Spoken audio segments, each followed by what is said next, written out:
Hello, hello. Good morning, good morning. Hi, everyone. Please be seated. The conference is about to begin. Please be seated.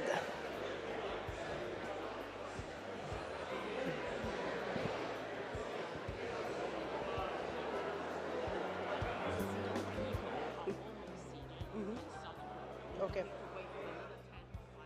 Okay, okay. Okay, thank you.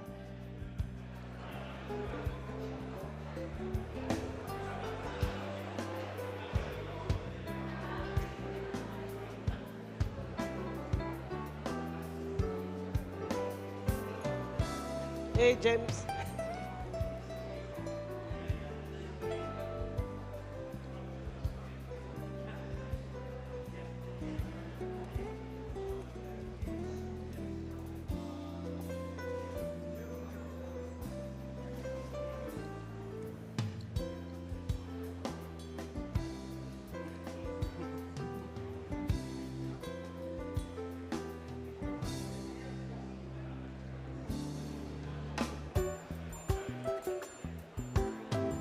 You ready?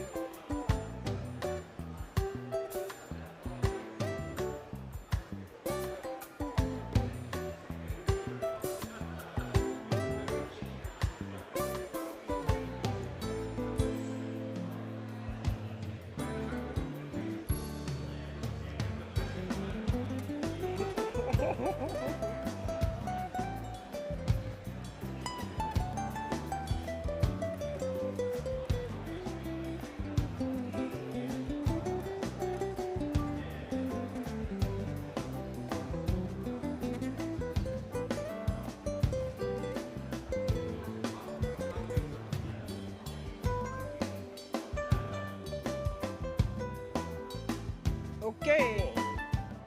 Good morning.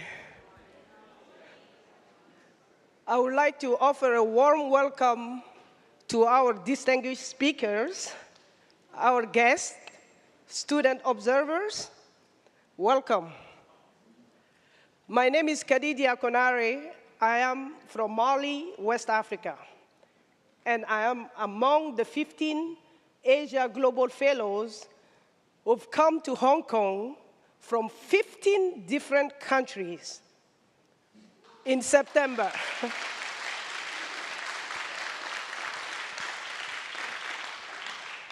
We came to study and learn about global issues with Asian perspectives.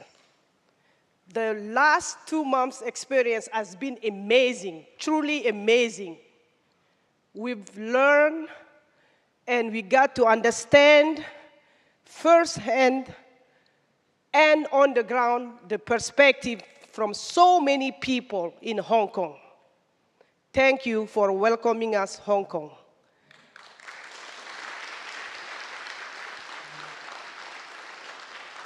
You can be sure that we will go out to the world and tell the good stories of Hong Kong. Thank you. Now, I would like to draw your attention to the organization of the AGD this year. So we will be using a mixed mode. This morning, the sessions will be live streamed and in person. It's good to see all of you back in person. And the evening sessions will be online. Really, this format is to enable the conference to reach out to a wider global audience. Also, we would like to take this opportunity to thank HSBC for supporting again this year the AGD dialogue as the sole diamond sponsor.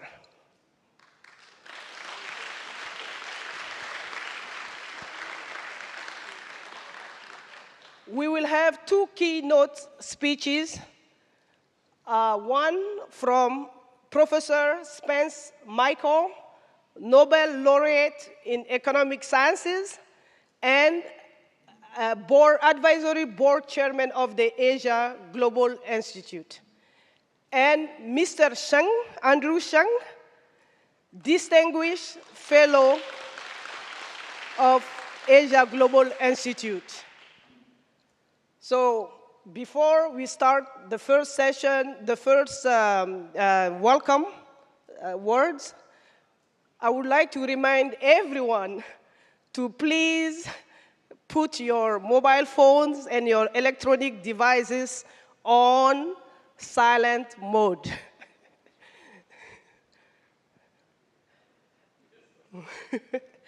Without any further ado, I would like to welcome Professor Zhang Xiang, President and Vice Chancellor of the University of Hong Kong, to say a few words of welcoming. Professor Zhang.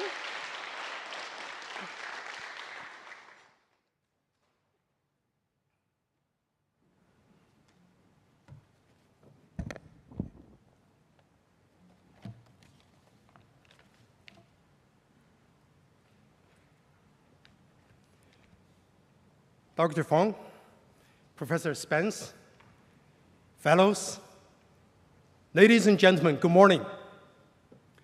Welcome to Hong Kong and Hong Kong U. When Dr. Fong asked me to speak here today, I looked through the archives of the Asian Global Dialogue. This year is exactly 10 years since its first groundbreaking event.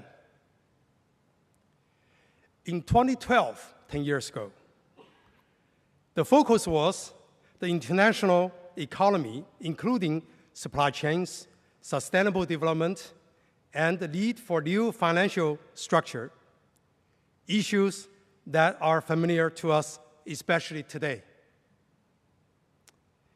But compared with a decade ago, the world is very different now. Populism and nationalism are on the rise. Visionary leadership has been replaced by inward thinking, and values we once took for granted, like trust and openness, have given way to fear and suspicion. Even as we speak, the climate change conference in Egypt is marked by the deep division that has become a characteristic of current politics. This is why the Asian global dialogue is critical to the future we want. This year, 15 fellows from 15 countries have been handpicked to work together for the benefit of the planet here. They are among the world's best intellectuals, policymakers, and leaders in the social enterprise.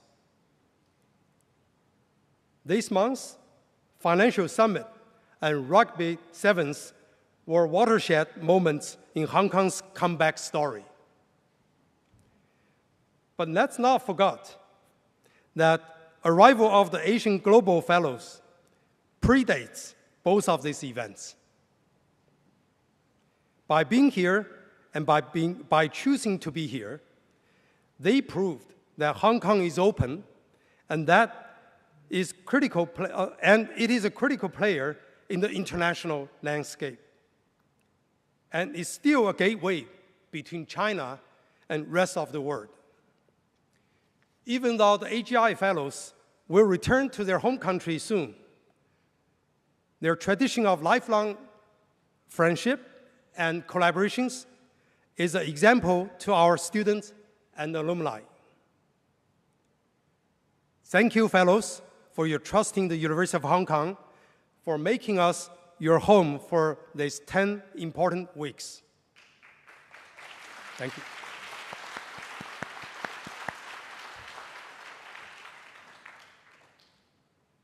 As all we know, Hong Kong is a connector, and AGI Global Fellows are the ambassador in that ecology. I also acknowledge the international speakers who travels to Hong Kong for this 8GD, and in particular to Professor Michael Spence, who brings a wealth of experience and knowledge to his role as the advisory board chair of this Asian Global Institute. Michael,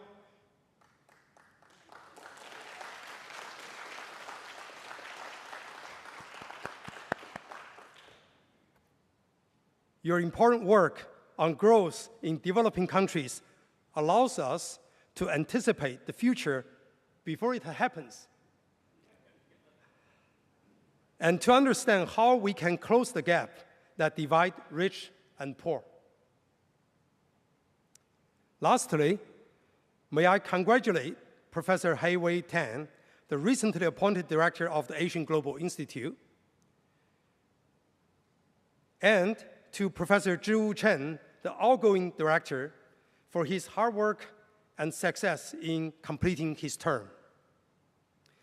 Also, my deepest thanks to Dr. Fang for your continuing effort to keep the dream alive for so many young people around the world.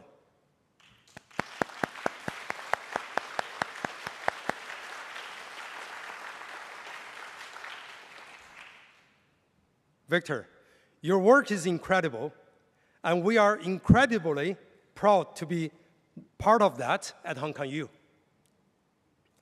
Openness, action, and kindness are the DNA of Hong Kong.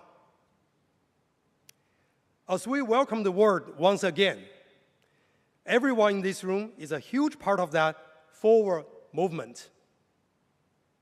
Dialogue is a conversation to resolve issues. And so, I wish you all good luck for your important work today. Thank you. Thank you. Thank you, Professor Zhang. Now, I would like to ask Dr. Victor K. Fang, Chairman of AsiaGlobal Fund, AsiaGlobal Institute, for his welcome remarks. Thank you.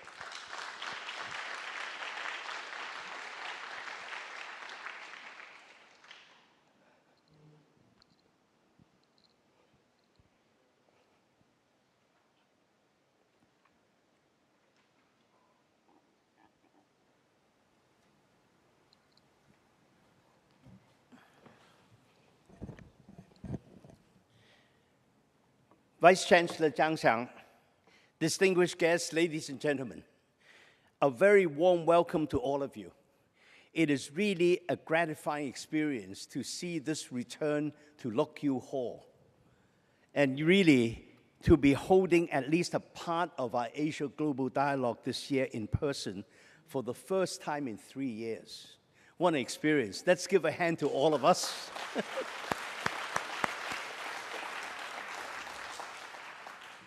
Hong Kong's Chief Executive John Lee will shortly address us by video. He is, of course, tied up in Bangkok and the APEC meetings and couldn't be at this gathering. But we're most grateful for his support. I'm sure the CE will emphasize that Hong Kong is back on the world stage. And indeed we are. I think today is a testimony to that. And for the AGD, there is a silver lining. Having gone online during the pandemic times, we now reach larger audiences across multiple time zones as a hybrid event. It's been 10 years since we convened the first AGD under the auspices of the Fung Global Institute.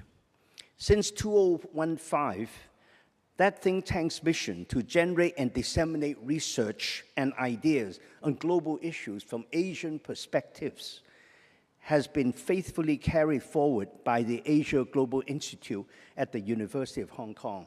And for this, Vice Chancellor, I thank you, and also Hei Wei. We really support you on your mission now to continue this work. If a week is a long time in politics, then a decade is an eternity for a global economy that is changing faster than any of us could have ever imagined. AGD, our flagship event, is a unique platform for monitoring and discussing these changes from an Asian angle. This year's theme, the recovery and, well, it was somewhere there. This year's theme, recovery and reformation, Asia in a changing global economy, is timely because as the world's economic center of gravity continues to shift towards Asia, towards the East, Asia is surely one of the brightest spots for global business. Back in 2012, it was unthinkable that 2022 would see a war in Eastern Europe, a chip war over advanced semiconductors, an interest rate war against inflation in major Western economies, and a warning from the UN Secretary General that humanity could yet lose the global climate fight. And that is actually sobering stuff. But as a cautious optimist, I believe the year is ending on a more encouraging note. The presidents of the US and China are meeting again face to face, and there is momentum for their dialogue to continue. The word harmony rang out loud at this G20 in Bali earlier in the week. And please, don't forget that at the beginning of this year, we really saw the coming together of the world's largest free trade agreement, the RCEP. And really, came into being right here in Asia. Let's really not forget that, in that momentum. So, all is far from lost. In an interconnected world, we have gained from new knowledge about pandemics, from the accelerated spread of digital commerce in developing economies, especially to the SMEs, from the ongoing digital empowerment of caring consumers who insist on responsible ESG in everything that we do. I would even throw out for discussion that despite all the talk of decoupling, globalization has become more important, not less, as governments around the world wrestle with inflation, which is really the new phenomenon that we all must deal with. This is because some 70% of the world trade falls outside the category of essential products that are being increasingly reshored or friendshored, which is the latest word, but at a very high cost, at a very high cost to the world economy and to these economies.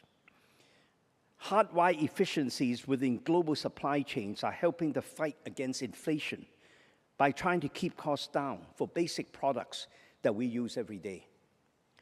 Later, we shall hear panelists discuss whether, in fact, the time has come to debunk various ideas about deglobalization. And it's a high time that we examine critically. I don't want the world keep saying it's deglobalizing, it's deglobalizing. And where is the proof? And what is the trend? We shall also be privileged to hear from Nobel Economics laureate, my good friend, and AGI Advisory Board Chairman Mike Spence, on the direction the global economy is heading. This is always the star of the show, and we look forward to Mike's pronouncements about the future of the global economy. And then, of course, AGI Distinguished Fellow Andrew Sheng, who, by the way, was the founding director of the Fung Global Institute back many years ago, Andrew. And he will deliver a keynote on Asia's pathways to green growth. And then expert panelists will discuss the future of finance and the challenge of income inequality, which, frankly, tops my own personal list of global concerns. As you can see, it is a full, rich, and relevant agenda. And although much has changed since the first AGD, our fervent wish to leave a better world for future generations has not. Through your presence today, in person and online, okay, you are helping us to hold steady on that course. Thank you very much.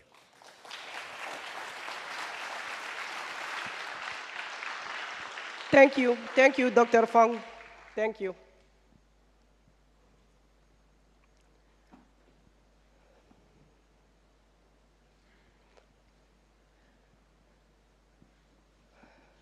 As Dr. Fung mentioned, due to the APEC meeting in Bangkok, the Honorable John Lee, Chief Executive of Hong Kong Special Administrative Region, could not be with us in person.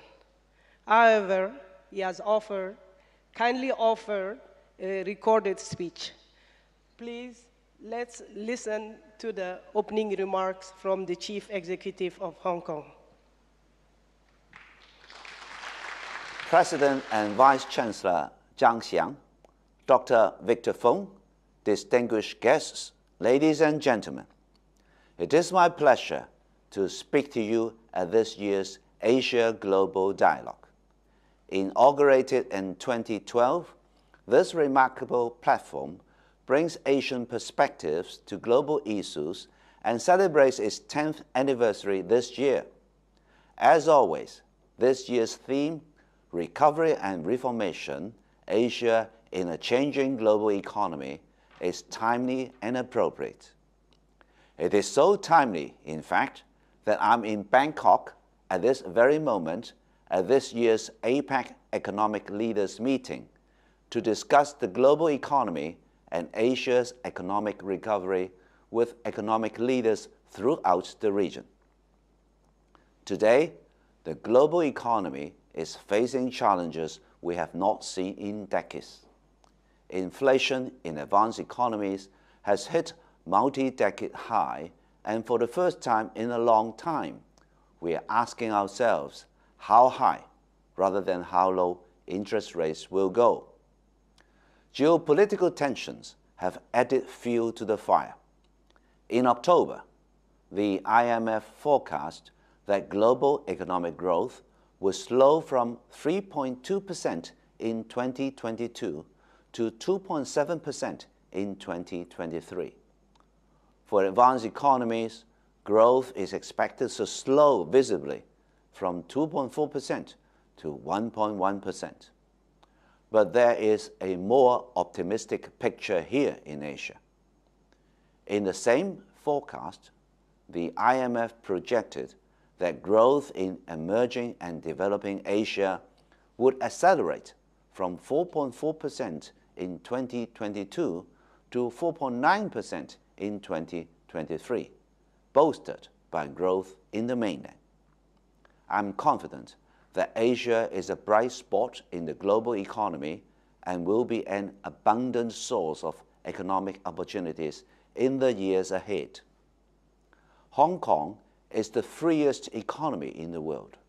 Under the one country, two systems principle, we are blessed with the unique advantage of enjoying strong national support while being closely connected with the world.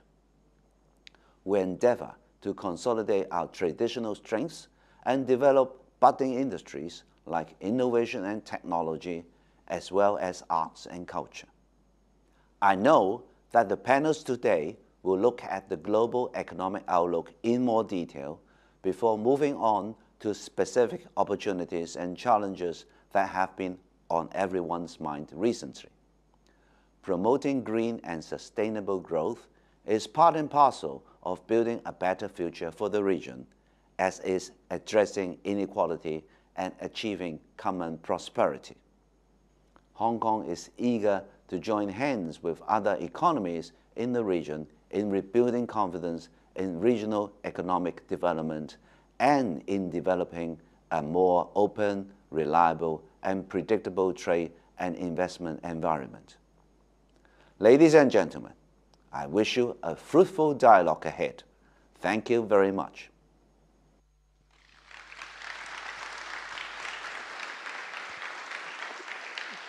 Thank you, Chief Executive.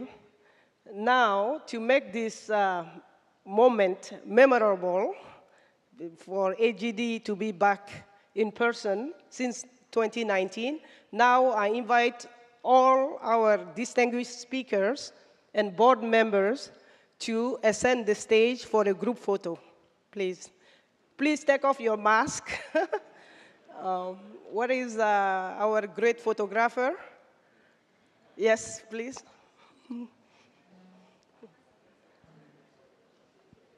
Speakers and board members, please.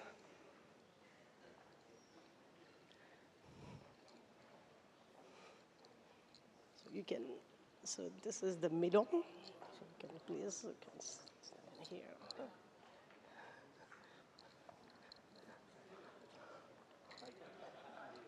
Good morning.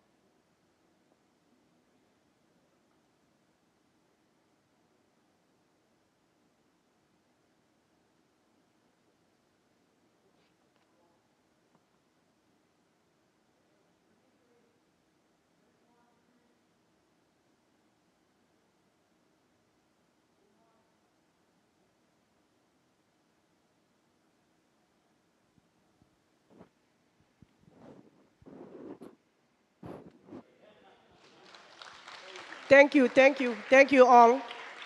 Professor Spence, please stay with us. While the other distinguished guest speakers, please, and board members, sit back.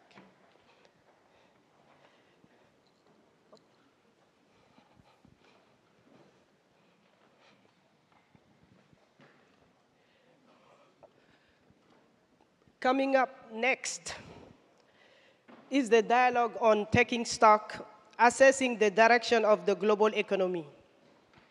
In this session, we'll have Professor Michael Spence, Nobel laureate in economic sciences, with panelist Dr. Fred Hu, chairman and founder of Primavera Capital Group. Ms. Julia Lung, Deputy Chief Executive Officer of Securities and Futures Commission. Mr. Terry Lundgren, founder and CEO of TGL Advisor and former chairman and CEO of Macy's, and Professor A.Y. Tang, who is the director of the AsiaGlobal Institute. So, please, Professor, first, before the panel, we will let Professor Spence give his first impression. Thank you, Professor. Thank you so much.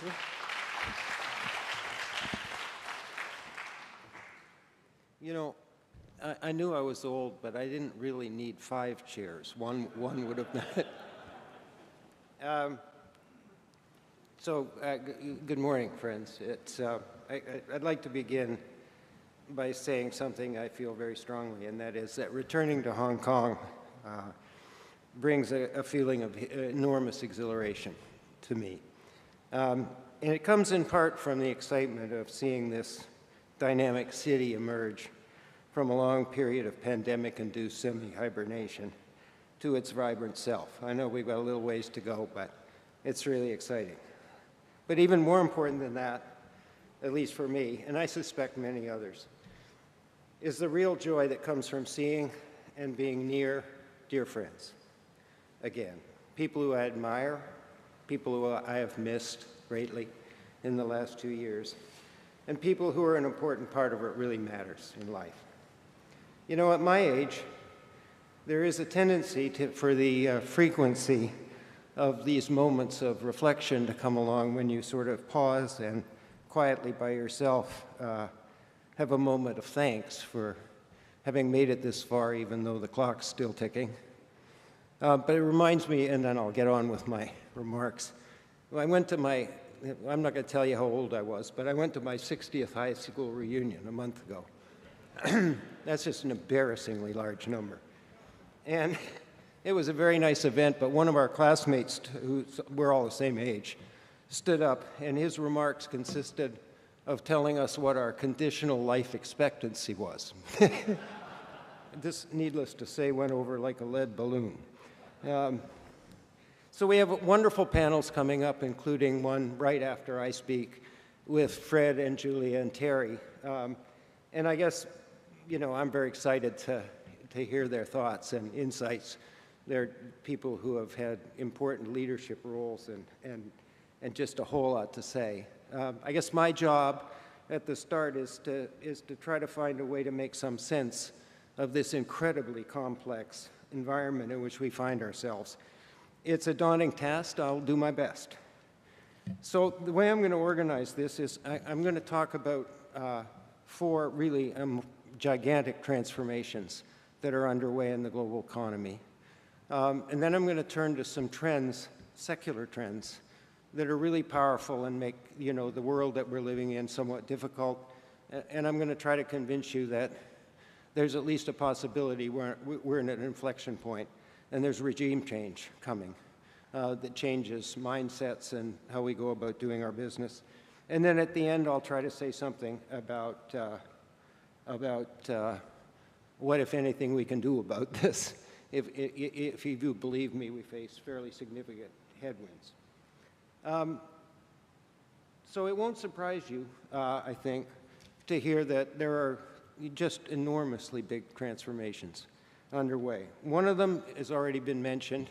It's the movement of the center of gravity of the global economy to the emerging economies. You know, when Larry and I first started talking to each other, you know, maybe 15 or 20 years ago about development, most of the world was in low-income countries.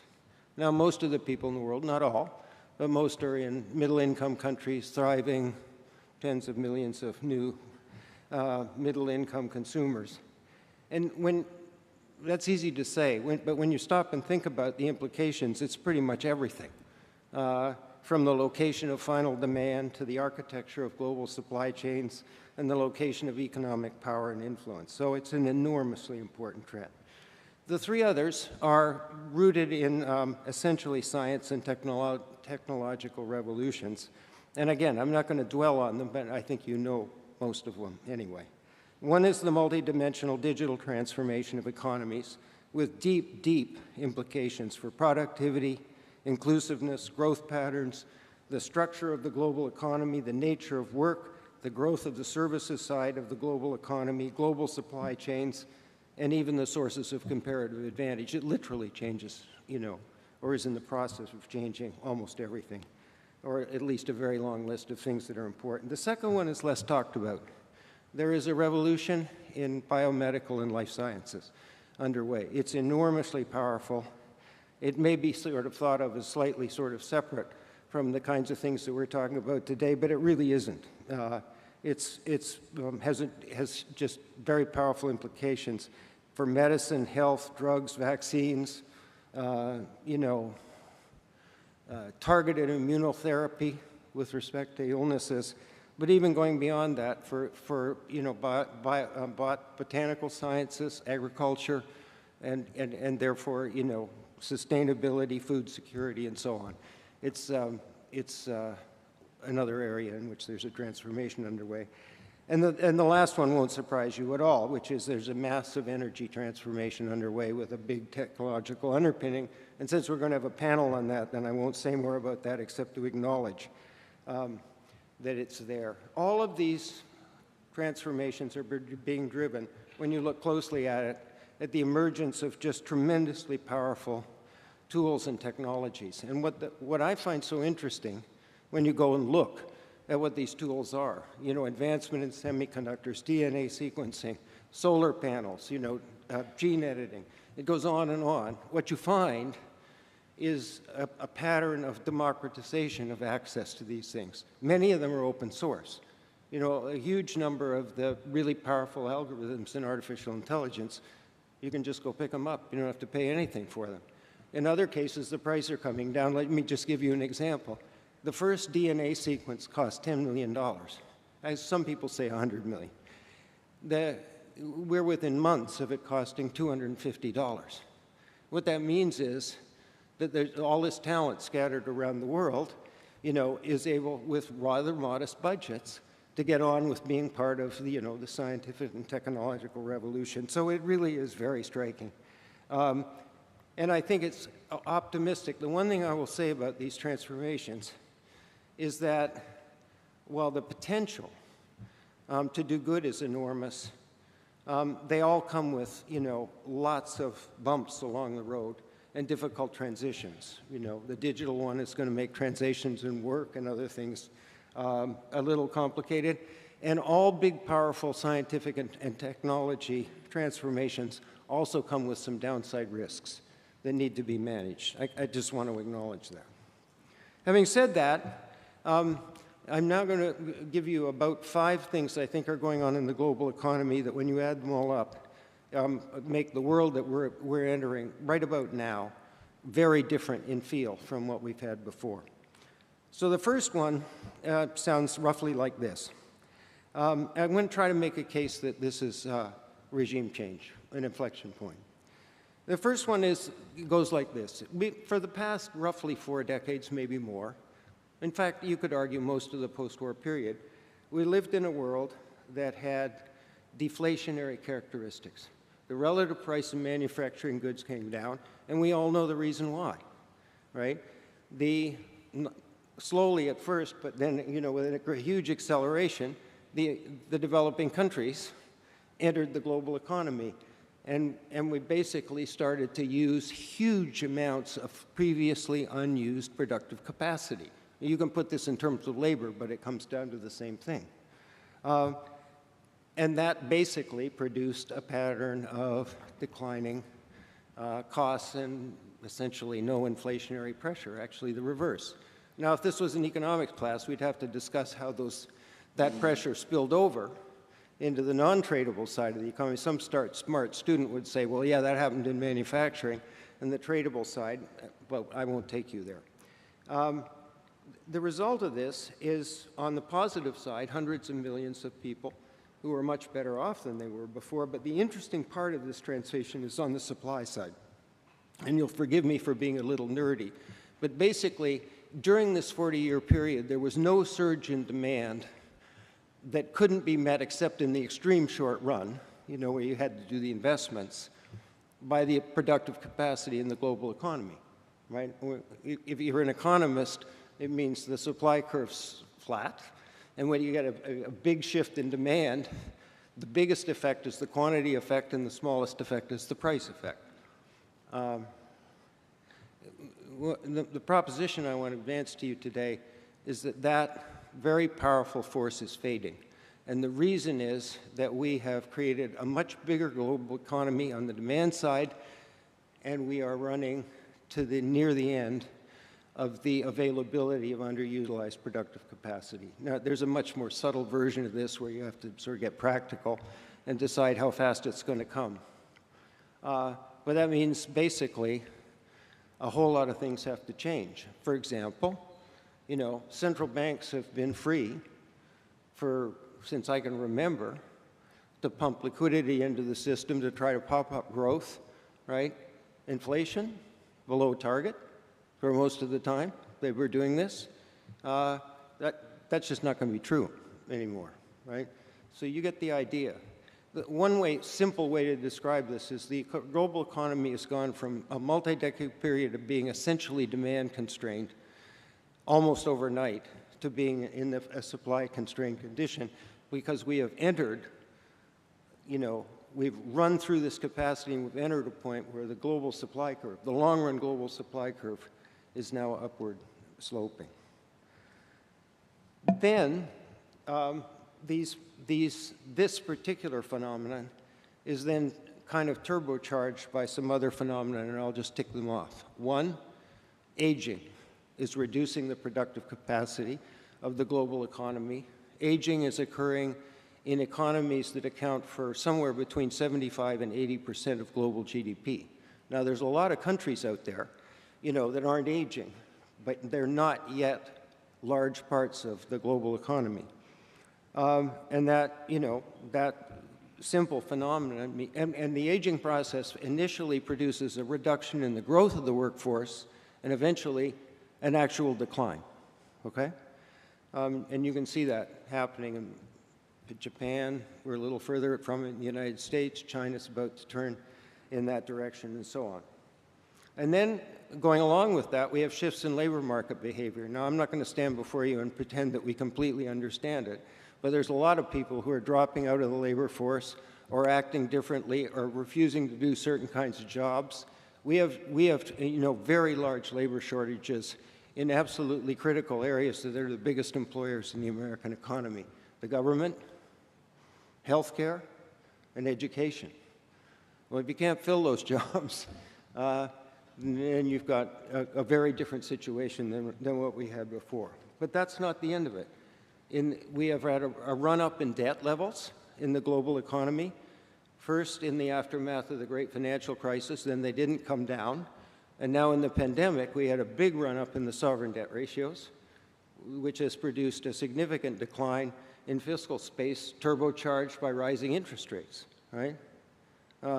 And so that's another sort of potential limitation on public sector investment and potential growth.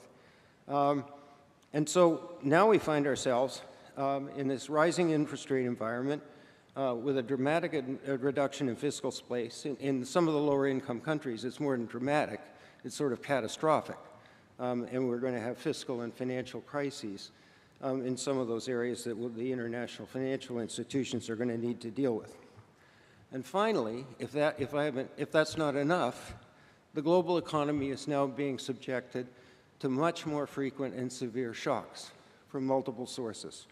These include climate shocks, which have become a macroeconomic headwind, war, pandemic, geopolitical tensions, and the weaponization of economic, financial, and technological policies. And so the response to that has been something Victor mentioned, but I'll use a different word: diversification. Or to put it differently, economic security in multiple dimensions has become a priority both for businesses and for countries and policymaking. And that process of diversification is well underway, and it's expensive, right? We have lived in a global economy whose architecture was determined almost entirely for most of the post-war period on the basis of efficiency and comparative advantage. That era is over. That is not the way global supply chains are going to be constructed. I am not suggesting that we're throwing out efficiency completely, but the basis of comparative advantage is going, and security is now part of the game. You know, in the Sustainable Development Goals, we talk about inclusive, sustainable growth. I think we should start talking about inclusive, sustainable, and secure growth. You know, when I'm talking to myself, I now talk about ISSG, rather than ISG, because I think it's a permanent part of life. When you add all that up, then basically I think the logical conclusion is that you're in a world that, both in terms of the formulation of policy and in terms of potential growth, you know, just looks and feels completely different than where we've been before. For those of you who doubt this last business about diversification being a significant trend, I would like you to invite you to come back to Europe with me and spend the winter in Europe as we undergo this high-speed diversification of our energy sources to reduce dependency on, now that's an extreme example, but it's certainly by no means the only one, okay? So all of this implies to me that the global supply conditions are really very different. And we need changes in mindsets. We need new growth models. We need a new way of thinking about, you know, the formulation of macroeconomic policy. And at the end, we need new ways of thinking about global interdependence. And so the question is, and I'll conclude with this, is all this inevitable, or can we, you know, undo some of this damage? If we have a supply curve where we've hit the upward sloping part, or from your point of view here, and another set of shocks that have moved it up and to the left, I think the answer is yes. Not definitively yes, but yes in at least 3 dimensions. So I'll close with this. One, I personally believe, not everybody believes this, that the digital technologies have the capacity to produce an enormous productivity surge, to essentially reverse the downward trend. Now, I can't prove that, but I've studied pretty carefully artificial intelligence, robotics, micro-robots, virtual and augmented reality, and a whole bunch of other technologies. And I think once they're deployed, they have the potential to produce a productivity improvement of significant magnitude, and also to underpin inclusive growth patterns in e-commerce, in fintech, and we have examples of this. So, you know, they're not hard to prove, and more broadly in healthcare and education. The other thing I'll observe about that is the incentives to engage in investments that lead to productivity improvement are much higher now than they were before. You know, if you had a labor problem before, there was an easy answer, right? Go where there's surplus labor and get it done. Now, if that's not an option, or it's not as attractive an option, and you need to sort of do something about it, the incentives to invest essentially in labor-saving technology via, you know, capital and digitally intensive capital, those incentives are significantly enhanced. The other thing we can do is we can work very hard, both domestically and internationally, to increase the supply of labor, right? There still are pools of labor that are sort of locked away from the global economy in some of the lower income countries because the infrastructure doesn't exist, or they're not very well organized. And the advanced countries, the high middle income countries, and the international financial institutions can do something about that. And domestically, you know, there's lots of barriers to expanding the labor force. For example, in lots of places, women are underrepresented in the labor force because the support systems for families are not well developed to allow them to move into the labor force. So I think there's those 2 weapons. But the last one, I guess we'll talk about more. So let me put it to you this way. None of this will really work unless we have viable versions of international independence. And, you know, I think most of us in this room, especially the older crowd, probably feel some kind of commitment to the succeeding generations, to our children and grandchildren, to deliver a global economy or to pass on a global economy that has at least expanded opportunity and security, and certainly not one that's encumbered with ridiculously high levels of risk.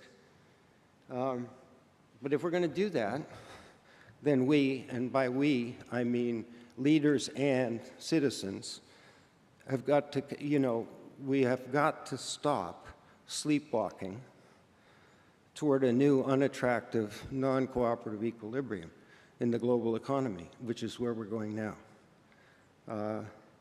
And that non-cooperative equilibrium is characterized by nationalism, national security objectives dominating the agenda, by distrust, as was mentioned before, and by a kind of sort of zero-sum version of great power competition. And the only good news, I think, and it's relatively recent, is that the voices from all over the world are getting louder and clearer on this point, and they're saying, we don't want to go down that road, right? And I think now, even from the leaders of the great powers, you're starting to hear an acknowledgement of that. So I guess, let me just end with that. I think that's pretty near the top of the priority list. I've been eagerly looking forward to hearing the panel discussion, so let me just finish by saying thank you for listening to me this morning.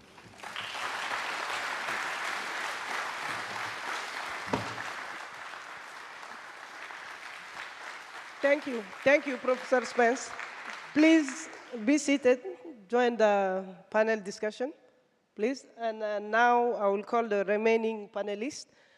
Professor A.Y. Tang, the moderator of this session, Ms. Julia Lung, and Mr. Terry Lundgren, please on the stage.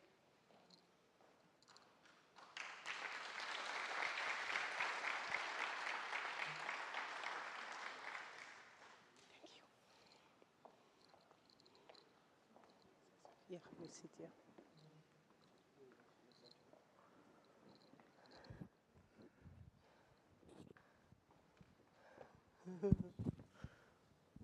Thank you.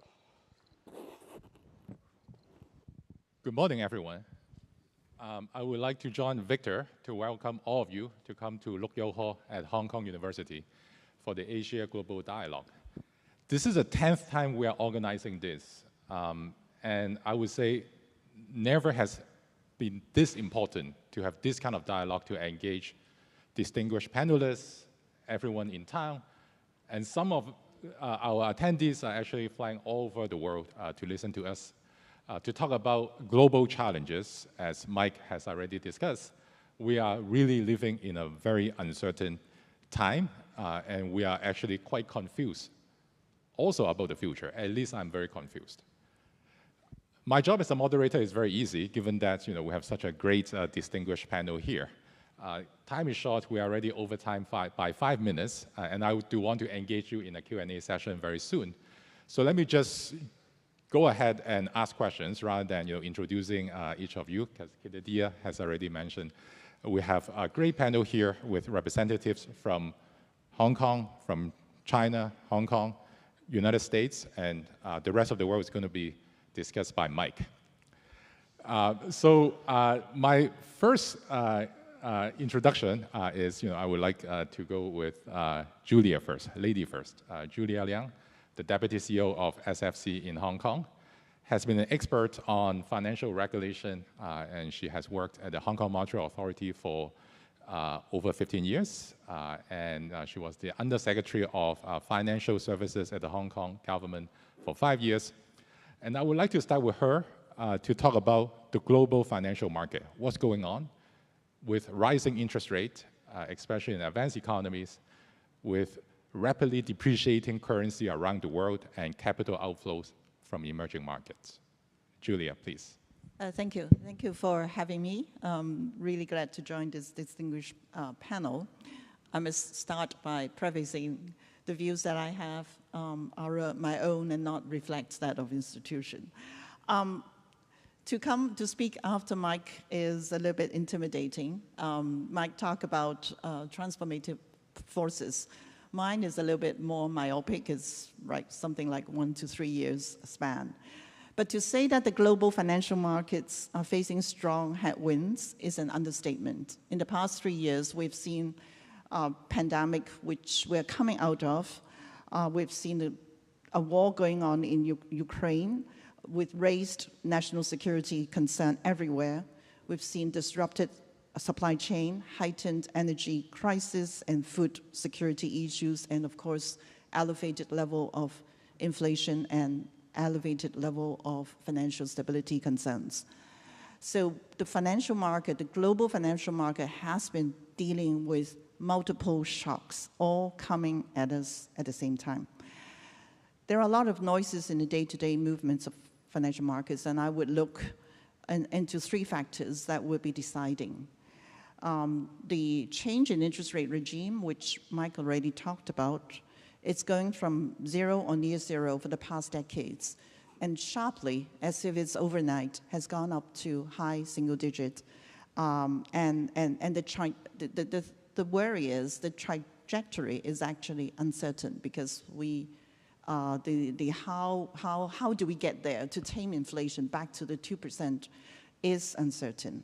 So it will inflict a lot of pains to households and to businesses, particularly those who have been accumulating a high level of debt and leverage in the past few years. Next year will be decisive, whether they survive, whether we survive, or the global survive. There are lots of modeling that, but next year will be decisive, and hopefully we'll get there. Second forces is geopolitical tension, which Victor has already talked about. Friend shoring, ally shoring has slowed down globalization, although I noticed that Mike used the word and Victor used the word diversification and secured. It's just necessary from the manufacturer's point of view as well as from the financial institution. It's also slowed down China's financial integration, its capital markets with the rest of the global capital markets after 4 decades of opening, and particularly speeded up by the mutual market access through Stock Connect and Bond Connect. Mike talked about inflection points. There was an inflection points when the sanctions tools used by the U.S. Against Russia is sweeping, and it's leading to financial decoupling of Russia. Russian banks have been denied access to SWIFT, and also foreign banks are exiting Russia. I'm not passing any judgment. It's just that necessary. These will have implications for us in Asia Pacific. Those who operate in this part of the world will have to take that tail risk into account. And when you think about it, US, China, the 2 biggest economies, are locked in intense competition, leading to partial decoupling in some areas, and those areas that are perceived to have national security concerns. So it's chips, semiconductor, but the list seems to be growing. So would the 2 powers be able to manage their competition to avoid confrontation? That was the message that is being sent from Bali, from the leaders. Hanging in balance is quite a lot of things. The most symbolic one is whether the 250 firms from mainland China will be delisted on the US, from the US stock market. I mean, of course, there are other rules that needs to be observed. So unlike Russia, China is more integrated economically and financially with the rest of the world, and they are more interdependent. And Hong Kong, as an intermediary between China and the West, will have a lot to gain or lose in the process. The third thing I would like to touch on is the climate risk. Climate risk is a slow motion but chronic risk that cannot be ignored from the capital market, from the capital flows and the goods flows point of view. Now, the focus of financial regulators like ourselves is, and we are doing it, mobilizing capital to fund the transition to a low-carbon economy, something that I'm very supportive of. I'm very active on IOSCO. But a word of caution is governments and standard setters need to pay more attention to the fragmentation of standards. That is the reporting standards, the standards that they require their corporates, that might result in further disruptions in good flows and capital flows. EU has just announced that all large companies based in Europe will need to disclose data on the impact of their activities on people and the planet and any sustainability risk they are opposed to. Of course, the objective is a good one because they're more aware and actually making changes. But the new requirements also apply to non-EU companies with turnover of 150 million euros in the EU. So it would apply to the rest of the world. Now, the reporting rules are going to be quite challenging for many companies in the emerging markets, where the GHG emissions data, biodiversity data, and other are either inadequate, unreliable, or unavailable. So the upside of it is it would help bring up the standards to the rest of the world, but the downside is, of course, those who are not able to do it, the capital and the goods will go, the goods market would go past them.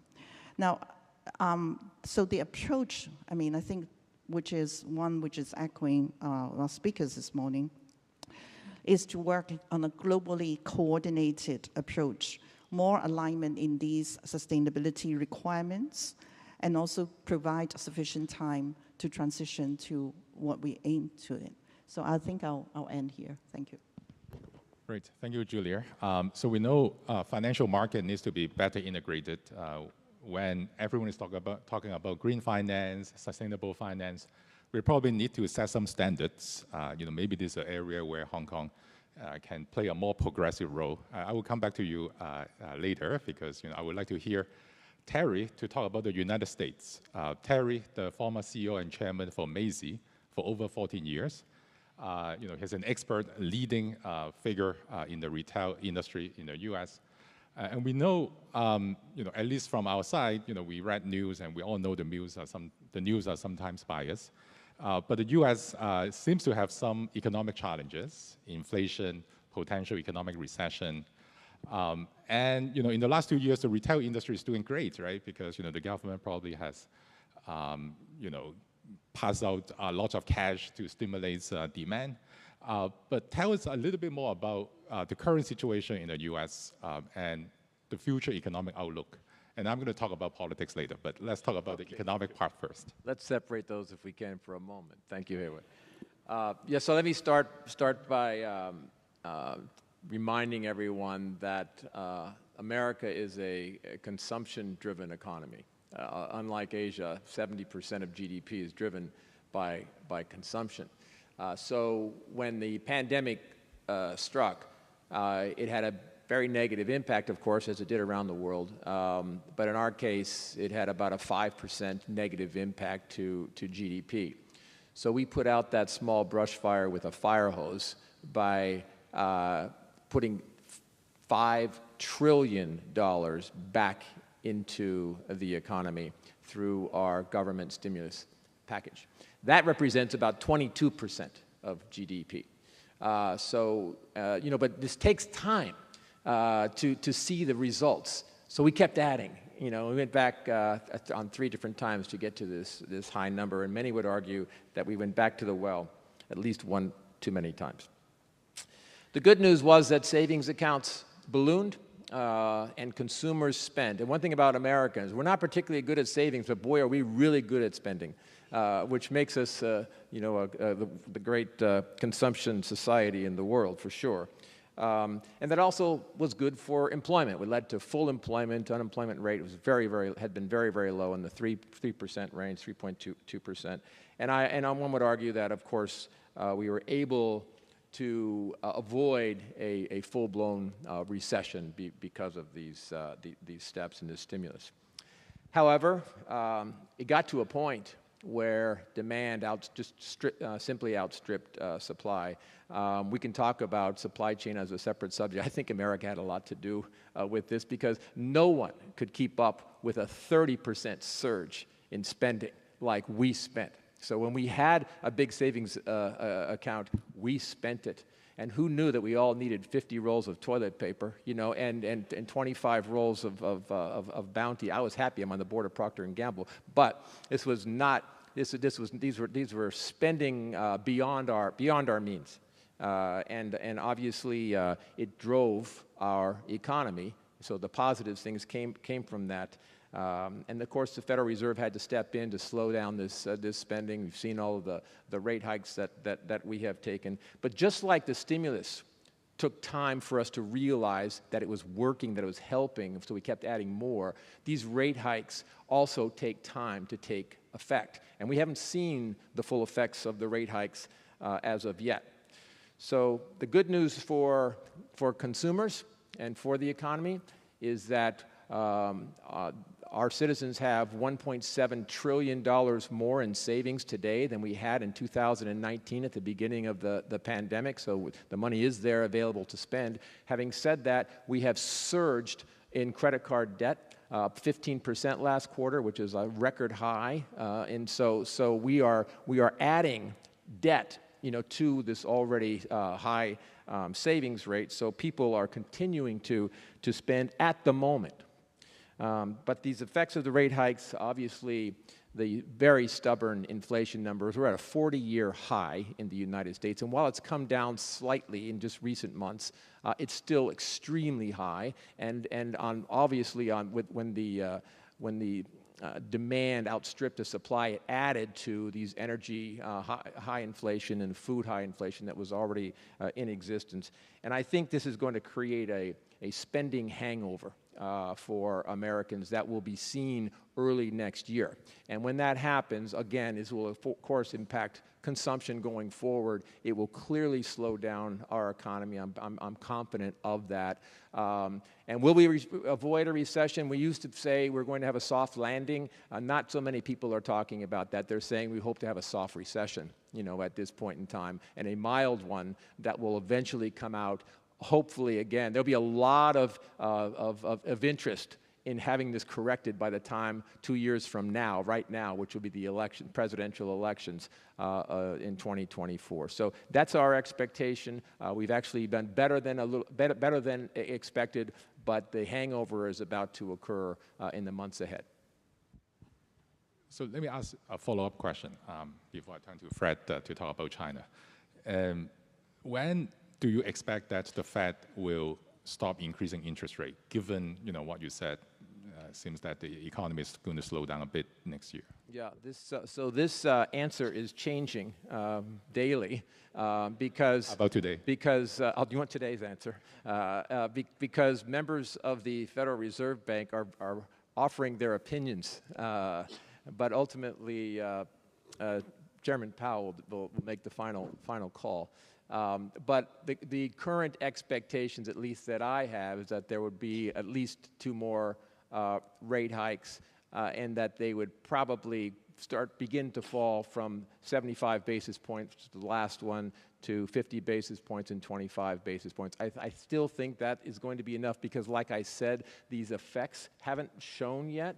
But if we're a little bit patient, we'll see that this is clearly what we have in place, and what our forecast is will clearly have an effect on slowing down consumption and therefore moderating inflation. Getting to the 2% target, we're a long way from that. I have no expectation that that's going to happen anytime soon, but I think we'll see signs of improvement, and that should be enough to slow the rate hikes. Great, thank you, Terry. I have seen some analyst reports saying that, you know, the new normal in terms of inflation in the U.S. is going to be like 3 or even 4%. So we'll come back to this kind of divergence in opinions about the future of the U.S. economy. Fred. Basically, just one question, but, you know, I still need to elaborate a little bit more. The easy question, well, Fred, by the way, is the founder of CEO of Primavera Capital, and he's also the chair of Yum China, as well as on the board of UBS and ICBC, among many other companies. expert on the Chinese economy, my simple question is, what's going on in China?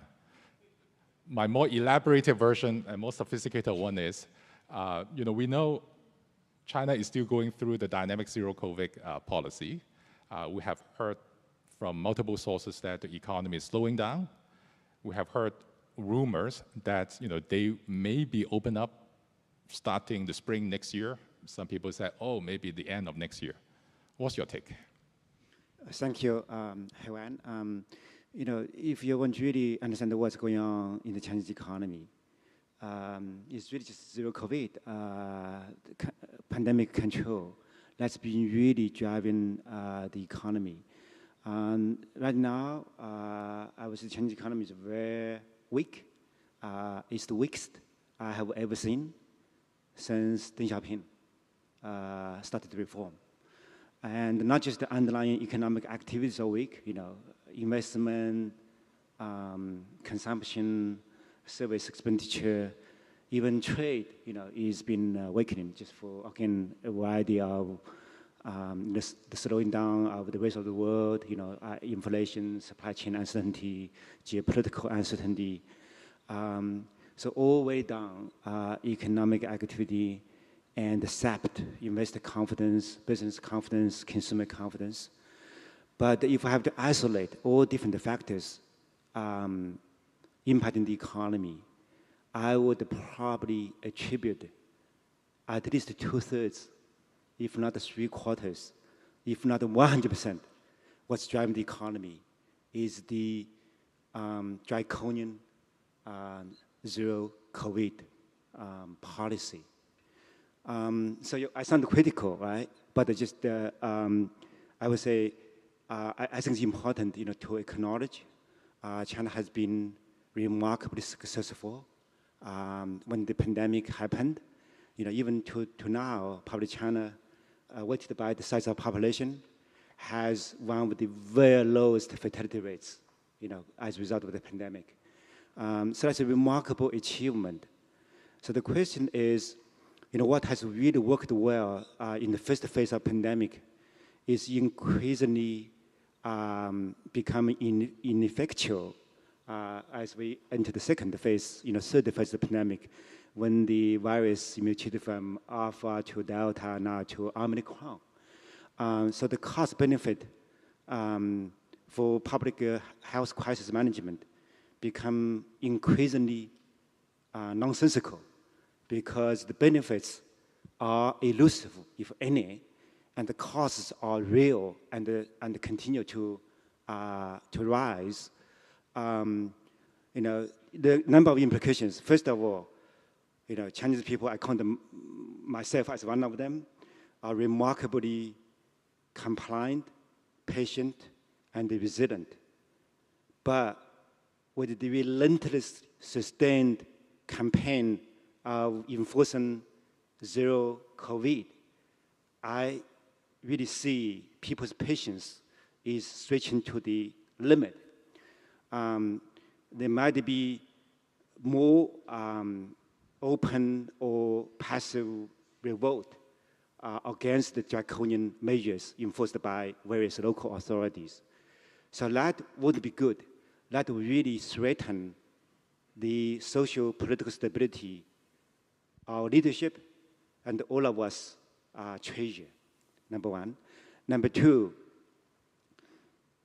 local governments are bearing the primary burden of enforcing the zero COVID. So, after now third year, all the expenditure on, testing, contact tracing, enforcing quarantine and the lockdown is huge. It's single biggest expenditure item of local governments.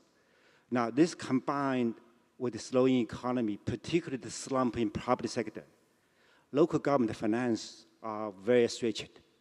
I'm just afraid if this policy continues, local governments will belly up, okay, at some point. The last is really, it's just hurting the economy.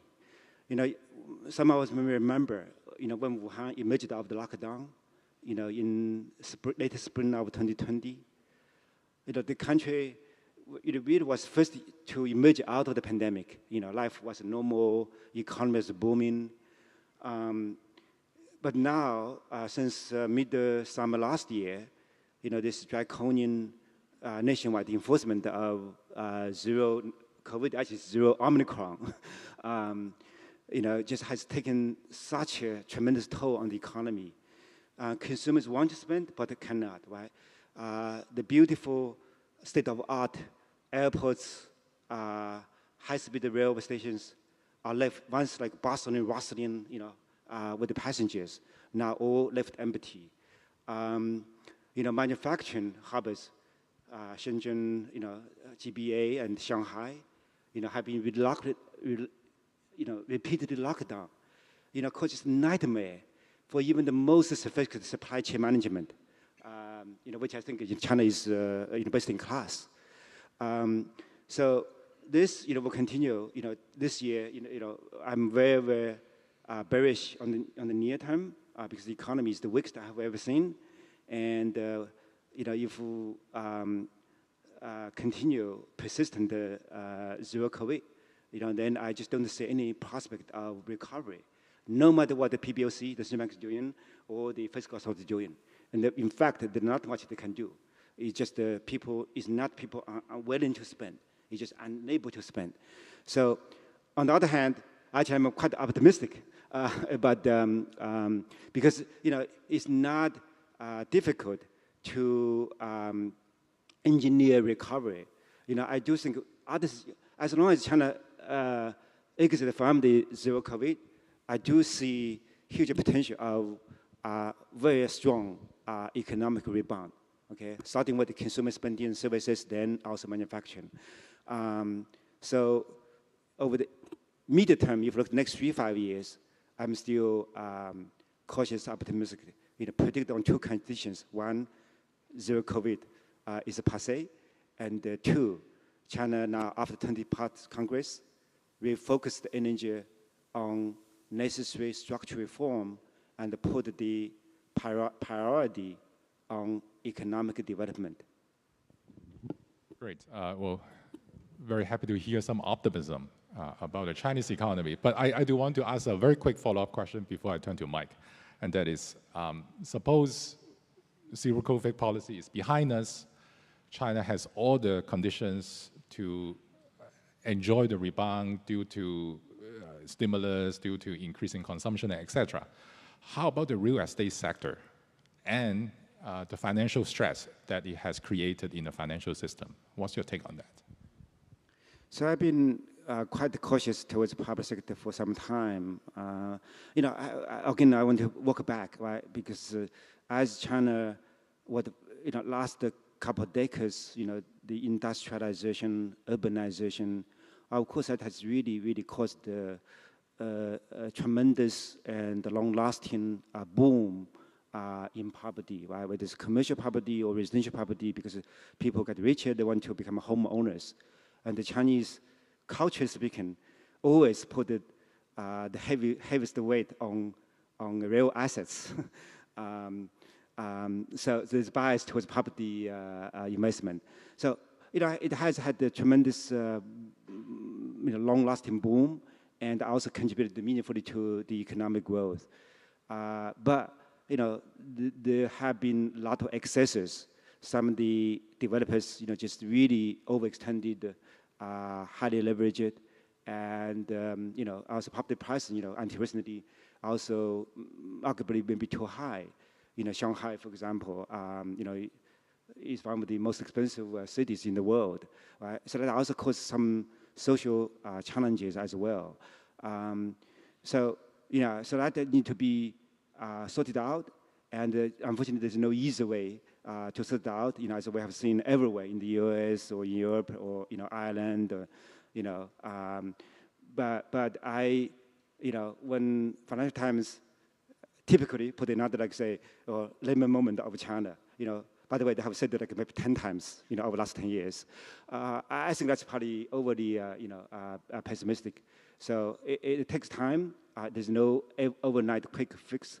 So the best comfort I take is the financial system, the banking system, is not going to be really hammered by the property woes. The biggest banks, including obviously ICBC, are still extremely well capitalized with good asset quality, and the exposure to public sector actually is much more limited than you might think. So this is not like the subprime saga, before the global financial crisis. So there are some similarities, but there are also key differences. Great. So basically, it will be resolved, but it will take time. All right, so let me follow the script because I've been improvising quite a lot in the last half an hour. So I'll go back to the script that I prepared for myself and talk about new globalization, okay? We have heard enough about, all these negative descriptions about deglobalization, right? Friendshoring, decoupling, and, geopolitics, whatever, right? I don't want to repeat, something that everyone has heard about in the last few years. But I want to talk about the opportunities, right? We know during COVID, some countries were able to digitalize the economy better than the others. We know some smaller economies, especially in Asia, actually benefited from the ongoing geopolitics due to diversification of supply chains, due to restructuring of the global economy. So give us some perhaps more positive description about the world. And I agree with Victor that globalization is not dead. It just took a different form, right? Now we are talking about digital trade. We are talking about more service trade rather than merchandise goods trade. We are talking about regionalization perhaps rather than multilateral globalization. Have we been too pessimistic about the global economy? Partly because of the news that always drag us back to Ukraine and US-China trade war and all this stuff. Maybe I start with Mike and see whether he has any positive things to say about the global economy. Let's see. Sure. Well, I'll just mention two because my colleagues will have a lot more to say. One, if you look at McKinsey just produced yet another version of their global flows. And while trade is, not going down absolutely, it's declining as a fraction of global GDP. Services trade, digital trade, and all that is just going off like a rocket, right? So that's the world we're going into, but there's no loss of opportunity in that area. And at a much more microeconomic level, and Fred knows this very well, there is this explosion of entrepreneurial activity, in all of the transformations I mentioned, with lots of opportunity. I mean, it really is striking. I mean, it wasn't that many years ago you could sort of count on the fingers of one hand the places, that were doing most of this stuff. I mean, I used to live in one of them in Silicon Valley, but it just isn't true anymore. China's got 91 unicorns, or that's probably too little by now. Europe, we thought had been written itself out of the script. All over Southeast Asia, India's been transformed by the geo-revolution and the entrepreneurial ecosystem in the digital area that's going along with that.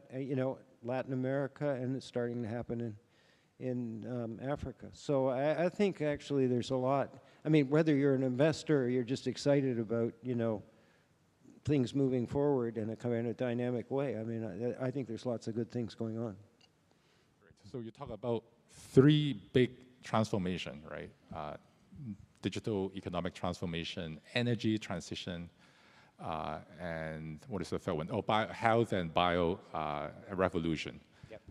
In these three areas, which area do you think has the largest room for the big powers to collaborate? This may be a hard question. I think so digital's complicated. I think, my colleagues will agree with this. But I don't see any reason in the life sciences and in the energy transition that there's really any roadblocks other than misbehavior. I mean, I have to admit, if the United States says, well, we're going to slow you down by denying you access to semiconductors and the equipment that you need to make the most advanced semiconductors, it's a little hard to imagine that when the next week you show up and say we need to cooperate on climate change, that's going to work. I mean, but nevertheless, I mean, on the merits, I don't see any problem with I don't see any adverse national security or other conditions that get in the way of collaboration in that area. Those two. Great. So mostly in life sciences, as you said. Life sciences and the energy transition. And energy transition. Great. Good to hear. Let me turn to Terry about globalization. In the retail sector, do you see companies still buying stuff from China? We're trying.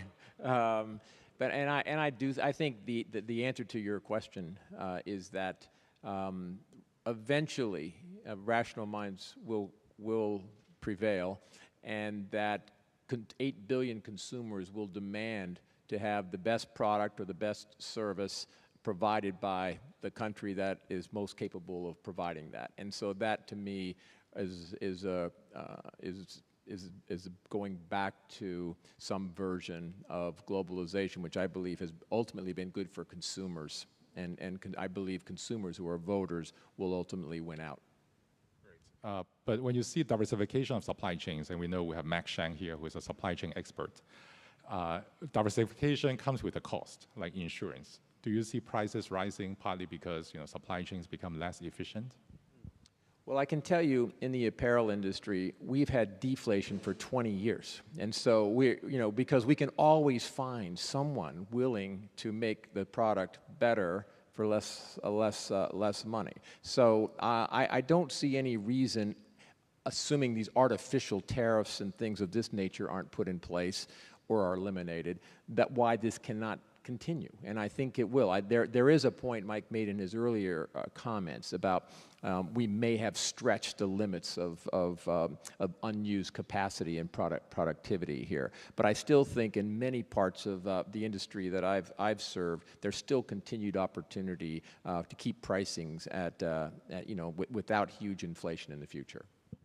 I have to say I miss the huge discounts that Macy offered on Black Friday. So I know Terry is rushing back for the parade tomorrow in New York. So Julia, when we talk about globalization, the focus has always been about trade. But in the financial world, anything that we should pay attention on in terms of a new type of globalization of finance? Well, Wei, you want positive news. The good news is globalization is not dead. It's just taken it's not moving in terms of financial globalization. It's not moving at the speed that we have seen in the last decade, but it is moving ahead and also probably take a different form. The different form is like for all the reasons that Mike talked about, the transformation forces, and also that forces you to sort of have deeper relationship with your friends and more secured and diversified in terms of your supply chain. And in the financial world, that means financial exposure. You just have to, we do, financial institutions or investors do a lot of stress testing, do a lot of contingency planning. They just have to plan for these contingency scenarios. And the reason for that, that we can still remain optimistic, is that the benefits of integration, capital markets integration, is too big to be ignored. The rest of the world can share the dividends of China's growth. So this is when when China is back up, as Fred is projecting, it would be too much too much of a temptation not to ignore that. And also, we also know, like decoupling. We've seen, I've talked about partial decoupling. Like all married couple, you have bickerings, and your finances are tied up so much that it would be too painful to have a divorce. So US and China, they are so economically integrated and independent that any divorce would be catastrophic to them. But then, but when they're bickering, I think the expenses would go up. So basically, we should be optimistic because divorce is more painful than staying together.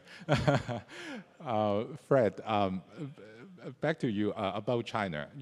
We all often heard about all these new terms from Chinese policy documents, right? Like dual circulation, a new era, modern socialist economy. Yeah, tell us a little bit about the future of globalization that's sort of in the mind of the Chinese leaders, or maybe what you see from the business sector.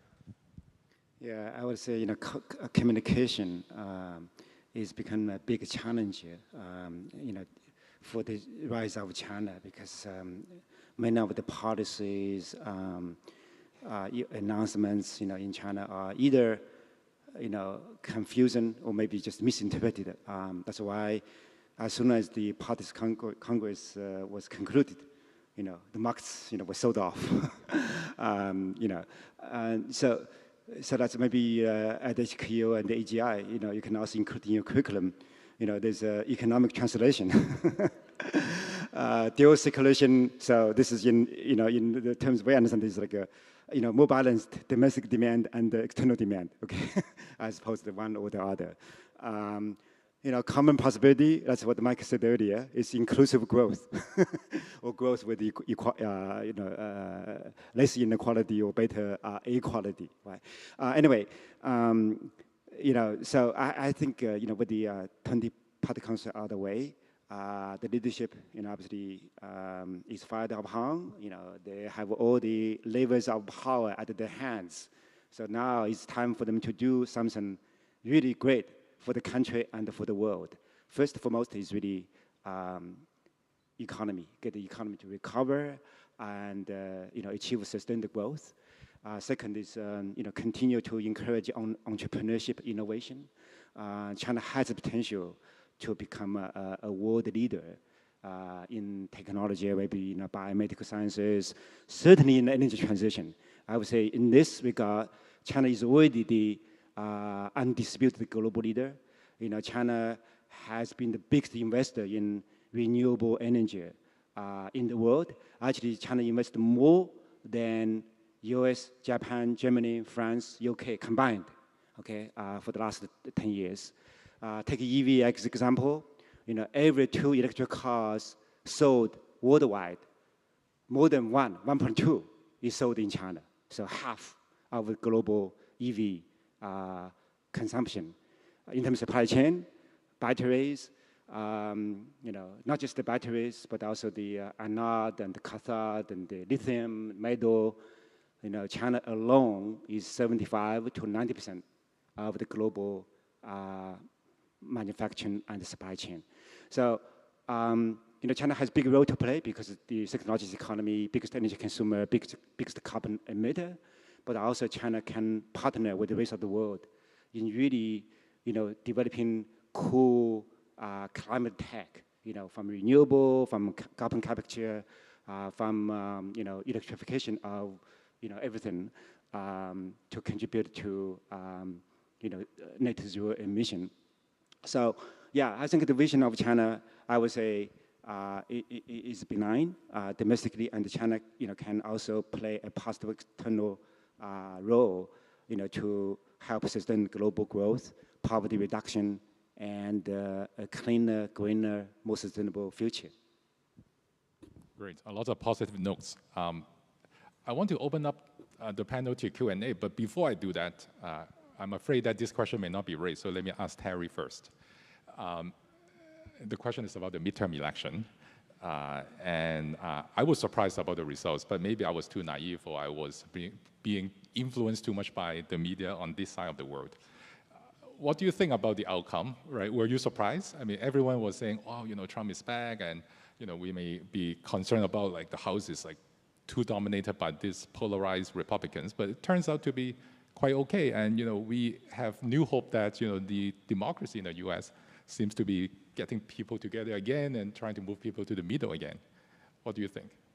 I think the person who was most surprised by the midterm elections was President Biden, because we heard at first this was going to be this red wave, and it ultimately turned into what one of the students referred to as the red ripple. And it wasn't, in fact, a wave. It was actually a huge disappointment for the Republican Party. They had all of the opportunity right in front of them. They have a president of the United States who has only a 30% approval rate. You have an economy that, as I described, was unstable. You have people concerned about a potential recession. You have higher crime rates going on. You obviously have huge inflation on the minds of everyone. So all of this set up for an opportunity for the Republicans to take charge.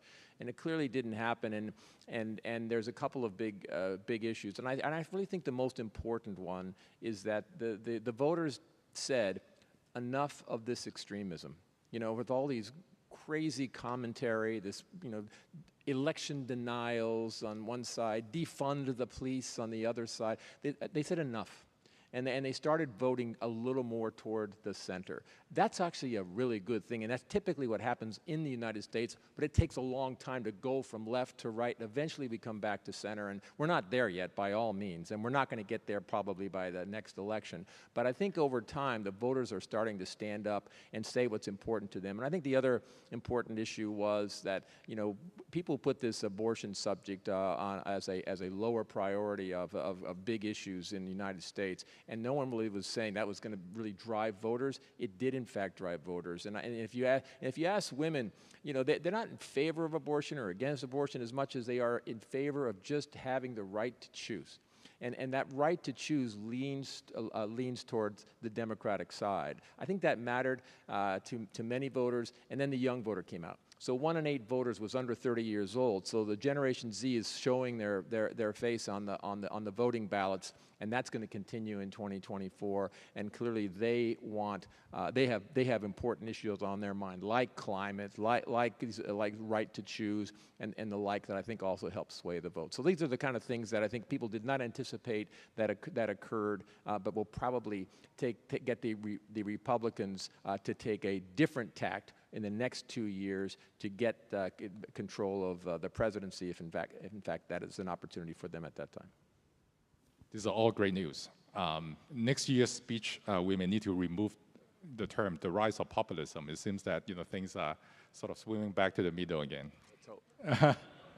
Great. I'm fully aware of the time. I want to spend 15 minutes for Q&A. I know distinguished speakers don't come in front of you all the time, but please state your name, talk about where you're from, but make sure that your question is short. You know, don't give a long speech, okay? There's a question at the back. Please use a microphone. Varun Berry. This is a question for Fred. You know, thank you for being so candid about the impact of COVID-0 on China. As an aside, I found it interesting that President Xi was photographed in Bali without a mask on, so hopefully that's you know, a hopeful sign. My question really is about the future of the future and form of innovation in China. I was out of Hong Kong for a while this summer, and I spent time in the States, and there really was this concern that you have some very enterprising and creative companies in China, but regulation, you know, has been so unpredictable, and there's been a severe clampdown. What form is innovation in China going to take? You know, is it going to be within SOEs? You know, will some industries be allowed to prosper? So if you can, you know, shed some light on that, because for now, most of the people I spoke to in the US said, not another cent being invested in China. We just don't know what's going to happen there. Thank you. Yes, thank you. You're absolutely right that the draconian crackdown on tech over the last few years have had a chilling effect on entrepreneurial spirits in China. But you know, despite the sweeping nature, you know, from everything from e-commerce, ride-hailing, social media, ad tech, you know, fintech, but there are still a large swath of the innovative activities are left intact. For example, climate tech. If you are doing something next-gen solar panel or next-gen EV battery, those, you know, there be no you know, tighter regulation. And biomedical sciences, whether it's medical devices or drug discovery, are still left largely free.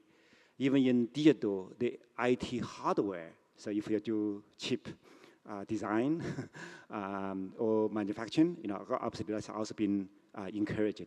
So yeah, so yes, the crackdown undoubtedly has had been negative, but there's still, China is a behemoth, so there's still big parts of the economy are still reasonably free winning, and not surprisingly, innovation continues at a very rapid pace.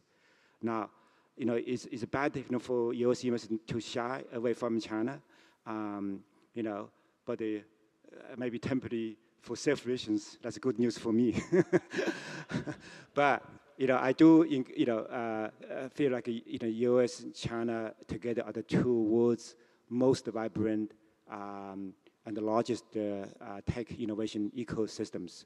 The pool of human capital. Let's think about it, just graduates in STEM, in science, engineering, every out of China.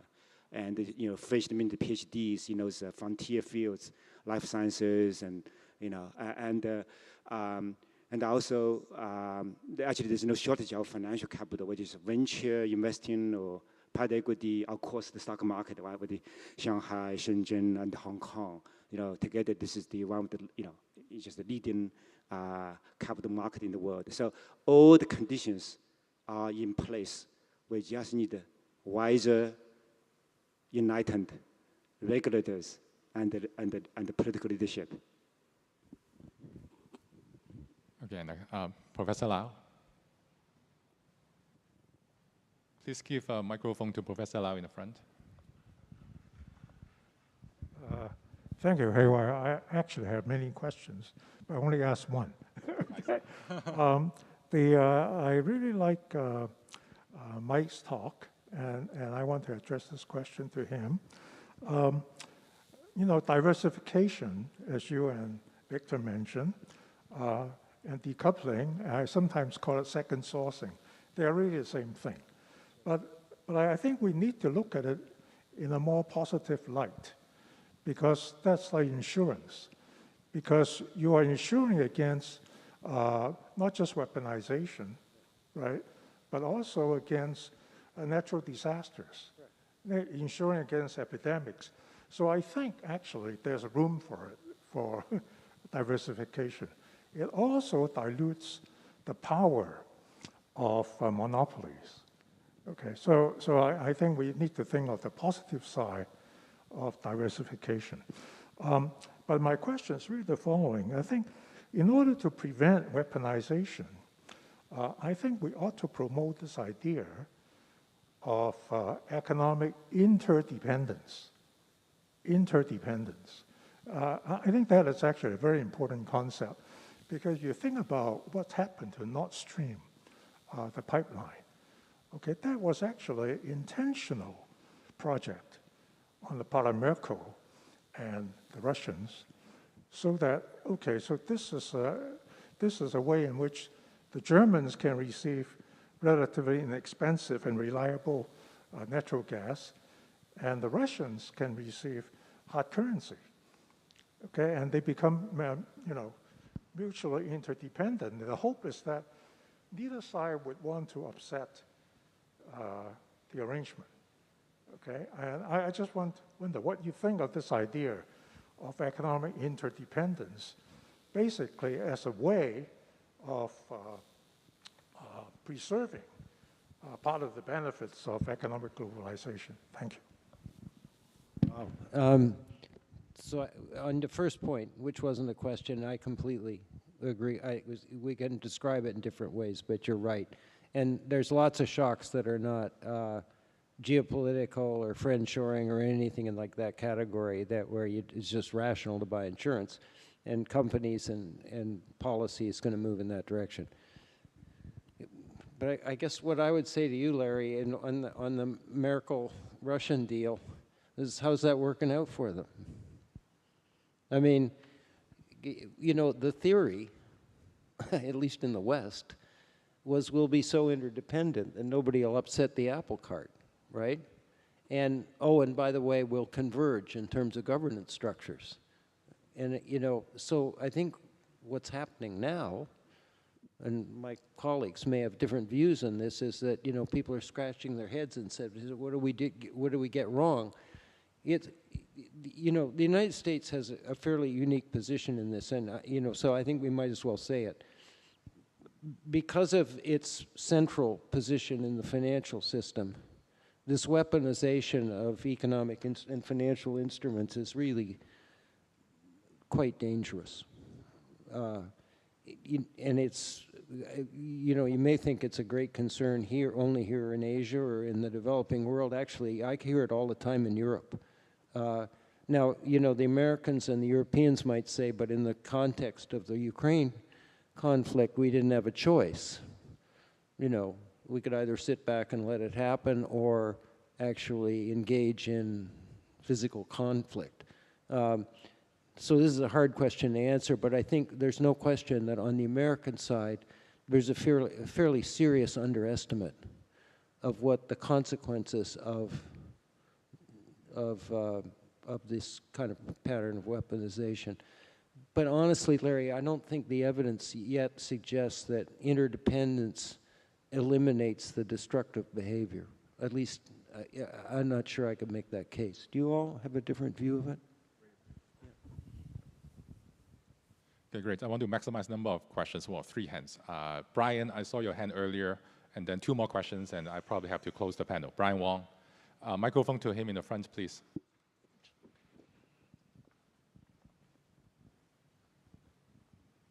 Thank you so much. Hi, thank you very much, Brian. It's a real pleasure to hear and honor to hear from all of you. I just have a quick question concerning ideology, because it strikes me that theories of economic globalization and mutual benefiting are very much, you know, rational and sensible and logical. And yet, in practice, we've seen an upsurge in ideology in favor of isolationism, nationalism, disintegration and balkanization of global supply chains, CF friendshoring, strategic realignment, and also, of course, the CHIPS Act to top it all off. Can economists make sense of ideology, or is there a case for geopolitics here that is independent of or just can't be captured by economic theories as they stand? Thank you very much. Who wants to take this question? I mean, he mentioned economists, so, but I'm a moderator, I shouldn't jump in. Go ahead. No, this is a tough question. I will answer you privately. But I think economists are taking ideological differences a lot more seriously than before. You know, there are lots of practitioners here from the business sector, and in the past, they probably think a lot about efficiency, you know, just-in-time outsourcing, and, you know, how to maximize profit. And now they probably have to take, you know, international relations, your expertise, and geopolitics a lot more seriously in the business planning. And it's not easy. So I used to teach at Johns Hopkins SAIS, a foreign policy school, and I've never imagined a better job market for them, right? You know, they got jobs in investment banks, in private companies, in the retail industry. Everyone is hiring the so-called chief risk executive, you know, to deal with, you know, all these uncertainties that we face in the future. So the short answer is yes. And the academic economists, a lot of them finally woke up and realized, well, you know, in addition to writing our mathematical models, we probably have to incorporate the political situations in our research as well. Mike, you want? No, that's a great answer. Okay, great. Nothing better than getting a compliment from a Nobel laureate. I saw 2 more hands earlier. Maybe I can take Shu Yi, a quick one, and then 1 more. Hello, I'm Shu Yi from AGI. So my question is on zero COVID. So if we imagine a scenario where China decided to just end zero COVID somehow, what do you think they're going to do for, you know, for households and for the industry? You know, are they going to send out a lot of stimulus packages, or are they going to go abroad and welcome back all the foreign business? What do you think they should do, in your best guess? Okay, Thank so you. who do you want to answer this question? Anyone? Yeah, I'm not a public health expert, just an economist. You know, I first of all, you know, we all agree that the zero COVID is really the, you know, the main factor driving the Chinese economic performance, or the performance right now. So, you know, getting out of this is the way to go.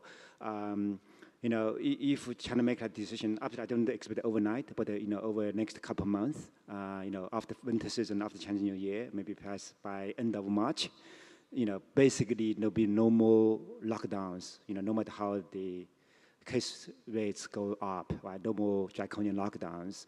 People can still take, vaccination and also prepare for emergency care, in some of the rare cases.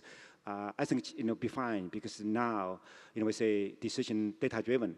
The rest of the world has been reopened and normalized. We have seen, we can cope with it.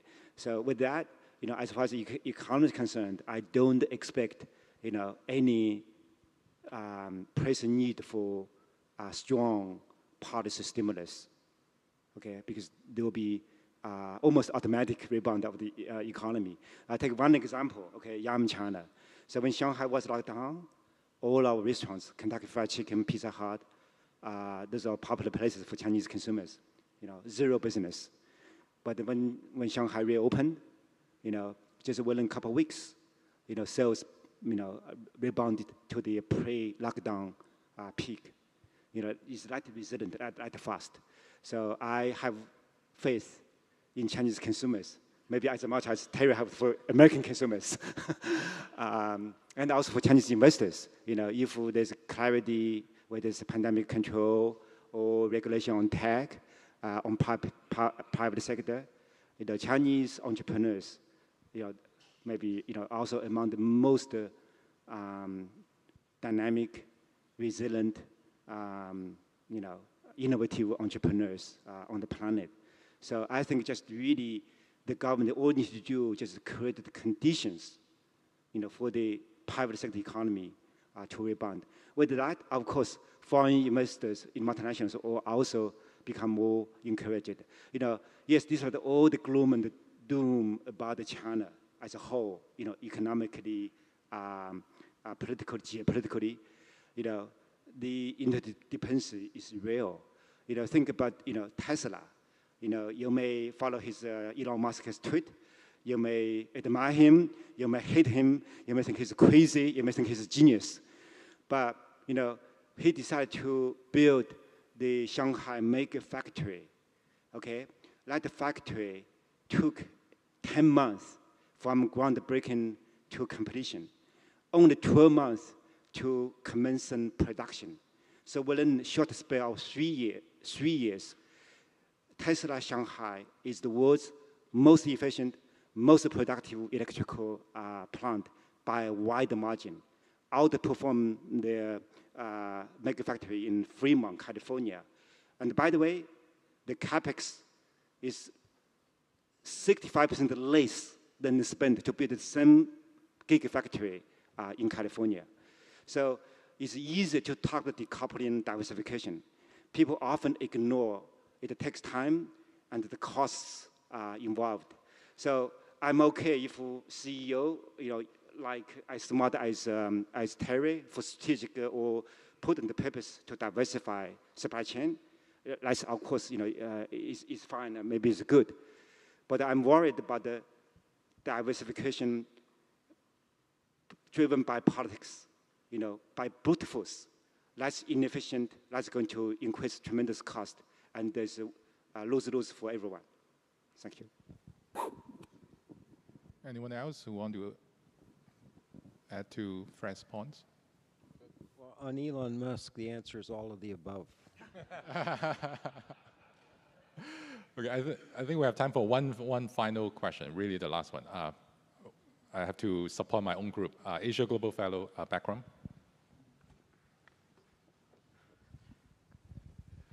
Thank you very much, Professor Tang. AsiaGlobal Fellow 2022, Bahram Rajabu from Uzbekistan.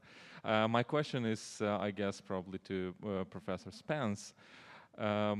In these uncertain times, in times of crisis, usually the poor pay more. And what would be your advice to small Asian economies to continue prosper and grow and develop in these times of uncertainty and crisis? That's a great question. I think part of the answer is what Victor said, which is the regional trade integration, which is proceeding fairly rapidly and in a relatively open fashion. So I'm a little less worried because of those developments about, people being cut out. It looks, at least in Asia, as if you're not going to ignore the little guys while you have some kind of, great power focus or competition or something like that. Having said that, that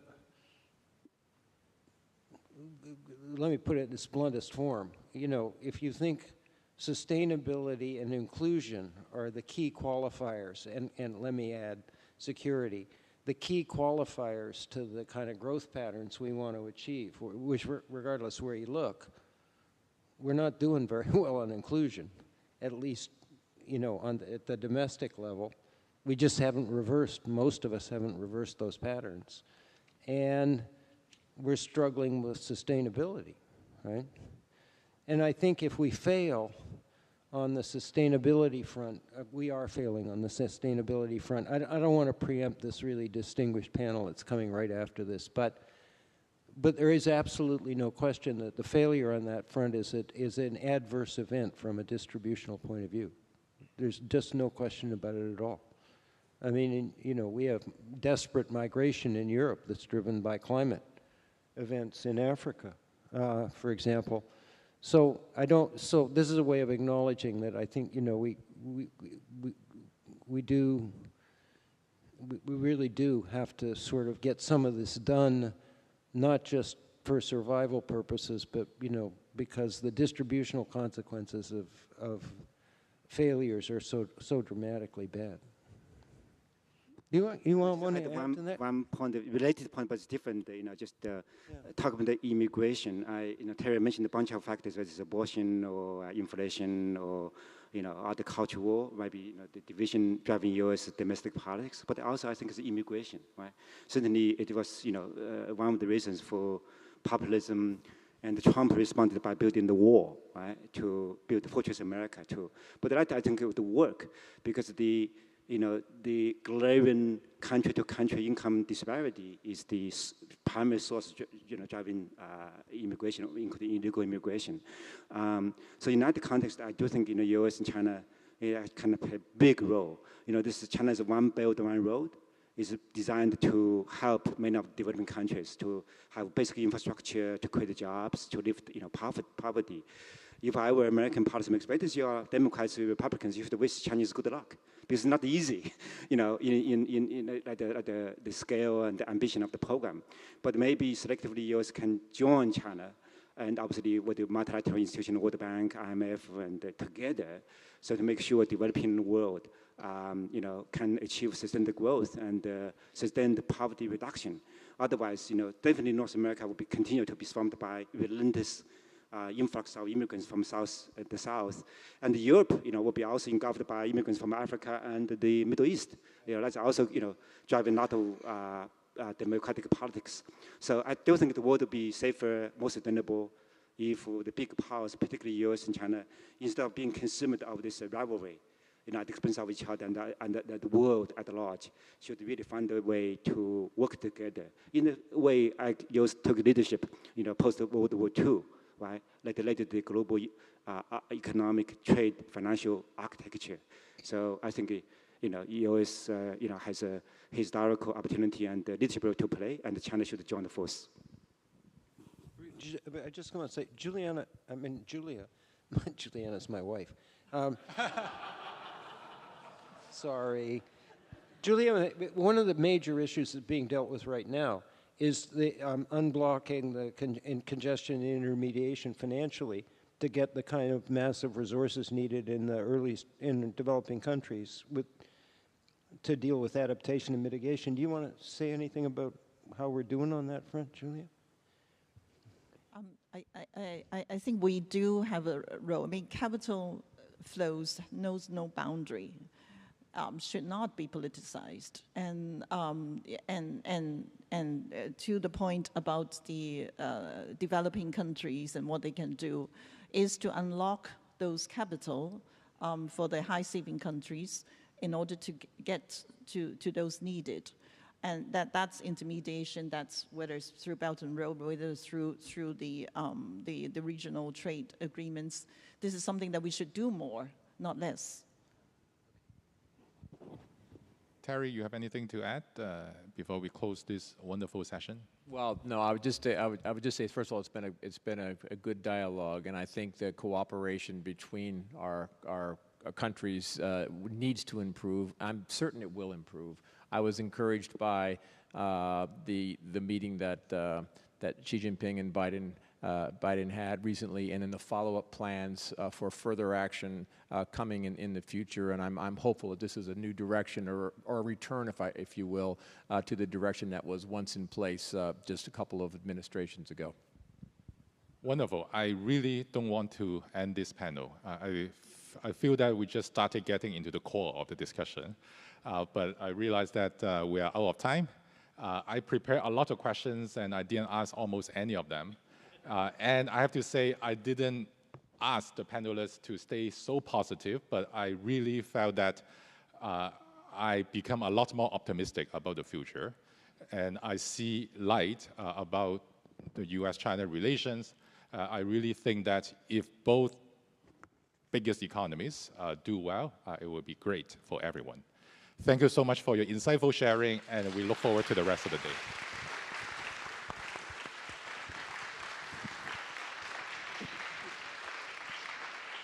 Thank you. Thank you all. Now we will take a short break. Yes, for coffee. And I think session 4 will begin at 11:15. Okay, thank you.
Hello, hello, hello.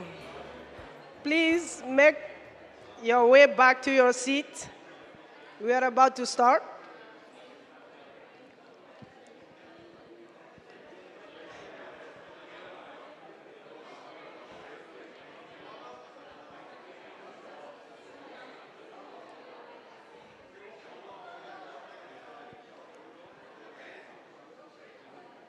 No, yeah, I will.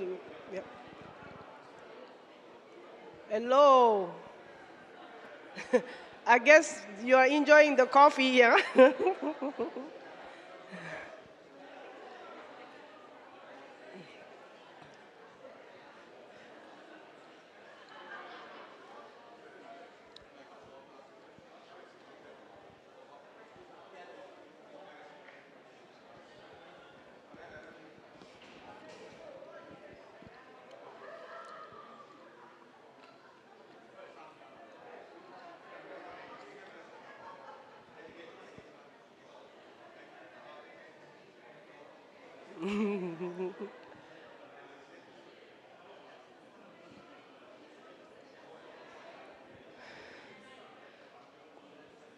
Hello.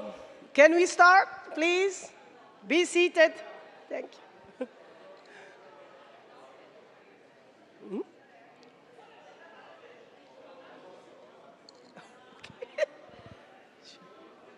All right. Shall we start? 5 minutes? Okay.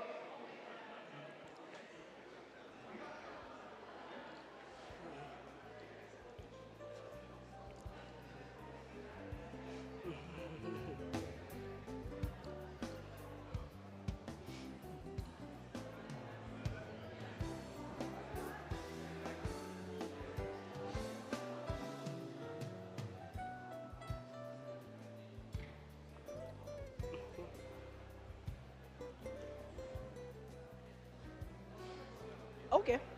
That's good.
Hmm? We'll start the program now. Can you ask them to be seated? Hello. Please be seated. Please. All right. Welcome back. I see you are very, very energized from the coffee. So, the topic of our second panel this morning is Asia in a changing economy, pathways to green growth. In this session, Mr. Andrew Sheng, distinguished fellow and advisory board member of Asia Global Institute, will deliver a keynote address, and then followed by discussion with panel speakers. Ms. Sally Chen, who's regional advisor for Asia of Bank for International Settlement.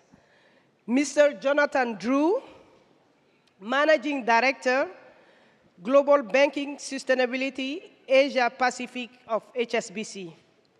Ms. Barbara Maynard, Senior Advisor, Fund Group, and Advisory Board Member of Asia Global Institute.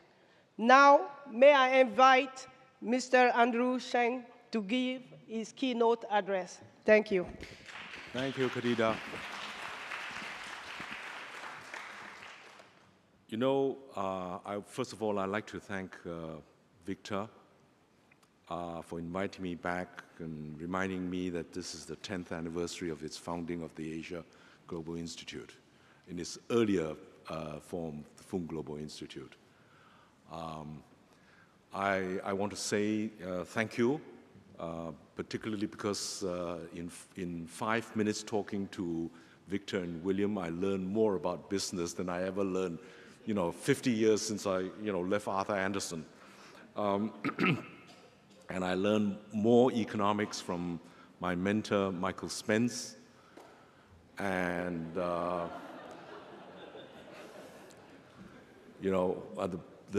Nobel laureate I admire most, whose insights by putting the whole thing together is so superb. It's a real pleasure. And I also want to thank all the friends who have supported both the Fung Global Institute and the Asia Global Institute, particularly HSBC, which is my bank. They gave, big support, to this idea of not just global views, but local insights. And Asia is very critical in that area. So for some of you who don't know, Asia Global Institute, Barbara Maynard, who's on my panel, is my muse. She's great insights into Asia, and she'll contribute a lot to this discussion. Then Jonathan Drew, Managing Director of HSBC in Sustainable Finance, will give that perspective from the corporate and the business insights. But he has got some fabulous. And then, of course, my friend Sally Chen from the IMF, and now the advisor in the BIS, which is the biggest, well, we don't like to say it, but it's really the central bank of central banks. So, the whole idea is that I give a 20-minute, overview, but what I would like to do is actually to give I'm just using my technology to get my timer right. I want to give more time to the panel and all of you. But let me very quickly try to give you the big picture. I think Mike and the earlier panel had already given you the introduction. We live in an age of profound transformation. Even as we have this AGD, Europe is at war. COP27 is being held.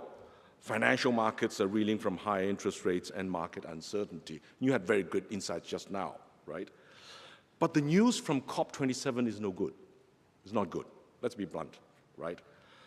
The scientists are saying, in fact, we cannot even avoid 1.5 degrees. But at 1.2 already, and if the water levels rise 3 meters, some Pacific islands and even the Maldives would probably be underwater. Physically, not even literally, metaphorically. And the funders are saying that, only 16% of some $3.8 trillion in annual investments to get to net zero, in the next 3 years, by the way, is only 16% of that needed money is there, right? And yet central banks can print trillions, So how the hell, do we get out of this? The sober scientists that I'm listening to say that we have only 8 years to 2030 to limit global warming. But what we really lack at this point of time is consensus on a sustainable trajectory, how to achieve that goal. Okay, so people are pessimistic. Now, what's Andrew Sheng saying to you guys? Greta Thunberg has 2 billion followers, and she's been saying net zero 2050 is just blah, blah, blah. But she has no plan how to get there. And so, you know, the United States, you know, the UN Secretary General says that we are losing the fight for our lives, being on a highway to climate hell with our foot on the accelerator. Well, some of us are going there on Tesla. Pretty comfortable. So anyway, so, you know, we really need to stock take where we are on climate action. So let me give you the good news, the bad news before the good news. I think first, what COP27 is saying, and that's the big debate right now, China, United States, EU, and India account for more than half of historical emissions of you know, climate warming gases. The US and Europe are the largest emitters, and China and India will be because of the large population, will be the largest emitters going forward. But it's the poorer countries that are suffering from all this. So let me share with you, you know, an African story. When the elephants fight, the grass gets trampled. By the way, the Asian version is that when the elephants make love, the grass also gets trampled. And what they forget is, but when the grass dies, the elephants die. So the issue now is, it's not just about what the elephants are talking about, it's actually what should the grass be doing in this particular time, right? And the solution to this, obviously, is technology and knowledge. And I think, you know, Mike and others are saying, we live in a knowledge-based economy. Without that knowledge, we can't get there. The trouble is, we're sharing not knowledge, but ignorance. Because, you know, 1972, we had the limits to growth report, and then everybody else spent the time after denying it. So it was not just the talk or the walk, society balked. It just was, you know, unthinkable, right? That the climate is limited. I mean, the planet is limited. But that's reality. We live in a physical world that is limited, but a mental world of human imagination that is unlimited. And that's the real world versus the financial world. What's the difference between the financial world and the real world? In 1980, finance was 100% of GDP.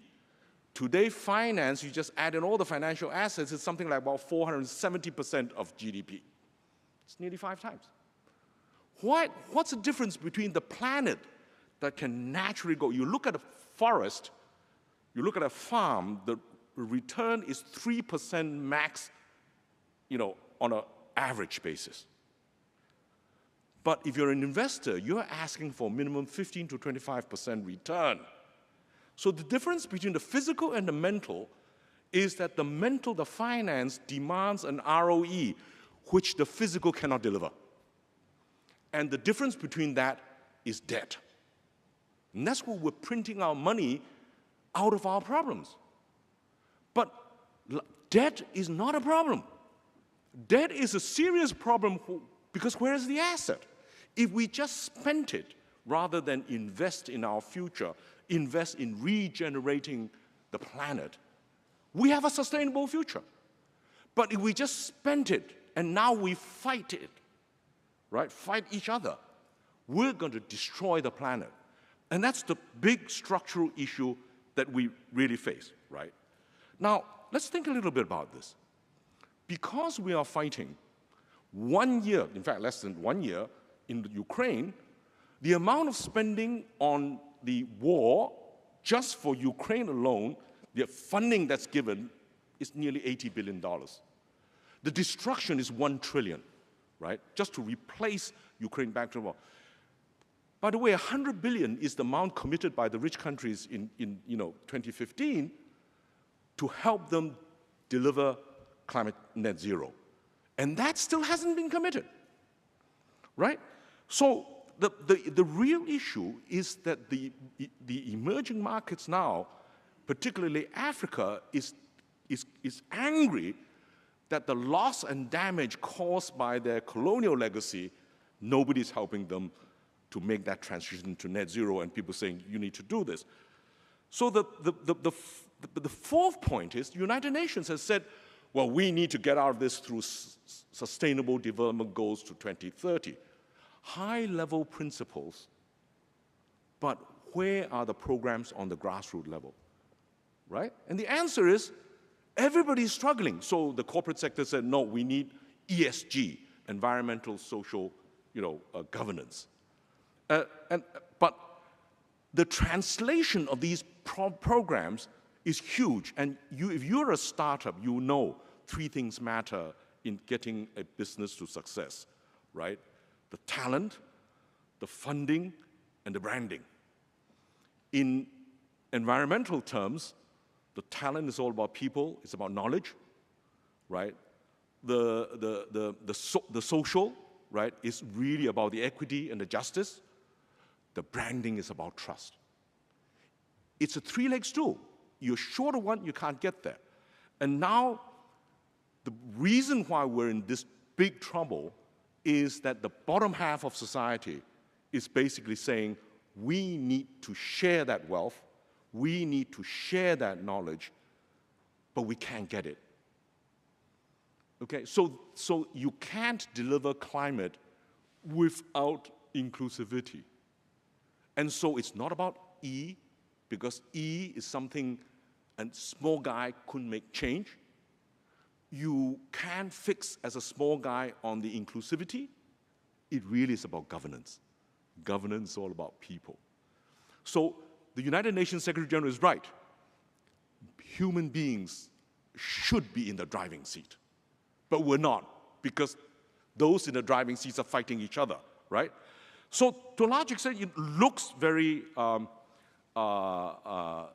of pessimistic.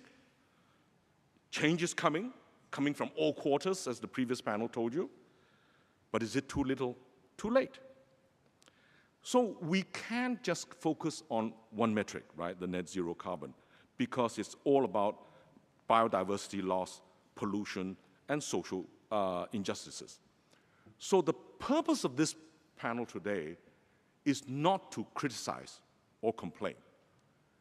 What is the real path that Asia can contribute as the new practical plans to green growth? Now, we can talk about, what do you mean by green growth? And Ma Jun, who is the real expert there, the real great thinker, he's going to talk in the afternoon session, we will be able to explain, right? It's not about talking, it's about the whole reforestation exercise, the restoration of the soil. The practical issues is not about the theory now. The science have already decided the theory. The facts are irrefutable. You may deny it, but climate change, we need action. But climate change is complex system action. So it's not one thing that will solve it. There is no silver bullet in dealing with climate change. Okay, so what those of us who study complex system change would understand, you really need to come from it through diversity, through openness, through emergence, right? You experiment with different types, and Asia being the largest population, covering the largest geographical space, with the largest, natural resources, etc., needs to get its act together. Now, Asia itself is very diverse. There is no one Asia. There are many Asias. So at this particular point, we need to think through, right? So let me just focus on what practically we can do about this. During the pandemic, I actually, worked with a group of people, and we decided there's plenty of knowledge all around. There's plenty of funding around. What we need are the practical plans to get there. So in that idea, if you really think about the world as, divided into the binary of the state versus market, these are two top-down, right? What we now need to build is the bottom-up. And technology has now enabled us to build this bottom-up, What is Wikipedia? Wikipedia is people volunteering to create social enterprise, to share knowledge. So now you have the bottom half of society, the millions of NGOs, the millions of social enterprises, millions of small, medium enterprises needing the knowledge, the talent, and the funding, and the branding, and that's available with the rich countries, with the best universities, with the experts, but we can't match them. So in my view, and I've seen this, the concepts of smart villages, of what I call wiki-ori, the wiki being is voluntary, like Wikipedia. Ori is a Japanese for weaving. We weave together the knowledge, the funding, the branding, so that we can actually deliver these to the people on the cold face of climate action to get them working. So I just want to say this. I have seen some amazing experiments being done in the West. I'm working with people in Iowa, Arizona, working on farms there, how they use regenerative compost to remove the chemical pesticides and the fertilizers and going to diversified cropping. These ideas can then be brought to those in India, in Amazon, in Borneo, where I come from, and really make change. Now, once they get to share that knowledge, how do you use Japanese water mills to help a Nepalese village get energy? Then they're getting that energy, immediately they can immediately get online courses, MOOC from MIT, on how to use the latest technology to bring them through maybe TikTok income at the grassroots level, right? So all this is available, and I think this is the time for us now to be very practical. Let's not talk, let's walk, let's experiment, and this panel will do that. So let me just stop here and invite Barbara, Jonathan, and Sally to come up, and we can hopefully have this nice conversation and how we're going to fix the world. Thank you very much indeed.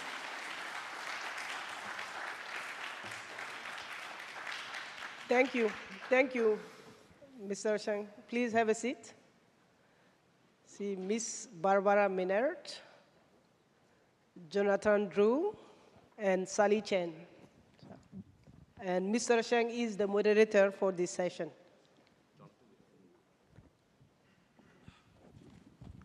Okay, Barbara, why did you start?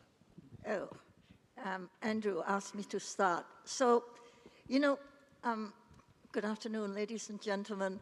There are decades when nothing happens, and then there are weeks when decades happened, and we have just been through some of those weeks. Okay. By the way, that's a quote from Lenin in the context of the 1917 revolution, when things happen very quickly. And I'm referring to what Mike Spence called about the regime change, and what Andrew said earlier about, deep transformations.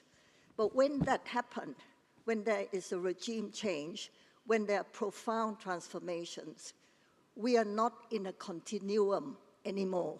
We are in a new era. And if I have something that I want to convey today, is that we need, in the new era, the old rules, the old institutions may not apply. We have to re-examine each of them. So, excuse me, at the COP meeting 2 days ago, the World Bank was badly criticized because of the way they operate as a development bank. There was funding substantially the investment in fossil fuel development. So the role of the World Bank and all the other institutions that we know will have to be re-examined and to change. And in fact, I was saying that almost all the institutions that we have had for the past 75 years will need to be re-examined. We look today at the the theme of this conference, which is about recovery, reformation. And you notice how often the word re is used, reimagine, reconstitute, everything. And so what I really want to put forward that we need to re-examine the first principles and everything that we had belief in. Now, I am by training and by inclination a political economist. And all my life, I have worked as a banker and as a corporate executive. And at this stage, with the new era, I decided to get involved in a social enterprise. I'm basically taking up the challenge that Andrew posed. What can one do at the grassroots level? You know, I can talk for hours about, you know, how we can change and what happened to the SMEs and financial conclusion. I've been talking about that for 20 years. So, but doing something about it is quite different. So I have set up a social enterprise to help to unlock opportunities for SMEs in this time of change, in this season of where everything is being and in particular is how us SMEs could get greater global connectivity. The basic premise is that global connectivity is good for the world, for prosperity, and for the well-being of our planet. And therefore, if I can do anything together with, you know, my collaborators to ensure greater connectivity for SMEs, I'm doing my bit for the world. So I have set up a social enterprise, which is called the World Business Chamber. And I do it in the context of the chamber universe because I can identify who they are. And because the chambers are where the SMEs congregate the most, because most of their members are SMEs. So that's what I'm doing. You know, you can go to my website. I mean, this is not to promote it, but just for those of you who are interested, it's worldbusinesschamber.org. But what is not yet there is, again, to take up another challenge that Andrew put on the table. How do you get the knowledge and the know-how and the tools that are available everywhere into the hands of the SMEs around the world who need them most? And I can focus in particular on green transition. SMEs also need to operate in a low carbon or zero carbon economy. They don't know how to, and they can't bear the cost of it. But how do we get them, how we help them to do that? Because that would make such a difference to our move to, if we can't reach 1.5, let's make it as close as possible to 2, because anything beyond that is disastrous for mankind. And I just like to maybe close by emphasizing one point, that when we talk about climate crisis, we're not talking about the risk to the life of the planet. The planet will survive no matter what we do. We're talking about the risk to life on the planet. We're talking about survival of our species, about the risk to mass extinction. And it's that important. So, for all of us and every one of us. Thank you. Thank you, Barbara. It's great, points about really building the platform to connect the knowledge and the funding and for the people and the know-how for people who need it. Jonathan. Andrew, thank you.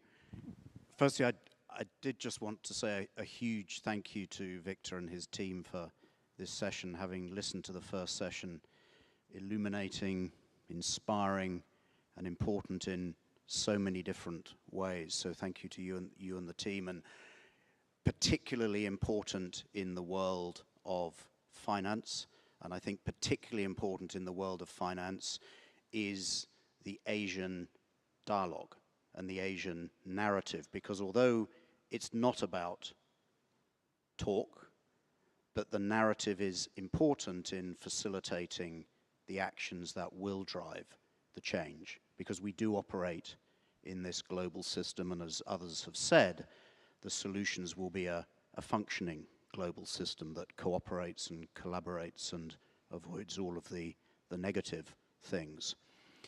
When I look at the world of finance and sort of how it's changed and how that's sort of setting and defining the challenges, how finance will make its contributions, I sort of am reminded of my own conversations within the bank maybe 10 years or so ago when I first got engaged on this topic. And really at that point in time, nobody was talking about even the existence of planetary boundaries. And nobody was really thinking about the consequences or the impact of crossing those boundaries. And when I spoke to colleagues about the concepts of nitrogen and eutrophication and methane and band saturation, people would look at me and say, well, and I can see some of my colleagues in the audience smiling, saying, Jonathan, I studied banking and finance. What's with all the physics, chemistry, and biology here? But those conversations don't happen today. They don't need to happen today, which is the positive here in terms of the awareness that has improved. Also, that we have made good progress in setting out some of the big objectives, so the awareness of the problem and the identification of key objectives to solve some of those issues, and an obvious one being in the area of climate, that you don't really have to explain or justify or argue for net zero today, other than, as you said, Andrew, to the real deniers. Yes, there's an important conversation around how do you define net zero and what's the slope or the shape of the pathway. But we've now really have moved from sort of why to how do we deliver, how do we deal with that. And I think in the world of finance at a high level, it's really, the challenges are how do we allocate capital to the things that will support the transition and move capital away from the things that are not aligned to the transition and those ultimate objectives. But then importantly, in coming back to the dialogue and narrative piece, we have to deal as a sector with the expectations that society is rightly placing on us to do the right things, and particularly to disclose and explain and meet those expectations. Of course, from those who must be obeyed, our regulators, of course, but more broadly to society as a whole. So, but the challenge then in doing that is, as others have said, we're dealing with this huge uncertainty. That there is no clear definition of what green is. There's no rule book that says, put your money there and it'll all work. Put your money there and nobody will criticize you. So we have to deal with those, deal with that uncertainty, focusing on, in a sense, a whole range of activities from those that we know will make a difference. Capital to the technologies that we know are going to be critical. They're tried and tested, and scale those. But then also dealing with what we're not so certain about. Other methodologies, new financial products, technologies that don't exist at scale, or even technologies that don't exist at all to decarbonize and make sustainable certain parts of our activities. So we are also involved in applying capital where we know, but we're also needing to try a lot of ideas. Imagination you talked about, Andrew. Those things we're not certain. We don't know that a sustainability-linked bond is going to provide X% of a solution, but it's a good idea, and we should deploy it, and we should work to make it as effective as it can be. We don't know that committing ourselves to the Glasgow Financial Alliance to net zero and setting emissions targets is going to be the solution. We know it's an important metric, but it's not on its own a complete solution. So we need to commit to those to show our overall commitment. We need to commit to measure progress. But when we get down into the individual actions, and it is going to be multiple thousands, millions of individual actions that will actually solve this, and I won't go through the whole list of what the bank is doing, and I certainly won't talk about the green bond markets and the green loan markets, but to illustrate some of the other areas that we are looking at, from basic financial services like opening bank accounts and making payments for clients. What's the carbon impact? How do we reduce that impact? How do we work with our clients who are providing web services to drive those changes? How do we report the impact of a payment to our clients who are using our services? Because we're very good at demanding our clients give us data, but we also have to recognize that, you know, we are in the supply chain of our clients. So we need to be able to show them the data on their impact of making a payment instruction to us. And we're also at the same time saying we need to reduce that because we want to be competitive. So our software engineers are out there working out, designing the programs to make sure that we're using the lowest carbon impact servers, or at least factoring carbon into the decision as to how those programs will drive server usage. And then for some of the big areas, and to, you know, Michael's point on energy transition, how do we bring capital into that space, innovative structures? So we were delighted that just earlier this week we were able to indicate our support to a very significant package of support for the Just Energy Transition Partnership. So we had half a dozen advanced nations who've committed a serious pool of capital to drive the early retirement of coal-fired power plants in Indonesia. And of course, the private sector banks, and we're privileged to be one of those, has a big role in coming up with the structures that will facilitate that capital to flow and meeting some of those sort of north-south flows that have been missing. And then a final example in our asset management book, how we are again raising pools of capital to invest into everything from natural resources to climate tech. Some positive yielding investments, Andrew, that get us close to those sort of levels of return that investors are looking for, as well as the development of the new technology that will actually enable, in one of our investments, soil to be more productive, absorb more carbon. So these are really, I think, where how finance has changed, how an institution like ours, but there are many others as well doing this, are trying to drive the change. And of course, in doing that, our clients are key, the market is key. We do, and I think we all in the financial services industry also need to be collaborating with other market participants to make the markets more effective, better standards, good practice guidelines to get more money to where it's needed.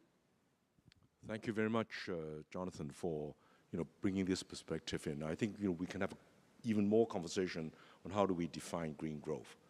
But finance, and I just want to say something about Asian diversity. On top of what large financial institutions like HSBC is doing, the Securities Exchange Board of India just finished a consultation on a social stock exchange.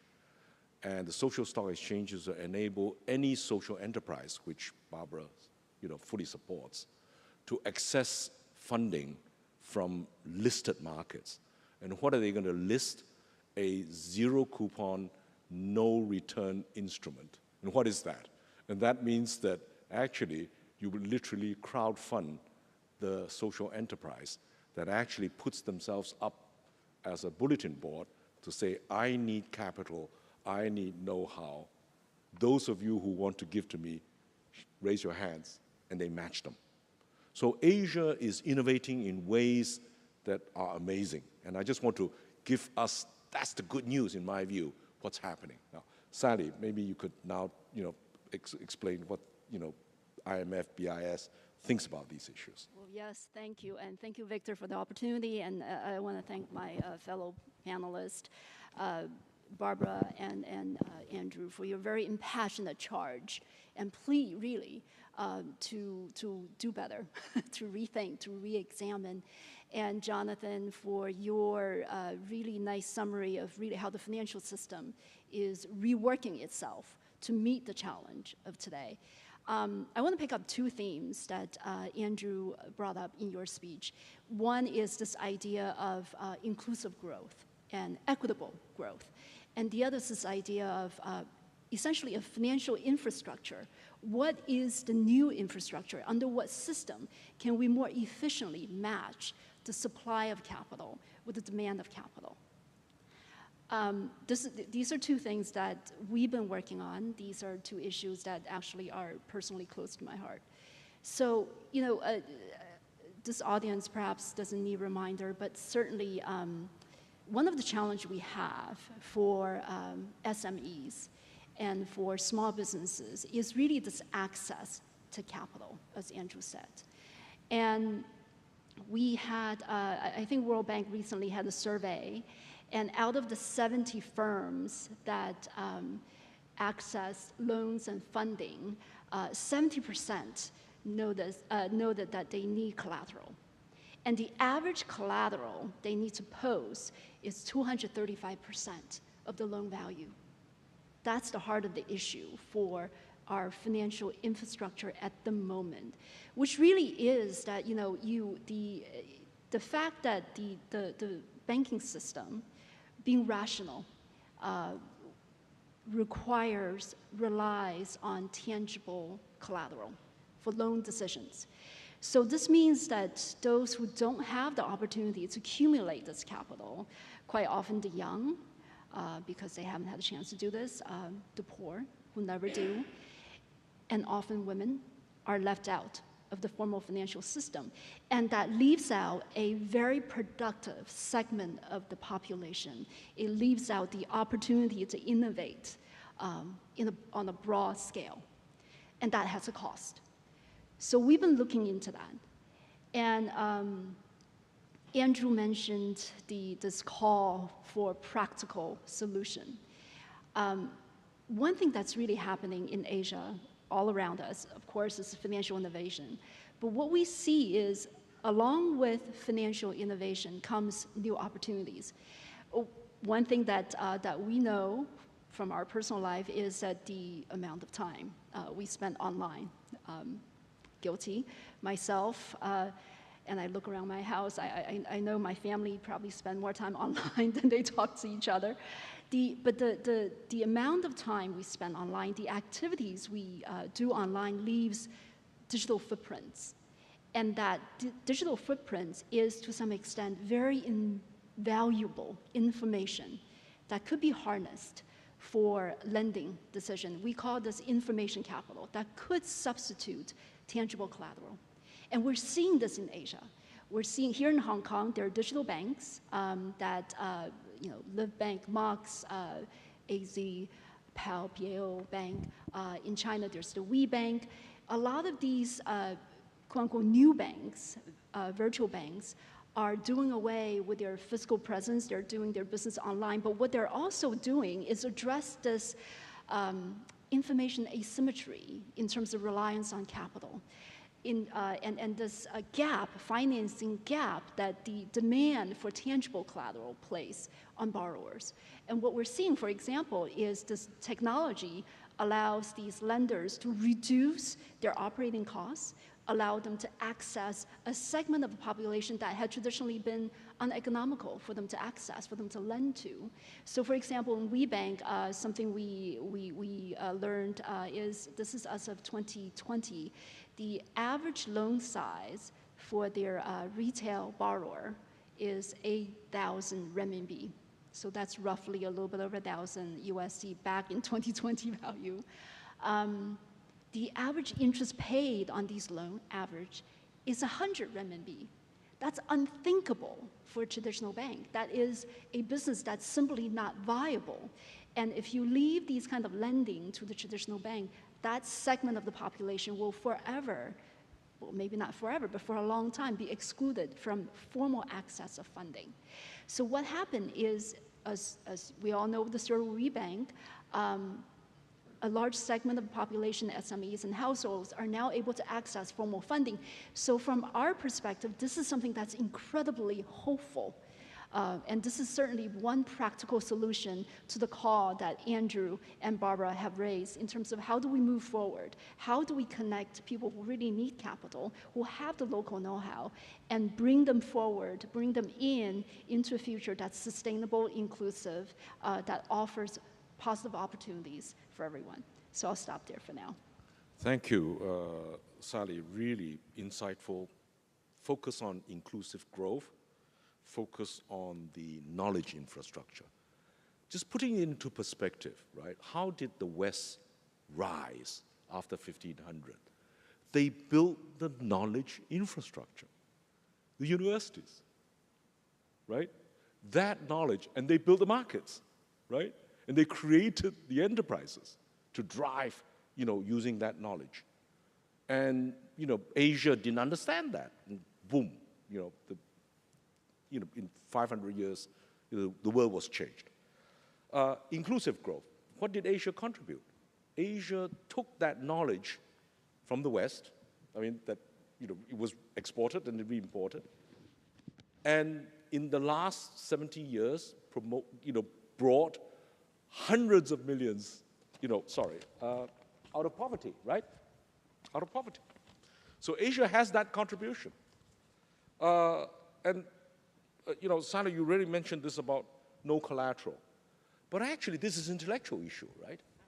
Previously, banks will not lend to you without physical collateral, physical capital. Today, the tech markets will finance you if you got intellectual capital. But what the economists forgot, that the biggest capital of all is natural capital, which we did not include in GDP. Natural capital is only begun to be counted in 2021, when the United Nations System of National Accounts started measuring natural capital. And what we actually discovered is that natural capital actually discounted, GDP discounts natural capital, right? Growing up in Borneo, buying a chainsaw, depending on fossil fuel, in 3 minutes cut down a 150-year-old tree. That tree growing there provides the biodiversity, is not counted in GDP. The chainsaw and my activity to cut down that tree is included, right? So, this goes to show how the wrong metric and the wrong, incentive has created the damage that we've now seen. So we're right into this, very important area. Let's talk about what do we mean by green growth. Barbara, you've got some very good views on that. Well, the concept, as far as I can trace back, the concept of green growth was announced by the OECD in 2009. So many papers were written, but so far we have not seen any evidence of green growth in the totality, to the extent that there is GDP growth that has not used the resources. And in the framework that I said earlier about re-examining first principles and the things that we have accepted in the past, I would question both the definition of growth that we have been using and maybe also the definition of green. So until we have a more time appropriate to fit our new era of the definition of green and growth, it's very difficult to be more specific from my perspective. Thank you, Barbara. Jonathan? Difficult to add too much to what Barbara said there, but I think clearly there are the two elements. There's green, what is green, and there's growth, which is really the metrics point. I think green, there is a general alignment on a concept, that it's something that is either delivering a solution that has a lesser environmental impact than an alternative or a benchmark, so it delivers in that sense an environmental benefit. But I think also more broadly now, the expectation is that it's also an activity that generally aligns to achieving those bigger global social objectives, Paris Agreement, temperature targets, and so forth. So I think there are those two concepts in there. Growth, of course, and the metrics issue. I mean, I completely agree with your point, Andrew. I think this is the deeply embedded one that's going to be very, very difficult and time-consuming to change. But we should absolutely not discourage, and we should absolutely support the work of ISSB and getting better reporting, and the unmeasured to date critical factors into reporting and accounting for that. I think as an accountant myself, I think the profession has failed in really driving that forward more quickly. But that will take time. So then I think, so what do we do in the light of those restrictions? And this is where I think it's actually really critical if Asia to achieve its form of green growth. And everybody's talking about it. We heard the chief executive, 4% plus across the region. We need to put forward our view of what is green growth. And we need to explain why we think that's green growth. And we need to explain why it's consistent with the global temperature and other sustainability ambitions. And perhaps in there's a concept to say that in a business or with an activity that today involves the use of hydrocarbons, and let's look at the climate piece, in the short term, the volume increases may outweigh the efficiency increases that we're investing in, but in the long run, we have a plan such that the activity will decline to zero as the economies mature, as growth levels subside naturally, and we will drive a very accelerated efficiency improvement program. And in many cases, I think to do that, we've got to, again, to your point, Andrew, we need to look for those technologies and areas where we can leapfrog what happened in advanced economies. Advanced economies have a problem, it's because it's a lot about retrofitting. And we all know how difficult that is. But when you're building from new, you don't need to go through the sort of the heavy high carbon processes. You can go to your, take Shenzhen, for example, you can go to build a city around an electric transportation network from the ground up, and that's an opportunity. We can look at your sort of new systems for agriculture that don't involve the massive high tillage. We can move as we grow food systems to be low impact. I mean, Chinese agricultural systems were, to your comments on history, Andrew, sort of renowned for their efficiency and usage of water and so forth. So I think it's those leapfrogging technologies to drive a rapid deceleration or decrease in carbon per unit of output or carbon per unit of energy. That's what needs to be part of the Asian story, and we need to communicate it clearly, because otherwise we risk finding ourselves being excluded from parts of, and an ever-growing part of, the global capital pool. Terrific. Sally, wearing your economist hat, also from the IMF background, talk a little bit about this growth, degrowth debate. I mean, there's a lot of this discussion, right? And I think all of you should know about the issues. I suppose we could think about this from several perspectives. And just to follow up on what the panelists, what Barbara and Jonathan saying, I think part of this growth, degrowth debate can be encapsulated in two issues. One is, as you said, Andrew, how do we go about measuring this?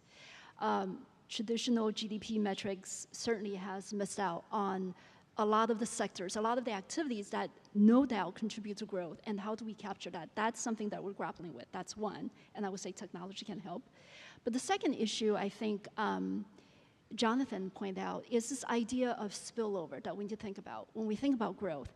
And I think if anything, COVID, certainly this pandemic, remind us that the way we had traditionally think about growth, which is really profit generation, a primary focus on, say, one singular metric of success, has failed us because there are knock-on effects. The idea that, so as an economist for a long time, even today, we talk about how Asia is the bright spot, how Asian growth is really, to some extent, the future. But what we should also realize is that there's Asia is also incredibly vulnerable to some of the decisions, at the receiving end of some of the decisions and repercussions that we had made. So for example, over the past 10 years, 5 of the 10 largest natural disasters happened here in Asia. On average, over the last 3 decades, roughly about 45% of major disasters happened in Asia. And this is a place with a sizable small economy that's incredibly vulnerable to these kind of spillover effects that are least able to withstand the knock-on effect.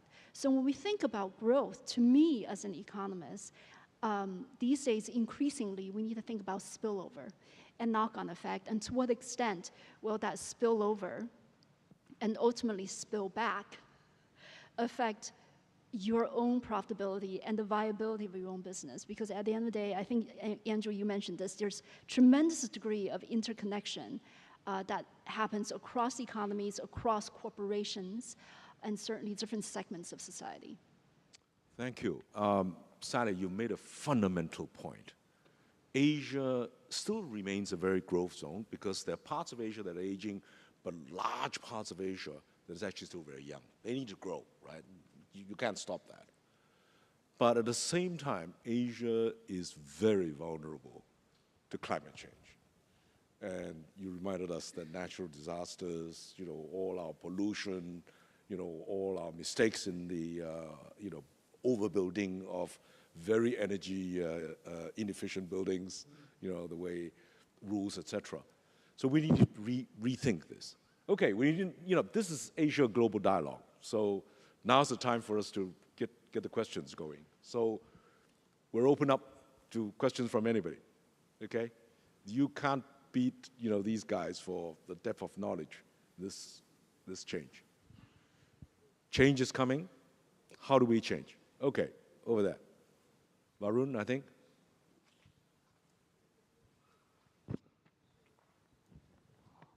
Thank you to the panel for some terrific insights on a very, very important and topical question, particularly given the week of COP27. Can I just get the panel's thoughts on transition? Due to ESG and other constraints, rightfully, there are, any project that has anything to do with fossil fuels, oil, coal, whatever, is being shunned and becomes very, very difficult to finance. And there are good, long-term, understandable reasons for that. But we've got a timing issue. Are the new technologies available and coming on, at a speed, that can make a sensible economic transition from fossil fuels to renewables, et cetera. So can we talk about how that transition can be a smooth one, as opposed to there being, tremendous price increases, because there isn't enough supply on the fossil fuels, et cetera, the existing fuels, before the renewables come online? Varun, thank you very much for bringing a very important point. Transition, transition, transition. We're in a time of change. How difficult is that transition? Who pays for the legacy costs of the transition? And who pays for the future costs, right? So, okay, open up. Who wants to tackle this? Okay, Jonathan, and then Sally. I'm happy to have a first go, because I know my fellow panelists will sweep up where I make a mess.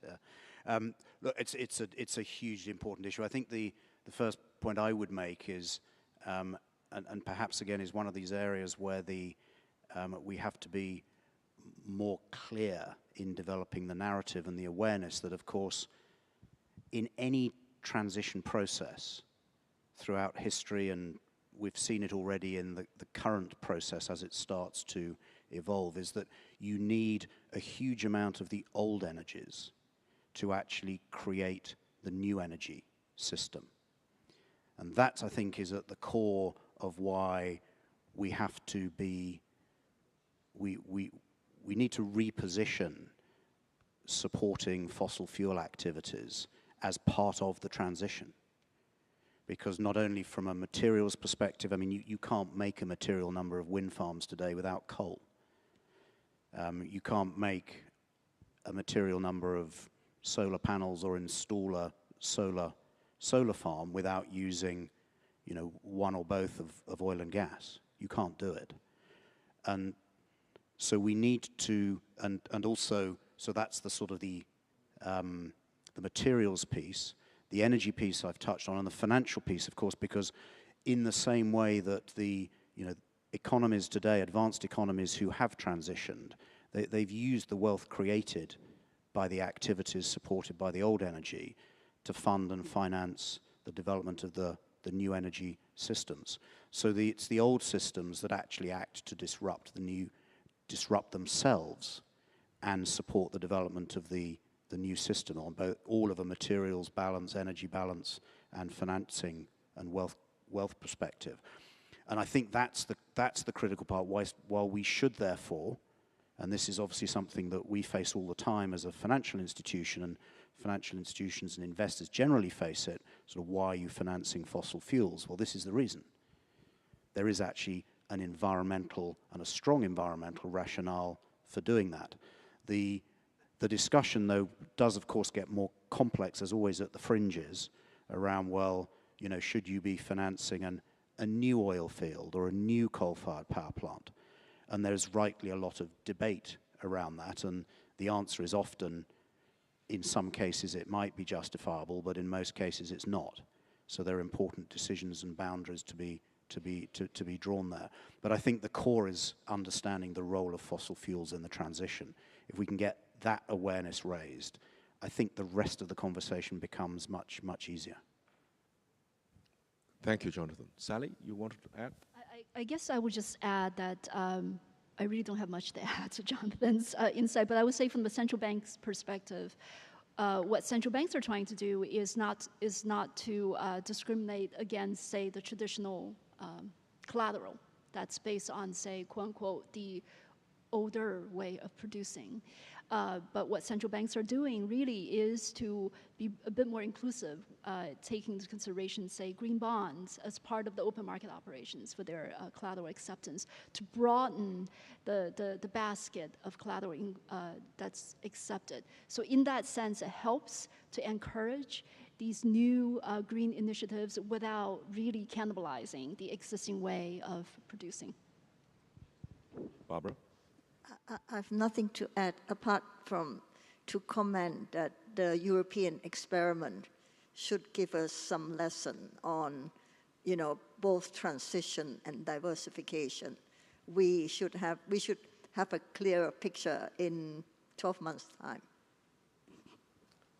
Yes, Casey Kwok. Thank you, Andrew. I note that all our speakers on the panel have some background in finance, and I also come from a finance background. I want to raise a conceptual issue, which is that, you know, finance is all about, you know, as Jonathan said earlier, allocation of capital. But from financial sector's perspective, allocation of capital is closely tied with how you measure risks, how you price risks, how you get a return for taking those risks. But then the fundamental problem is that, you know, those most vulnerable to risks, you know, the kind of risk we're talking about now, are the places where you have high political risks, where you have, you know, all those risks are, you know, normal market pricing is just not justified from a financial perspective. Sometimes it could be the industry, sometimes it could be those vulnerable people. how do we make the whole financial system more willing to allocate capital to those risky areas? You know, you can't just rely every time on government funding and public policy changes. Somehow, you know, talking about this knowledge infrastructure, we need to change some very fundamental things, like you know, natural capital. When there is no price for natural capital, people don't care. Great point. Anybody wants to try this? Yeah, Sally, I guess I'm Casey. I'm quite optimistic that we can overcome some of the old metrics that we have relied on for capital allocation. In part, again, you know, as people here know, and certainly many of you are experts in this far more than I am, that when it comes down to lending, it's a rational business. Just like any other business, you don't want to lend to customers who are not profitable. And because of information asymmetry, traditionally, the way you monitor risk, the way you recoup loss is through a tangible possession of a tangible collateral. But I think what the virtual bank experiment, I shouldn't say experiment, actually it's been happening, and digital banking and technology in payment and in lending has demonstrated that there's a new trove of information that's immensely valuable, that allows us to really bypass really some of the older metrics that we rely on. So again, going back to the virtual bank operating cost example and the risks they bear on their balance sheet and loss they've seen on their balance sheet, the NPL ratios, for example, virtual banks, despite the fact that they are targeting, say, smaller businesses or a quote-unquote more vulnerable segment of the population, their NPL ratio, take WeBank, for example, is substantially lower than the traditional brick-and-mortar conventional bank. And when we look at the distributional impact of technology in terms of lending decision, it is incredibly powerful, and I'm so encouraged by that. You look at the virtual banks in Asia, you know, in Japan, in Indonesia, in Korea, a large portion of the virtual bank users are young people. In Indonesia, the 24 to 35 cohort users are primarily women. And in Japan, a lot of the virtual bank users are women. The elderly are women. So these are two groups that have traditionally not met the metrics of a profitable lender, are now benefiting from these technologies. So to me, I am quite hopeful. Anybody else? Yeah, coming again from the framework of the new era, I actually think that we can look at new innovations like the central bank digital currency, because right now, you know, most of the central banks are looking and experimenting with issuing their digital currencies, and many of these will be programmable money. And for the first time in human history, we will have money that can be programmed, is programmable. And perhaps, because we haven't got it yet, that we can achieve the financial inclusion and targeting money to where it's most needed, most risky. So that's something that would be in what we all call, you know, the new era. Jonathan. Andrew, I think the only point I would add, I mean, and these two brilliant descriptions of some of those specific interventions and the role of, you know, fintech, new approaches to finance are critical in. But on the fundamental question of that sort of, yes, capital allocation, it's risk and return. On the risk piece, I think what we are seeing, again, encouraged by regulators now, in the assessment of these long-dated scenarios, which are embedded in guidance under TCFD and otherwise, there's a lot of work going on addressing, you know, what those risks are that need to be assessed in there. But the piece that's missing at the moment, and I think the regulators, the Network for Greening the Financial System would acknowledge, at the moment are the social transition mechanisms. So the impact on, you know, a borrower who is dependent upon the community that you've just described that is vulnerable of climate change when that community becomes disrupted. That's just not factored into the risk at the moment. So that is a work in progress, but you're right, it's a missing piece and something I think we really have to work on. Thank you. I think, Casey, you raised a very fundamental point, which is the shift in thinking about risk. The finance in the modern textbooks by the finance guys miss the fundamental point of systemic thinking around 1500. I just want to share this with you. I was at Dunhuang on the edge of the Silk Road, and I looked west, 1,000 miles of desert. Okay, look east, maybe another 500. And I asked myself, could conventional banking finance the caravans? And the answer, traditional banking, no way. You know, the caravan's going to be robbed, they're going to get lost in the desert, they're going to be cheated, they're going to be confiscated. It's capital, capital, capital. You think about it, 1500, 1493, you know, when who financed these ships to go, you know, across the, the Cape of Good Hope via Africa and then went to discover America? Venture capital, equity, equity, equity. Banking is about risk transfer, collateral. Equity is about risk sharing. So what mainstream economics, which is based on classical physics and mathematics, has forgotten is about optimization, efficiency. Biology is about adaptation, survival, and resilience. And I think Mike's point about how technology is now moving, okay, out of just quantum into bionics shows that even in science, particularly in ecology, the thinking is now shifting not just for pure efficiency and how you think you can manage risk. All these risk models, as you know, of VAR models or et cetera, fail, right? They failed because they did not take into consideration the black swan. You know, what you don't measure, you think don't exist, it's going to kill you. So I think, you know, we're in a changing world.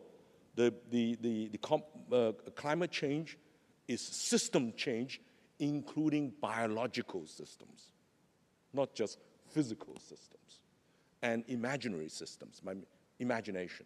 So the point that you made is very, very good. I think, you know, central bankers and regulators are beginning to see this, but not quite there yet. Anyway, next question. Everybody satisfied? They're hungry, actually. Okay, so any last words from the panel? Barbara? Just to say it's such a pleasure to be here with you all and to have such a great audience who's so interested and so involved in what we have been saying. So thank you. Jonathan. Well, Andrew, similarly, I think, you know, the appeal from my side is to continue the collaboration and the sharing, because knowledge is critical. Nobody is a repository of all the answers, but the more we share, the more likely we are to, you know, find answers and solutions that will make a difference. Sally? I would just say that there's now growing literature on the fourth industrial revolution, which is really boosted by knowledge and productivity. So the fact that we're here, the fact that we're sharing our knowledge is invaluable, and I'm hopeful. Yeah. Thank you. Thank you for the panel. Let me just, thank you. Thank you all. I just have one last please word. Go ahead. I hope you don't mind me saying the last word. Yes, please. I really want to sum up by thanking the panel and Khadija, but I really want to say, being back here, you know, in Hong Kong after 3 years after the lockdown, taught me several things. Number one, we have been in social bubbles, and all the strategic mistakes of the last 3 years was because we cut the physical feedbacks. Okay, knowledge is about feedbacks. if we get the feedback like what we're doing here, it's not what we're learning here, it's when we chat over coffee and sharing and eating together. That's what makes it. Second point, I think, is what makes Hong Kong. Hong Kong is exactly that. Hong Kong is all about food, all about eating, all about talking, all about connecting. The Asia Global Institute and the dialogue, which I think Victor and William and the bank and all of you have made, is the energizing and the empowerment which Hong Kong represents. Whenever I come to Hong Kong, I am energized, I feel connected, I feel empowered, and that's Hong Kong, because it was a bare rock. And today, it's all about people, it's about connecting, it's about convening, and I think I want to thank Victor and William, and the whole fantastic team of the Asia Global Institute and Hei Wai and Yvonne and Al and all the others who have made this very great event and bring back the energy to Hong Kong. Thank you very much indeed. Hear, hear. Thank you.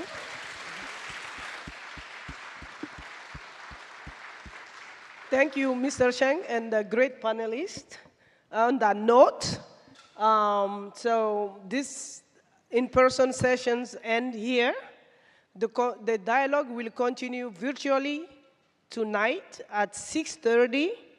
If you have already registered for the evening sessions, you must have received the link from the Secretariat. If not, don't worry.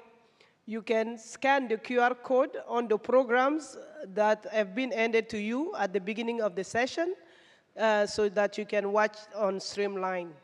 So thank you very much, and see you tonight. Thanks.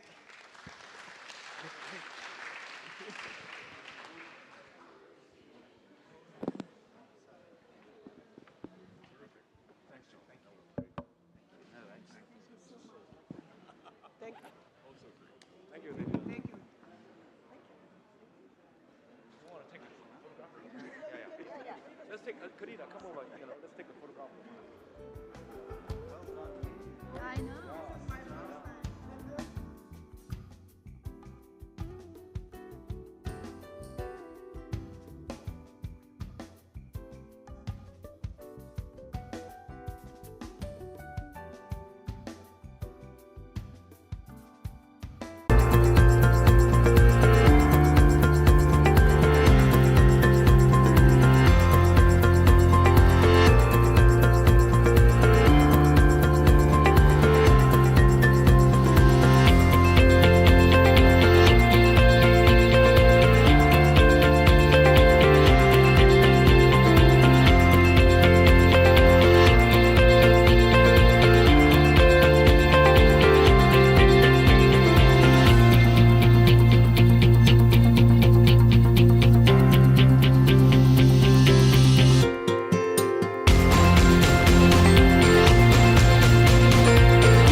Welcome to the Asia Global Dialogue 2022, brought to you by the Asia Global Institute at the University of Hong Kong, where we present Asian perspectives on global issues.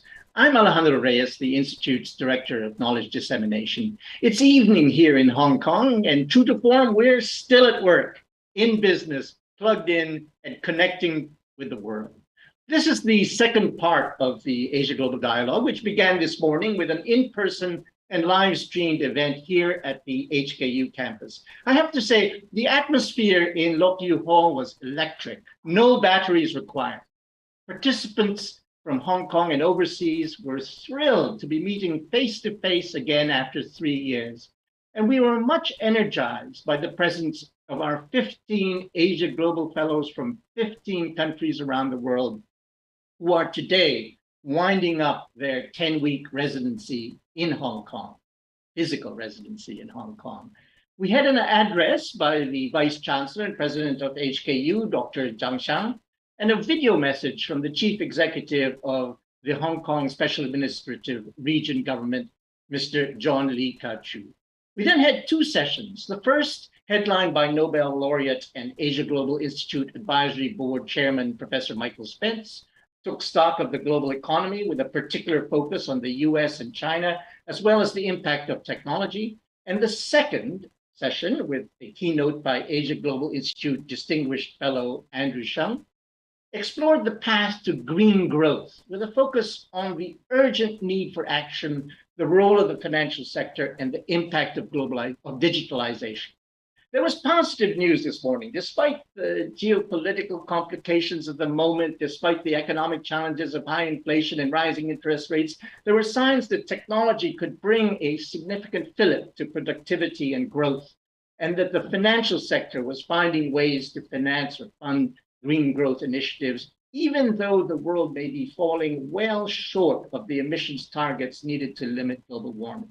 This evening, we are all online to reach our global audience. We have another 2 sessions and a short closing. The first, which will be chaired by Dr. Victor Fung, the chairman of the Asia Global Institute, will look at Asia in a changing economy, the future of finance and the challenge of inequality.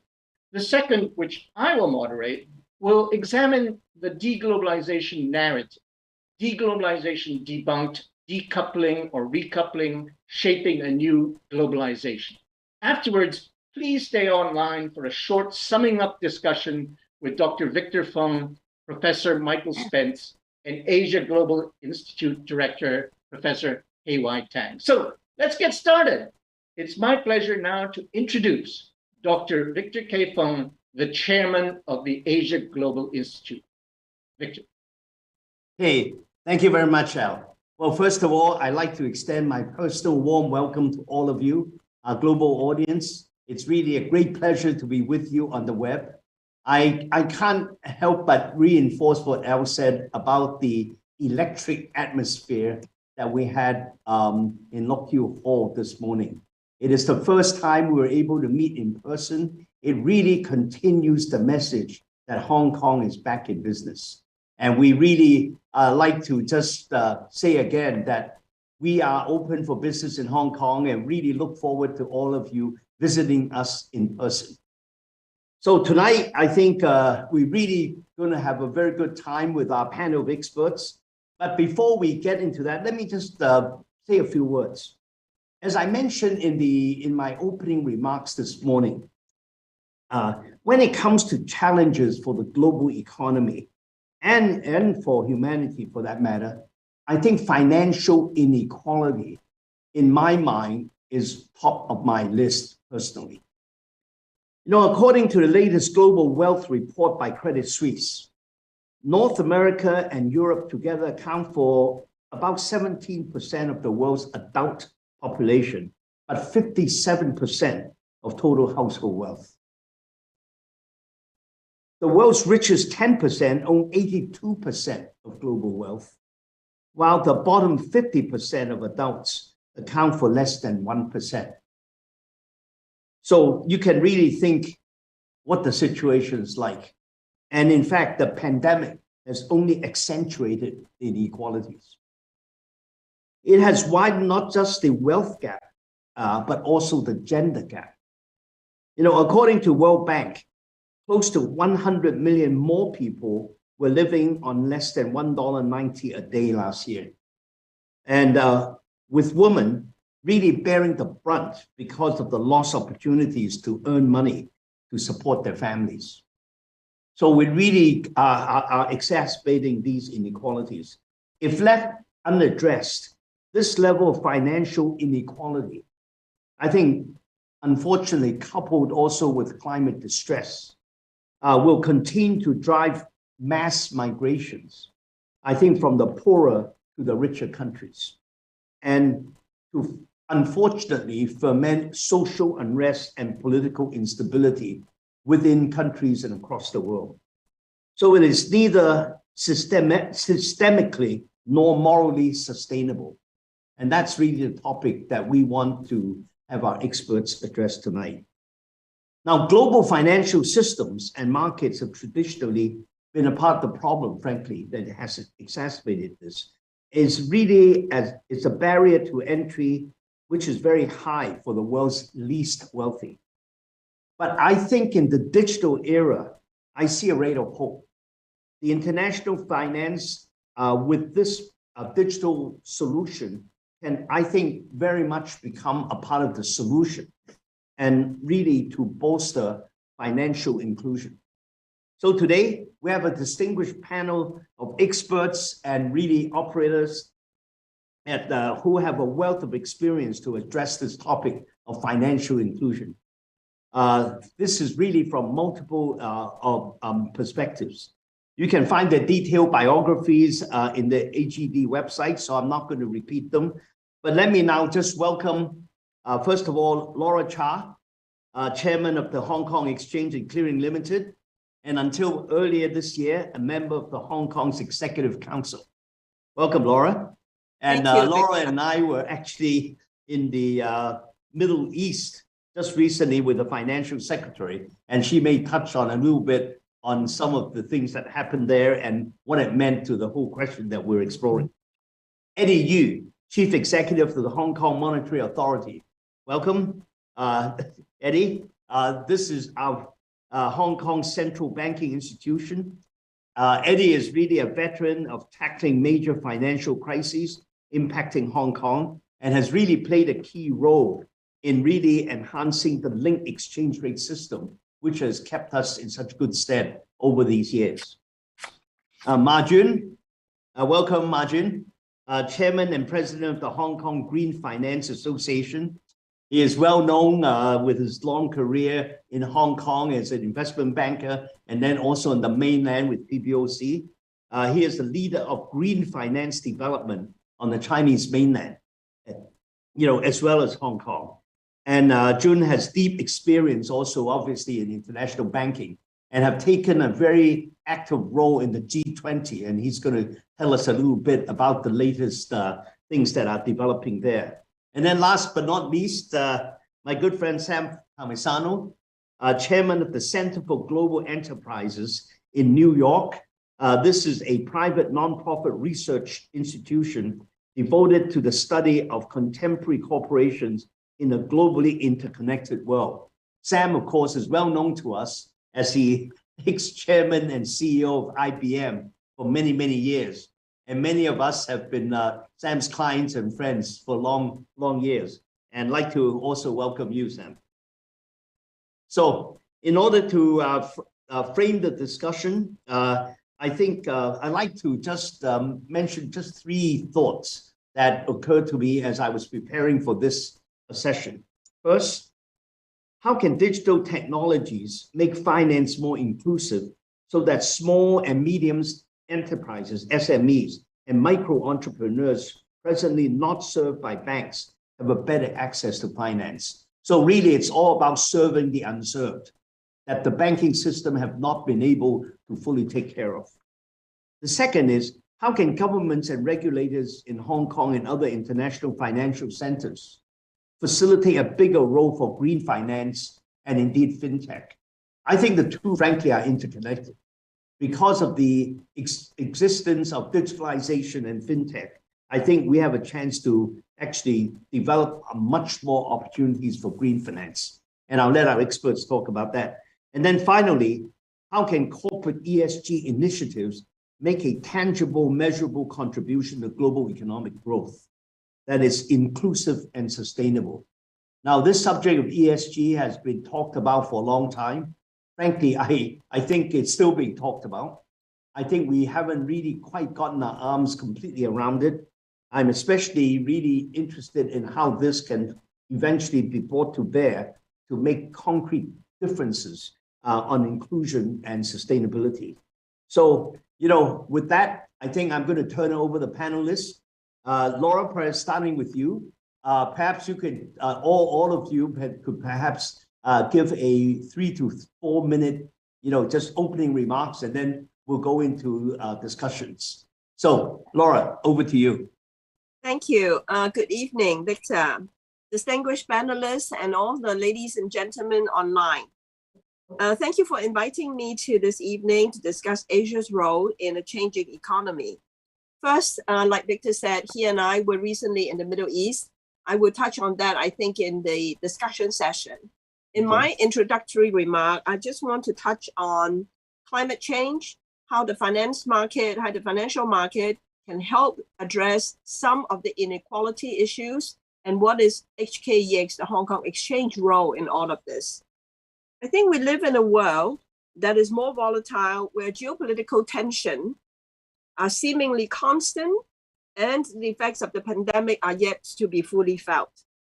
And increasingly, the need to address challenges like climate change, which is really a topic all over the world in almost all the international forums that we have attended.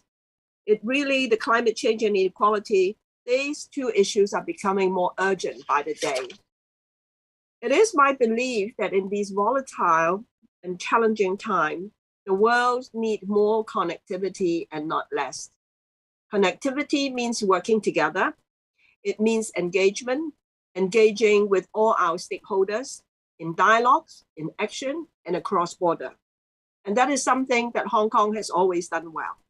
Hong Kong has always been a super connector, and connectivity is what defined the city as an international financial center. But how do we harness the connectivity to address the challenges that we face today? Let's start with climate change. About the net zero transition, it is very essential to tackle climate change, which is all requiring substantial financing. Hong Kong's role as a connector between the East and the West, and our robust financial infrastructure and the strong government support for sustainability means that we are well placed to connect capital with climate projects and opportunities. As a regulator, HKEX set standards and guidance for over 2,500 companies to help them meet investors' demand for greater disclosure and transparency around how they plan to meet the climate change challenges. As a market operator, HKEX is also committed to create a sustainable finance ecosystem with the right channels and products to help finance a low carbon and sustainable economy.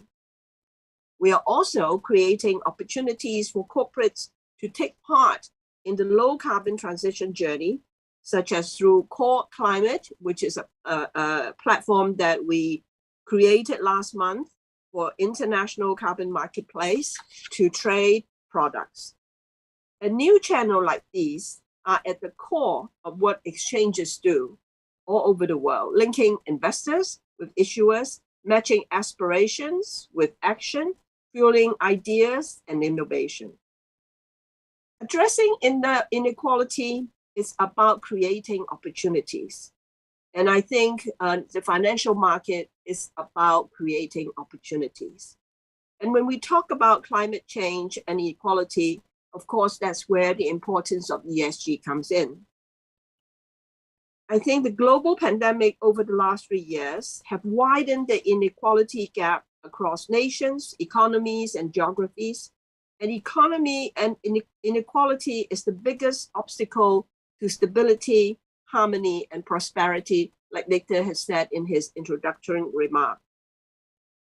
Capital markets play a key role in connecting capital with opportunities, fueling the growth of the real economy and driving change in societies.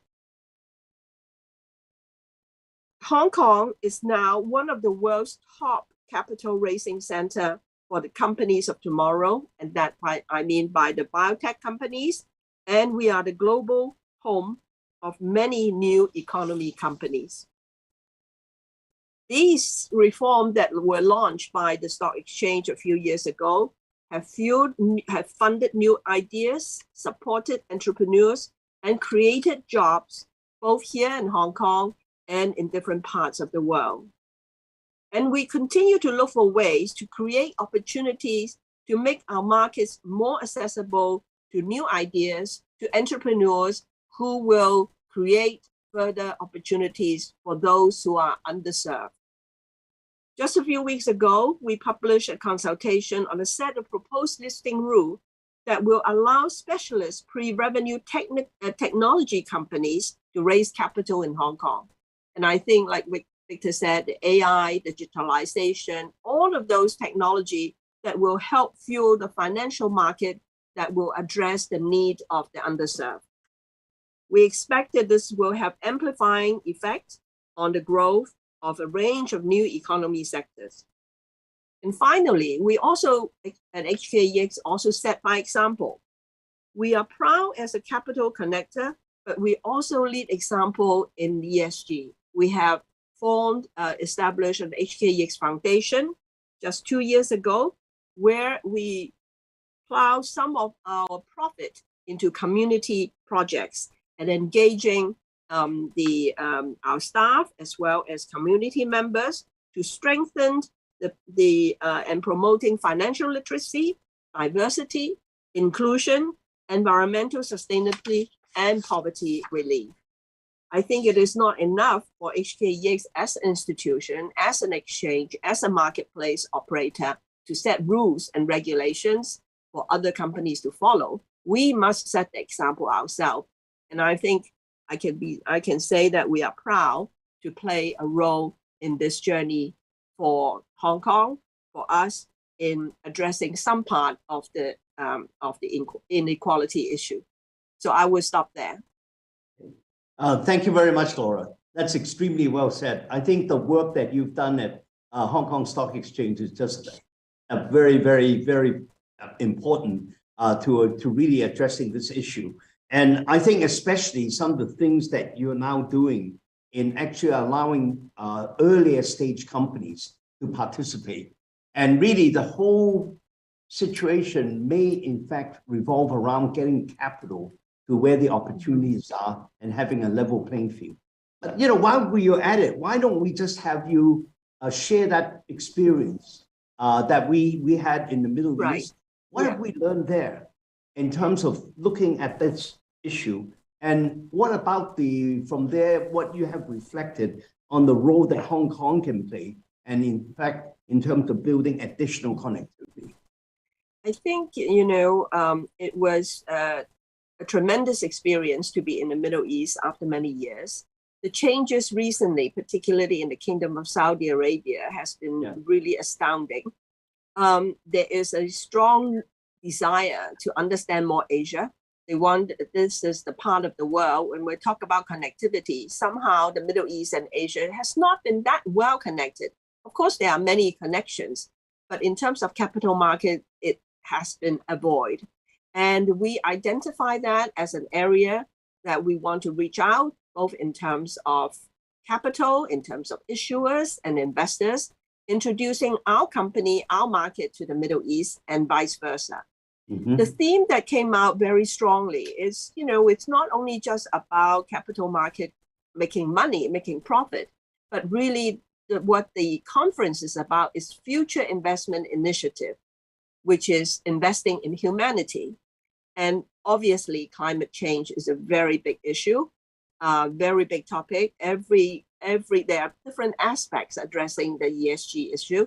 And I think Martin will be very happy to see that really every country has a very, very defined climate change program. And the Middle East, they are astounding. Of course, they have a lot of capital. What they are doing in the environment, they're going to, for example, in the kingdom, they're going to plant 10 billion trees by the year 2030. This is just one small aspect of not only creating new source of energy, but really greening the environment that will reduce the emission. So I came away with the very strong impression that in economies such as the Middle East, they are all concerned about the climate issues, which are universal. Okay. Thank you, Laura. Yeah, maybe more about that later as well. Eddie, why don't I turn to you next? Maybe you can give your short opening remarks. Sure. Thank you very much, Victor, and good evening, everyone. As you said in the beginning, when we think about the future trends apart from climate risk, the other one is, of course, the digital innovation that we're seeing that holds the promise of delivering better and more inclusive services from the banks to their clients. And we, in fact, started this whole fintech journey some 6 years ago. And we've now delivered a hugely popular faster payment system. We've introduced 8 virtual banks with innovation and also financial inclusion in their mandate, whether when they are serving individual or corporate customers, especially SMEs. And last year, we rolled out our FinTech 2025 strategy as the second phase of our journey. We've got many initiatives there, but there are 2 in particular that draws quite a lot of attention, and both are related or connected to financial inclusion, in particular, the services to the SMEs. One is the central bank digital currency, and the second one is how to use data to better banking services. On central bank digital currency, or CBDC, we have been exploring that on both the wholesale and retail level, but we're actually a little more focused on the wholesale level because we thought that it holds the promise of solving some very long-standing problems of banking. For example, cross-border payment, which is still very costly, very slow, and very opaque. So we partner with a few central banks in Asia and in the Middle East 2 years ago to start a project called mBridge. And our partner central banks includes the People's Bank of China, the Bank of Thailand, and also the Central Bank of the UAE. And the project is coordinated by the Bank of International Settlement. The purpose is simple. We want to use the blockchain-based CBDC, multiple CBDC platform to make cross-border payments more direct with atomic settlement so that it's cheaper and faster. And we did some pilots already. And it proves that by using this platform, the processing time for cross-border remittance can be reduced from days to just seconds. And the cost can be half at least. And we just finished another pilot in the last 6 weeks, basically partnering with 20 banks in the 4 jurisdictions that I mentioned. And they're putting in real life, real value transactions for their clients through the system to test whether it can be really done in seconds. And that test was very successful.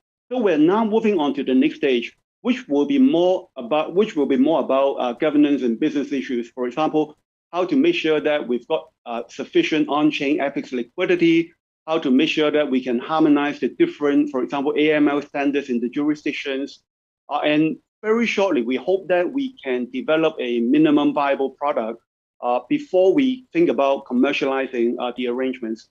But in the meantime, we're also getting more central banks into the platform because for a system like that, you need scale, you need the network effects.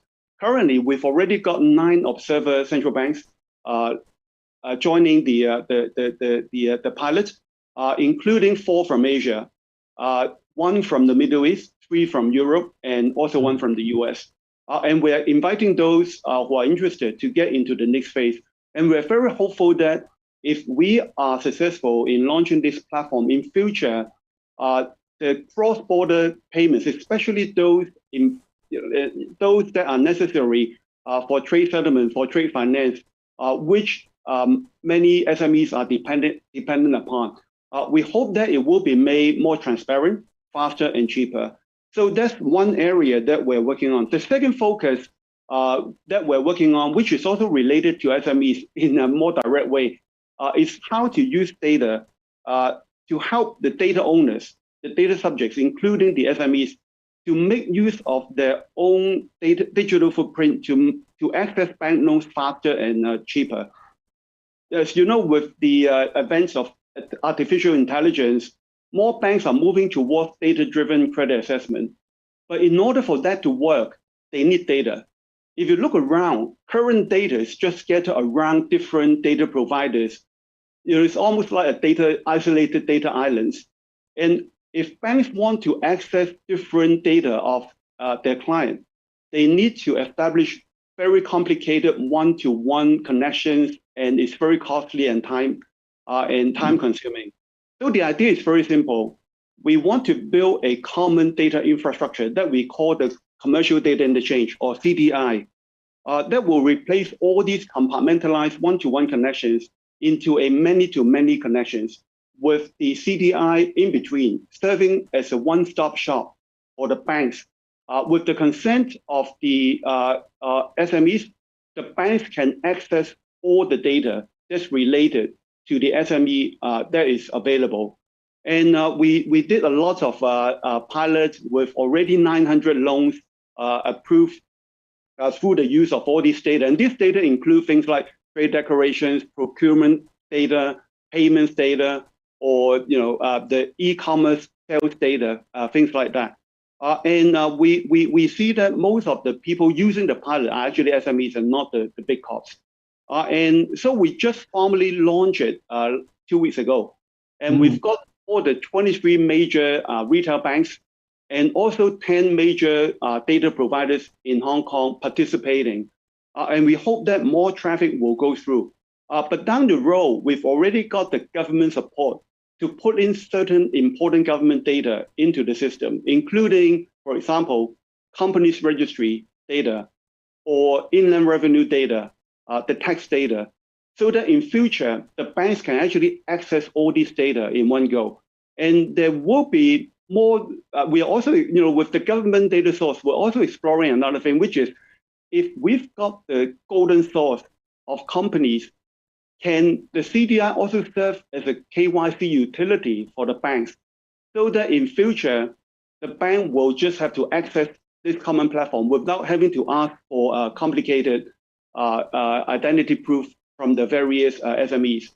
So with all that that was put into the CDI, we hope that it will gradually develop into a platform which can help the SMEs to get their loans without having to provide very tedious financial statements or without having to provide collateral before they can get a loan.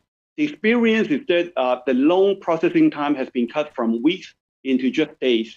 And the cost of their loans the terms of the loans has actually improved a lot as well. So I think there's a lot more that we can do through the use of technology and data to allow banks to offer better and cheaper services to all, especially the unserved or those who are paying more expensive banking services now. I'll stop here. Thank you. Eddie, that was really excellent. I think this is really good news for our SMEs. I think for the SMEs, it's really all about access, isn't it?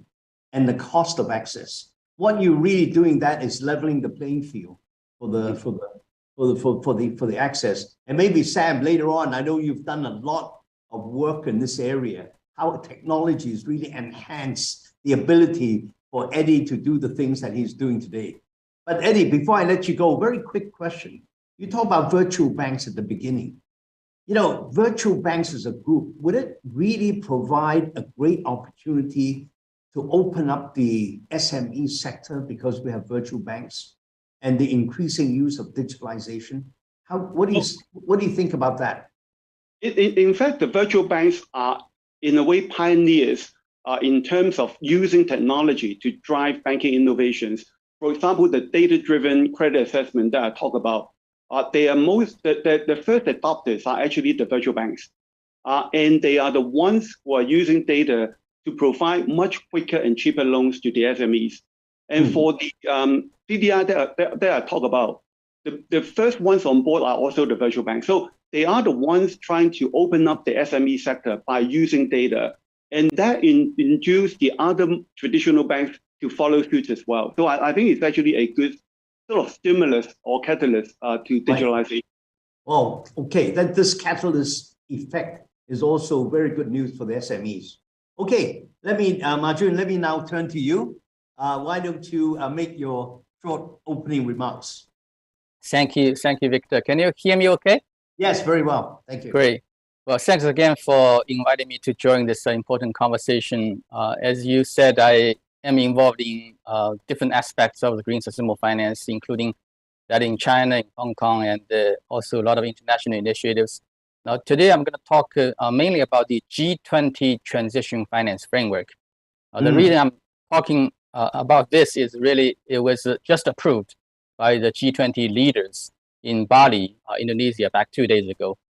And I, in the capacity of a co-chair of the G20 Sustainable Finance Working Group, has been working on this document for the past 9 months. So I'm really glad that it's been endorsed. Congratulations. And, and becoming, I think, a very major document that's going to guide the international work on developing transition finance framework. Now, a lot of you will be asking, we heard about green finance, sustainable finance. Why are we talking about transition finance? Now, the reason is that despite the fact that green sustainable finance has grown rapidly, in China, we now have 20 trillion RMB outstanding green loans. And globally, I think this year's green bond issuance reached $1 trillion US. But still, it's far from enough to meet the climate change and also many other needs arising from SDGs. And one of the reasons for the capital shortage for sustainability is that so far the green and sustainable financial system has allocated resources only to pure green or close to pure green activities and has not helped enough the transition activities, namely the activity undertaken by carbon-intensive companies to move towards net zero. Now, what do we mean by carbon-intensive companies? We're talking about companies in sectors such as steel, cement, petrochemical, coal-fired power generation, transportation, building, and so on. And many of these companies in these carbon-intensive sectors are being viewed as by banks and other financial institutions as polluting, carbon-intensive, so I need to reduce financing for them.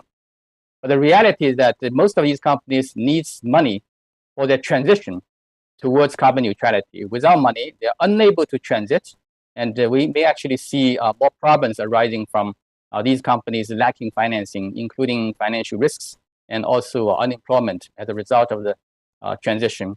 So that was the background for the G20 discussion last year, which decided that we will do a transition finance framework this year for the different jurisdictions, regulators, and also the financial markets. So we just had this document. I hope you will read it. It's online in many websites, including the UNDP website, which is hosting us as secretary of the G20 Sustainable Finance Working Group. The 5 key pillars of the framework are the following. Number 1, we need to have a methodology to identify transition activities. In China, we are using what we call transition taxonomy to define what transition activities are.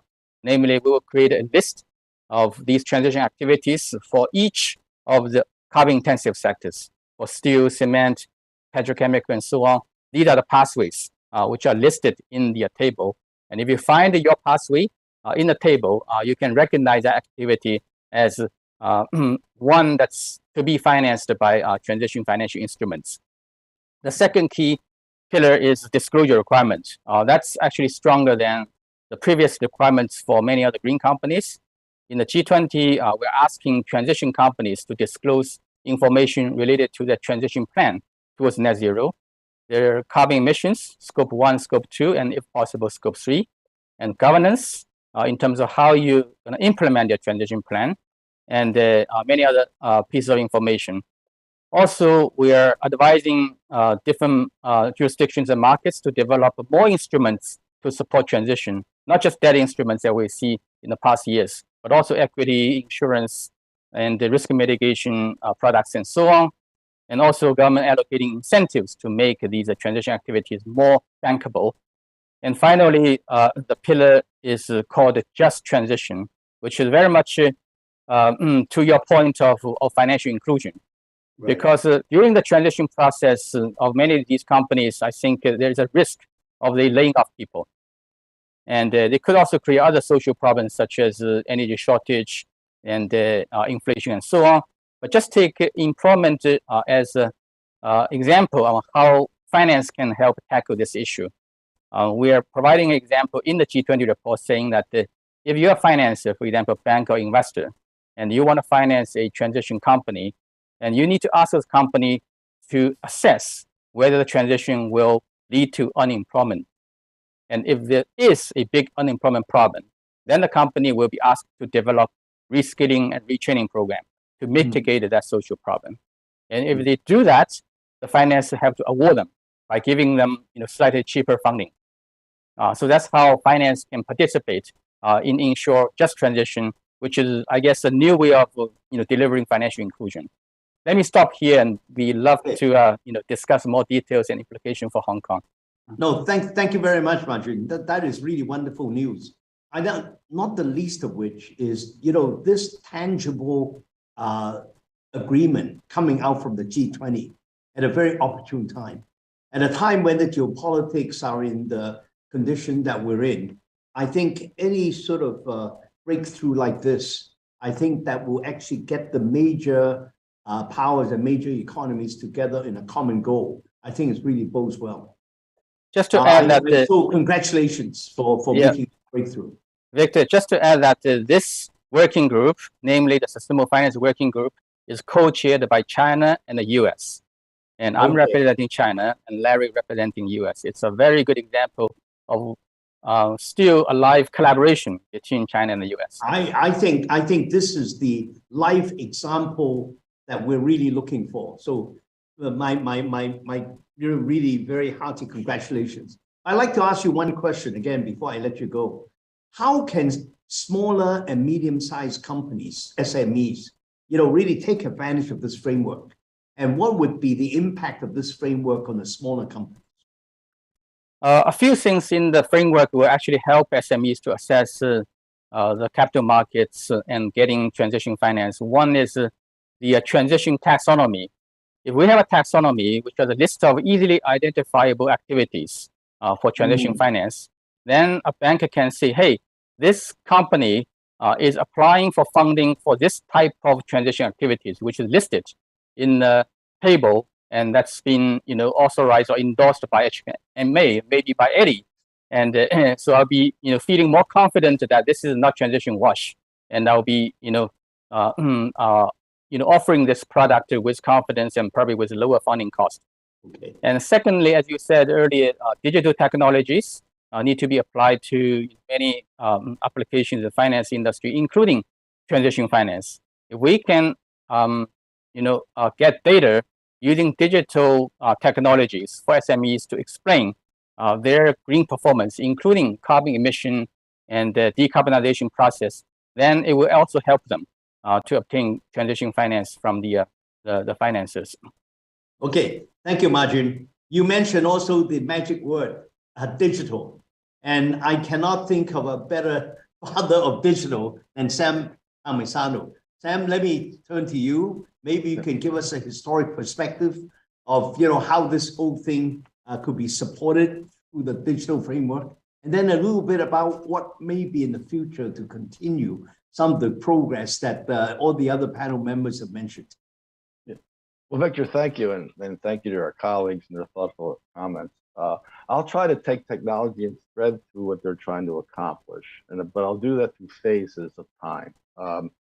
And Marjorie, I want to really congratulate you for your work on the G20, because it is the most pragmatic explanation for finance for the transition that I've heard of. And I was on the ExxonMobil board for 15 years. Okay, so I mean, hats off to you, right? Because the issue is the intensity of the users. It's not necessarily automotive EVs. That's a solution, but you've hit the key elements. There's no alternative at this point in time, and a lot of research and investment has to be made. But let me start in time, and then I'll work my way to to where you were at the end there.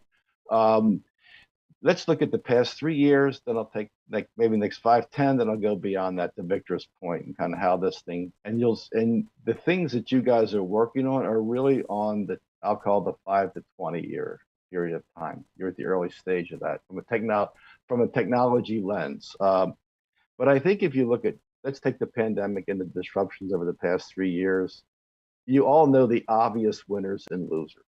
The winners in this were the companies that were digitally more enabled than the ones that weren't. And there's lots of examples of that around the world. Big tech, e-tailers, Prime, Amazon Prime, et cetera, work from home, entertainment in the home, media content now being distributed over the web, et cetera, They were in healthcare as well. I can go on and on and on, but the companies and the economies that were farther along in digitization, everybody was impacted, but they did slightly better. And their populations did somewhat better. And for example, look at GDP. If I correlated to GDP, you take countries like US, China, and India, clearly did better than their colleagues in Europe. They're farther along in digitization. I mean, we did the studies in my organization on platform business models, benchmarking the world.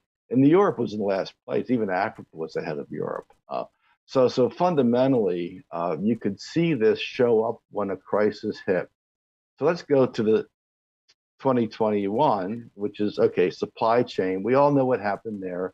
We know when demand and supply got out of balance. We know what issues as far as constraining supply, whether that was zero COVID policies or logistics issues, et cetera, when you constrained supply and you had demand because of all the fiscal provisions that were necessarily provided by government, you have what we had, which was these constraints, which is we all know led to some of the inflationary environments we find ourselves in today. But put on top of that, in 2022, we have a war. Okay, right? So if this wasn't hard enough, now we have a war going on at the same time.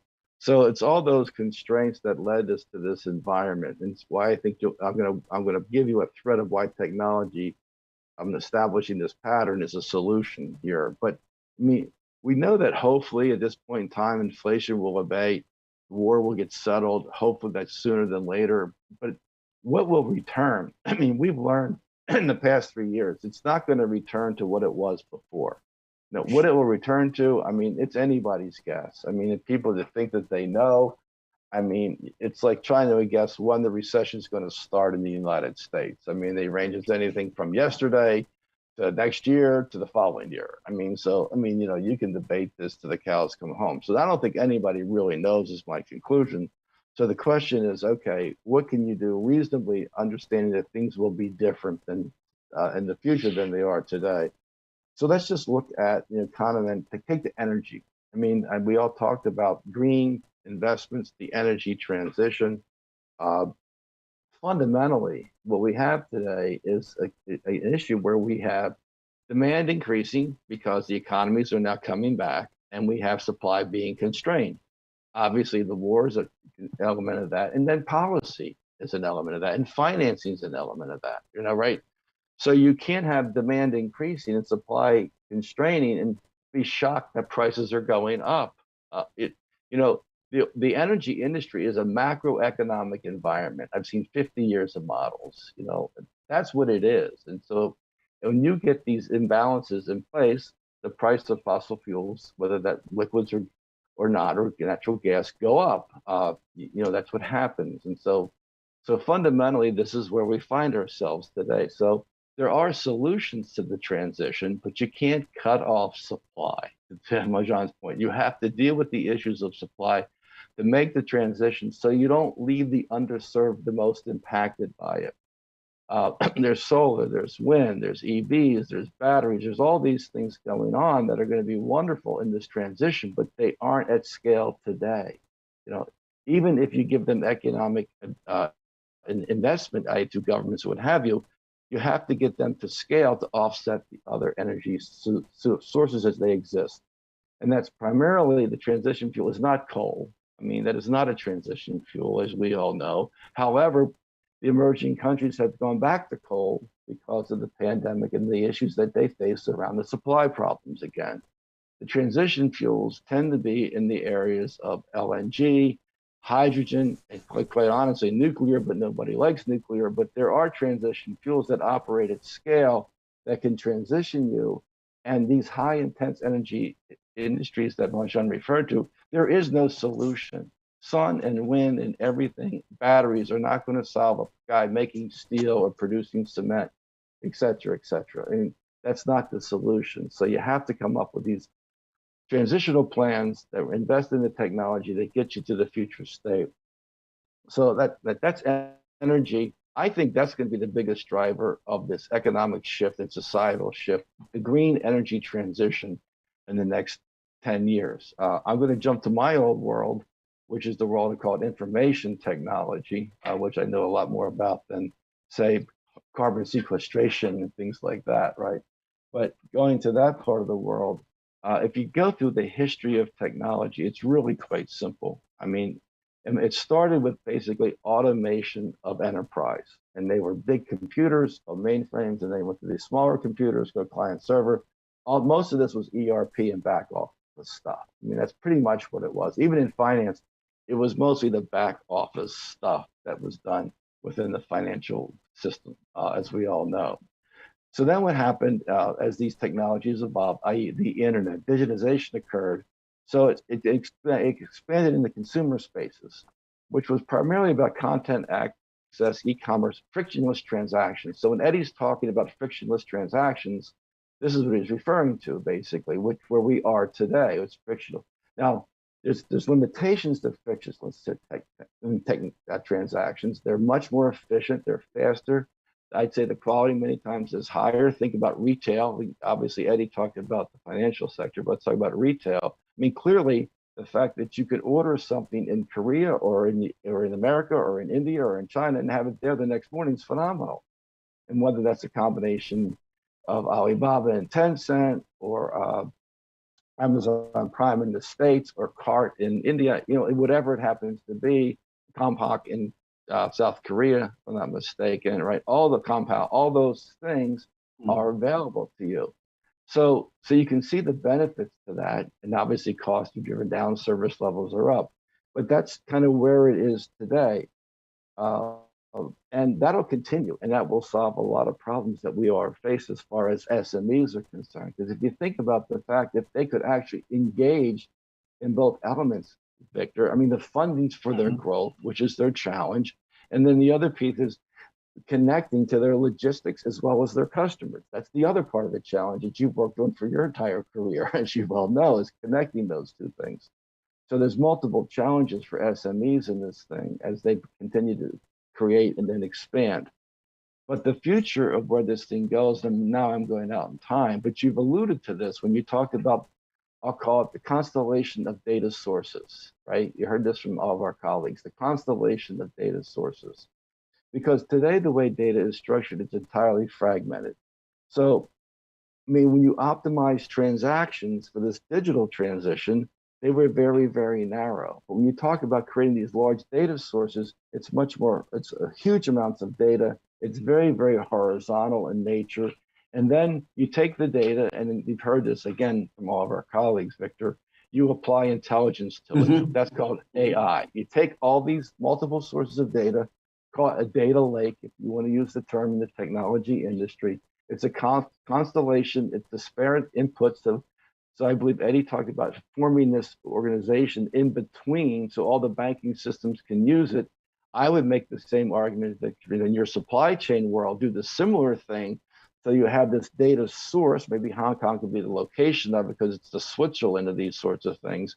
And then everybody, SMEs, logistics companies, merchandising companies, retailers, et cetera, have access to that data source for the future designs, transparency of their supply chains, blockchain level of secure transactions and payments, et cetera, et cetera. So that's what we're talking about. But you take that on top of these large data sources, you put AI associated with that. Now, AI has some negative implications. It doesn't have to be. Everybody says it's going to eliminate all jobs. It is not going to eliminate all jobs.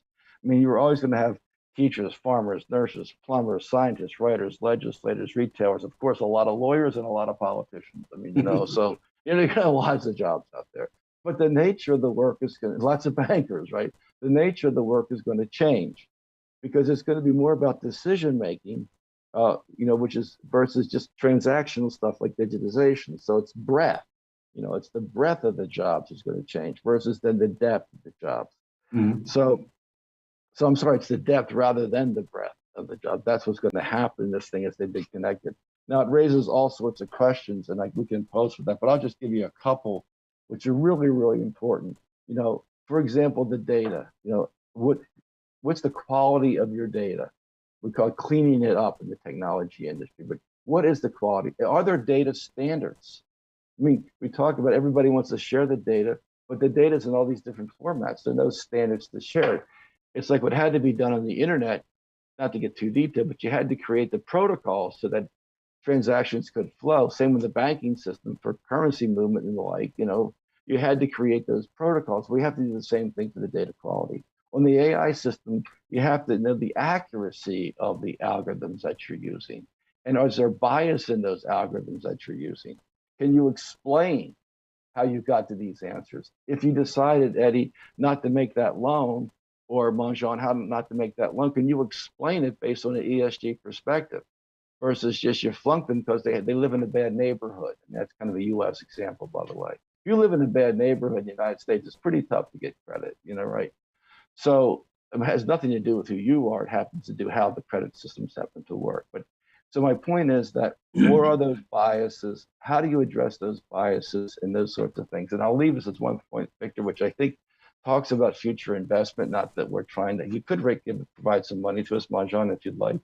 But we've created this thing. It's a nonprofit evergreen fund in the United States. We hope to raise the first fund at 500 million. We think we'll get a couple of billion by the time we're done. But it's going to focus on future areas for research and technology to solve the problems you're explaining. The energy transition, biologics, quantum computing, semiconductors, because semiconductors are basically the fabric for all this stuff that we're talking about. It has to run on something called a chip, and then cybersecurity. But the idea is, so if you think about this, what's evolving here, we'll talk about the West and the East, but China has currently out invested, if you say the United States, in these spaces. I think a couple of years ago it was almost, I recall, $1.9 trillion or some significant amount of money in these future spaces. But if you take Europe, Japan, and the US, it's actually equivalent to it, if not larger than China. So if there are two, the point of this is not to say that this is bad. I think it's actually good because competition will spur innovation.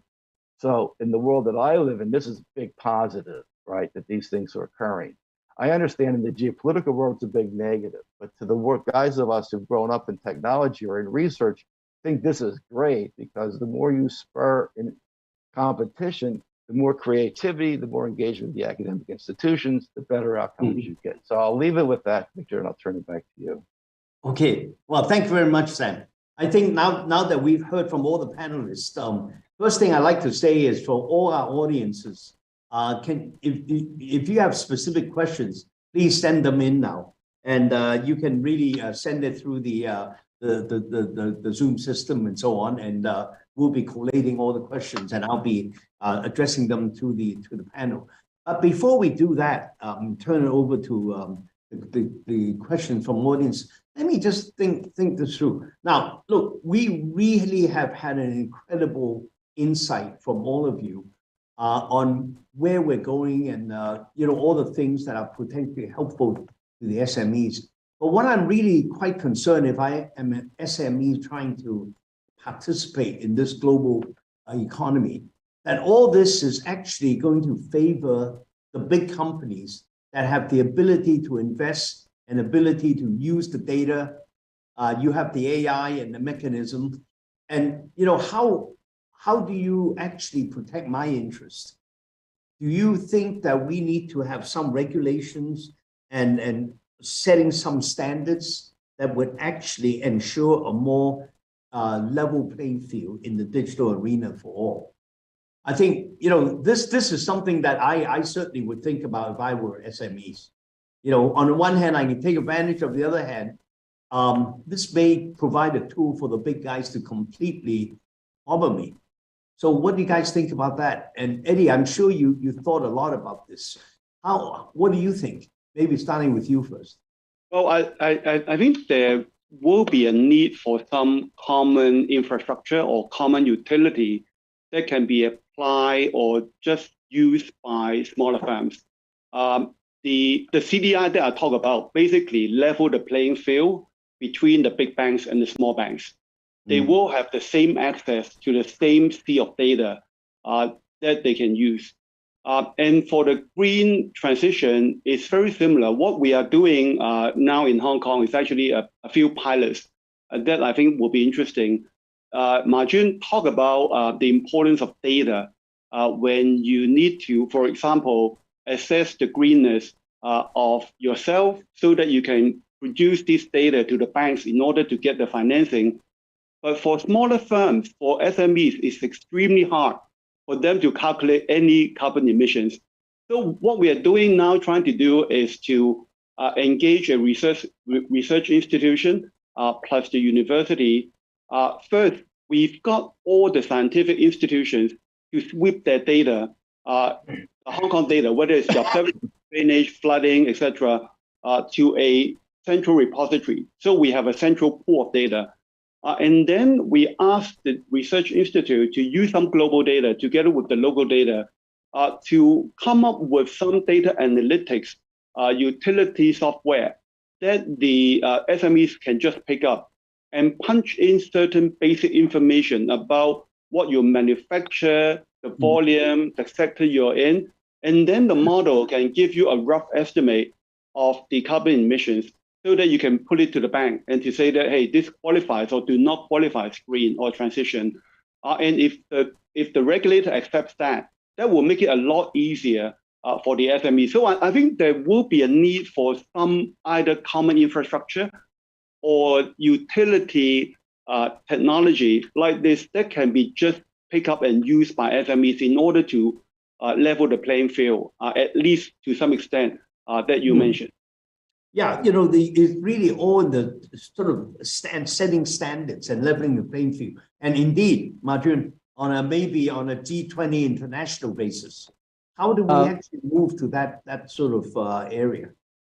Actually, at the G20, we discussed the issue of how to address the ESG information disclosure issue for SMEs. And we want to make sure that the SMEs will be able to report ESG or sustainability-related information at a lower cost than the current perceived costs.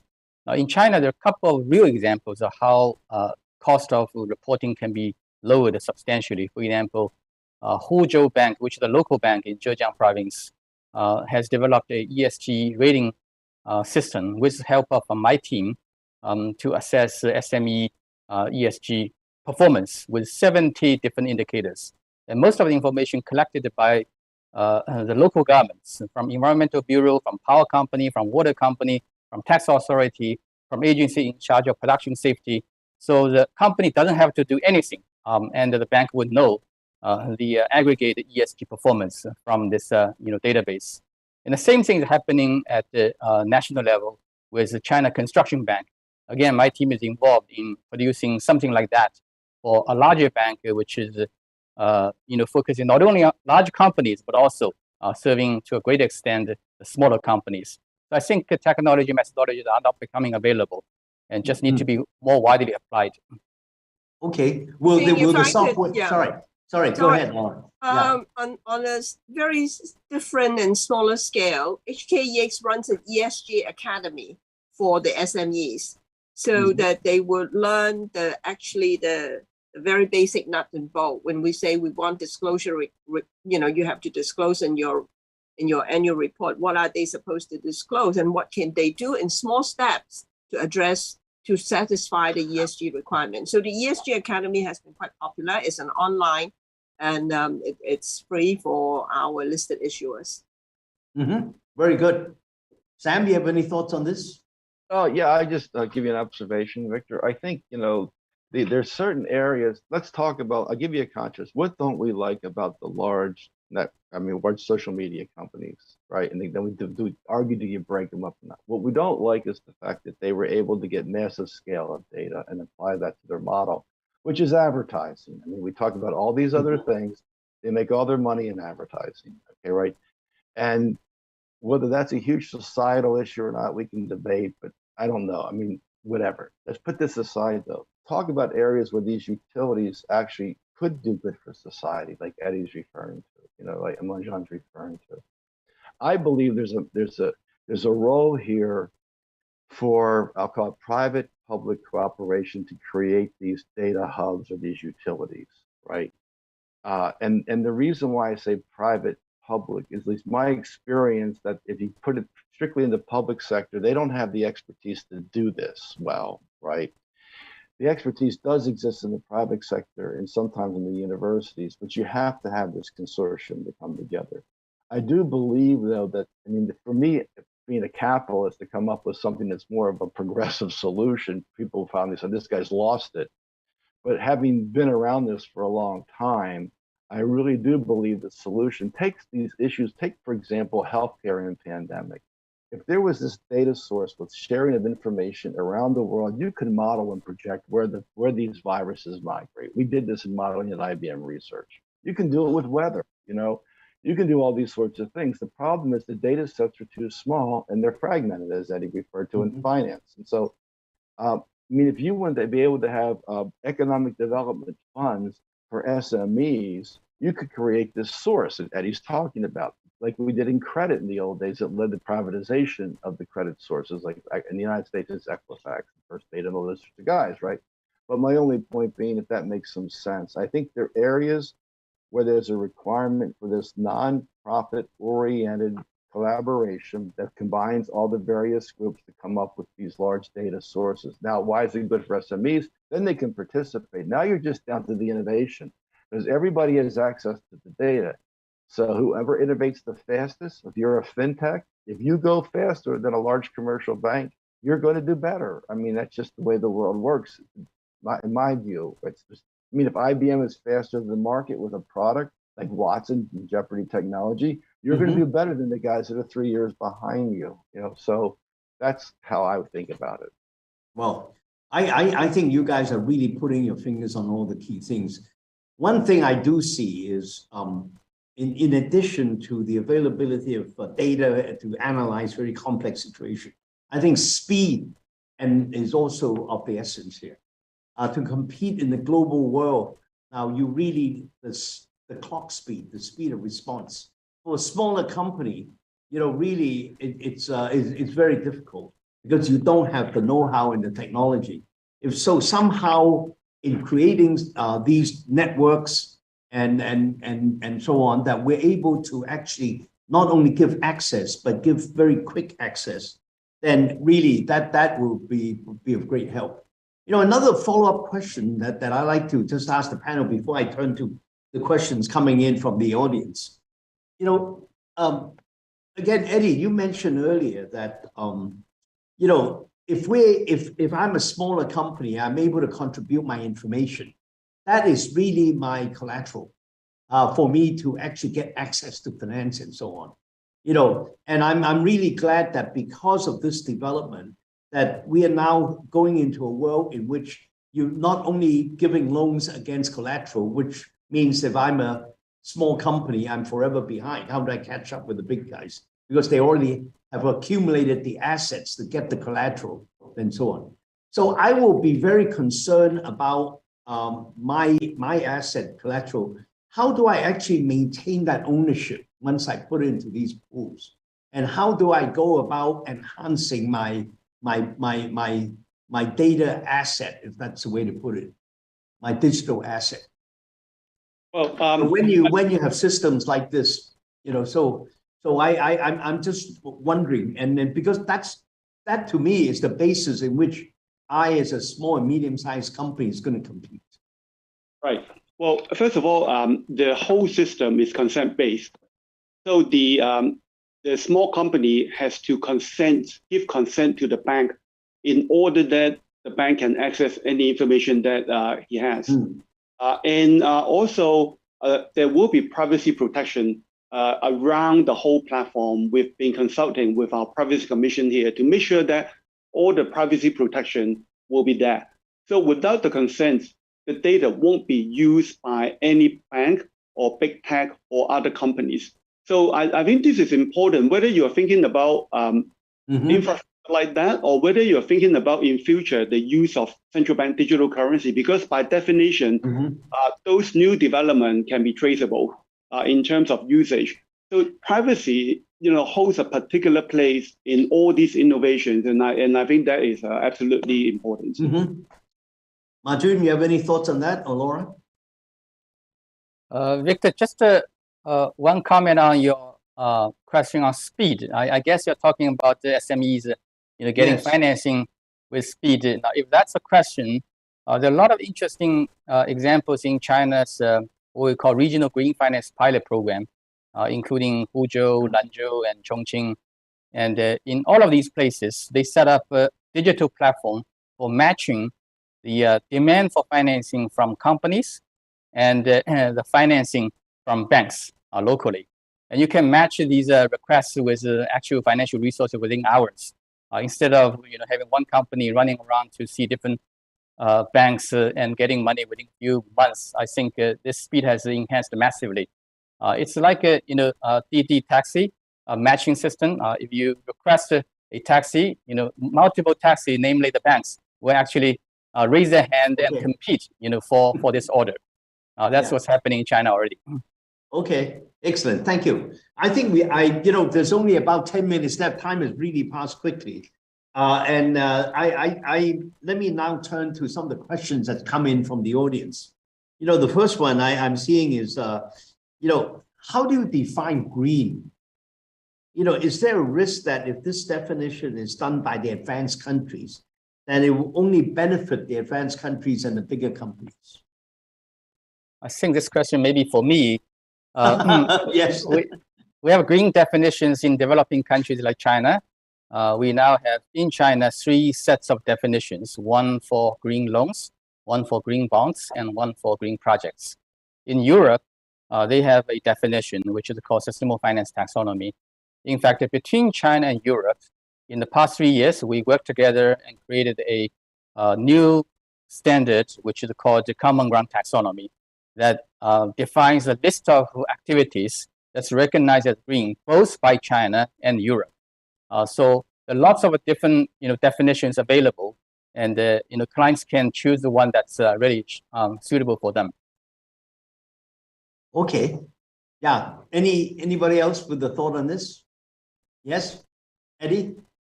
I think the Common Ground Taxonomy that Marjun mentioned is very helpful, and in Hong Kong we are going to build on that basis. But still, when you look around the world, Europe and China have got a common set, which is more the overlapping part. But when you look around the world, there's still a lot of different taxonomies. It's still a little confusing at present, and it will be even more difficult for transition finance in terms of taxonomy, how you define it, and whether there could be a global standard for all these taxonomies is something that I really look forward to. I think if I could add, Victor, if I could add, I completely agree with Eddie. It's in addition to taxonomy, we've been talking about harmonization of some basic standard for years, and we have yet to see. I know that, for example, different industry may have different standards, but you would hope that certain industry will have a more universal global standard. Some of the major or rather the key and basic standards that could be articulated, that would help. But we have yet to see that. I mean, work by the IFRS and some of the other global institutions have been helpful, but there has not been any consensus as of today. Sam, if I may, just to add one point following Eddie's comment on this Common Ground Taxonomy, which is currently an agreement between China and Europe. And in the future, I'm hoping, in the capacity of a co-chair of this taxonomy working group between China and Europe, to expand the basis for comparison.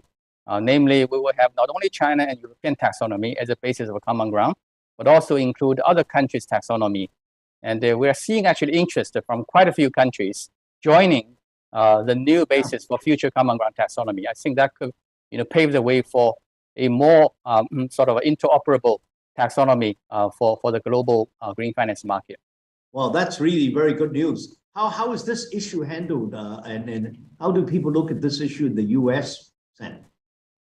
Well, and will the U.S. be joining into a global, taxonomy? Victor, to be honest, I think I'll entertain the U.S. obviously should. However, I don't know the status of where the U.S. is, and maybe Marjan knows the status, but he's being polite. I would add, though, I'd add some perspective on technology standards that have evolved. If you put this in the category of a standard of technology, take, for example, the internet standards for communications or dial tone. Dial tone is a standard for global communications, et cetera, et cetera. They evolved through standards groups. There are international standards groups that everyone joined in, like encryption. There is today IBM in China, US and China and Europe were all part of these encryption definition standards and those sorts of things. So there are international bodies that push these standards through. And I think that's a mechanism. If you take technology industry and the banking industry, by the way, these guys know, it's the same sort of thing. A lot of standards evolved because the banks came together with the regulators and created the standards. Technology wasn't regulated, so it was done by the industry itself because there were no regulations per se in the tech industry. So I think there are bodies that exist. The problem with it takes a long time. I mean, and unfortunately, the clock is ticking when you talk about the energy transition and green. Mm-hmm. Yeah. Time is really running on. I think I just have time for one last question. I've got a number here. I think one that I think maybe we should actually be a good note to. It's really very, very encouraging that we're doing all these things in green finance and really ensuring that the green financing creates jobs and helps the SMEs and so on. But, if we go and really look deep into the impact of climate change, it's really the poorest everywhere that is affected the most. So there's really the issue of climate injustice. How can we, in doing what we're doing, like the framework that you're doing, Marjun, in the G20, and all the work that, Laura, that you're doing in the exchange, and Eddie, and I know, Sam, you've been doing a lot of public-private sector work, that we ensure that there's the climate injustice issue is addressed, that the people that are most affected by global warming is really a part of the equation, at least.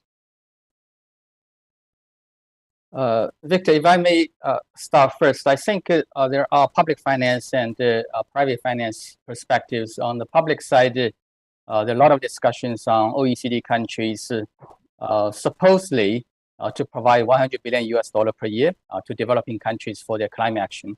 And these commitments have not been met in the past few years, despite the commitments. So that discussion is still going on, and I think will continue for many years. That's what I call the public side. But the private side, I think, may be able to do more than the public negotiation discussion, because the scale of private financing going to climate action sustainability is much, much larger than public financial resources, and could be 10 times larger if we can mobilize private financing properly. And that's why within the G20 Sustainable Finance Working Group, we are discussing option to scale up sustainable finance for developing country and even very low-income country through mechanisms such as de-risking facility and blended financing. And I think next year, under the Indian presidency of the G20, we're likely to devote more attention to this topic on how to scale up, for example, MDB's de-risking facility, so that they can crowd in more private capital for emerging market climate action. Okay. Yes, Eddie? Quickly, to add on to what Marjun said, we have been participating in some of these MDB's de-risking programs. I think it's extremely useful. The focus is on not only emerging markets, but also frontier markets. And they've got the experience. For example, IFC, blended finance is the next thing. But what we are also doing, because we are also an investor for the exchange fund, what we are also doing is to really look at the equity parts. And we are talking to some of our partners to see whether we can group together a few Asian pension and sovereign investors together with, let's say, some of the private equity firms specializing in infrastructure to provide financing for Asia for transition. And I think that will help enormously to really, again, as a catalyst, to get the market off, to tell people that, hey, these transition projects are actually investable, bankable. I think that's actually one thing that we're exploring and looking into. Well, that's very good news. Laura, any? Yeah, any I think I echo both Marjin and Eddie's view, and I'm very glad to see that there is more the trend of blended financing. I think in the early years, I mean, we talk about common approach but differentiated, common goal but differentiated approach, and that has to be the case. We have a common goal, but not everyone could be held at the same pace and doing the same thing. So when you're talking about addressing inequality in terms of climate, some of the developing country has to have a different approach, but there has to be a common goal. And that will be helped by the private sector financing as well. Thank you. Sam, you always have the last word. Oh, you're very kind to say that. I think everything's been said, Victor. I would just say that, there are, I'd add a constructive comment as far as the developing world.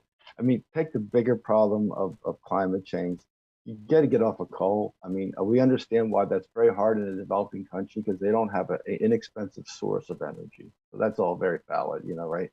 Having said all that, there are private foundations like the Bloomberg Foundation is going to put significant amounts of money to help these emerging countries get off of coal, kind of coal facilities. I think there's also a role for the international community here to help get these countries off of coal. You can take it to water as well. There's huge issues around water. As you know, in the Middle East and Africa, there are serious issues, and most of those societies are agrarian. So I think there's definitely a necessity. There's a necessity, I think, where governments have to come together and invest in those. If we're going to solve this problem on a global scale, both water and in coal, you have to get them off of coal and have more water, desalination, those kinds of things available. Right.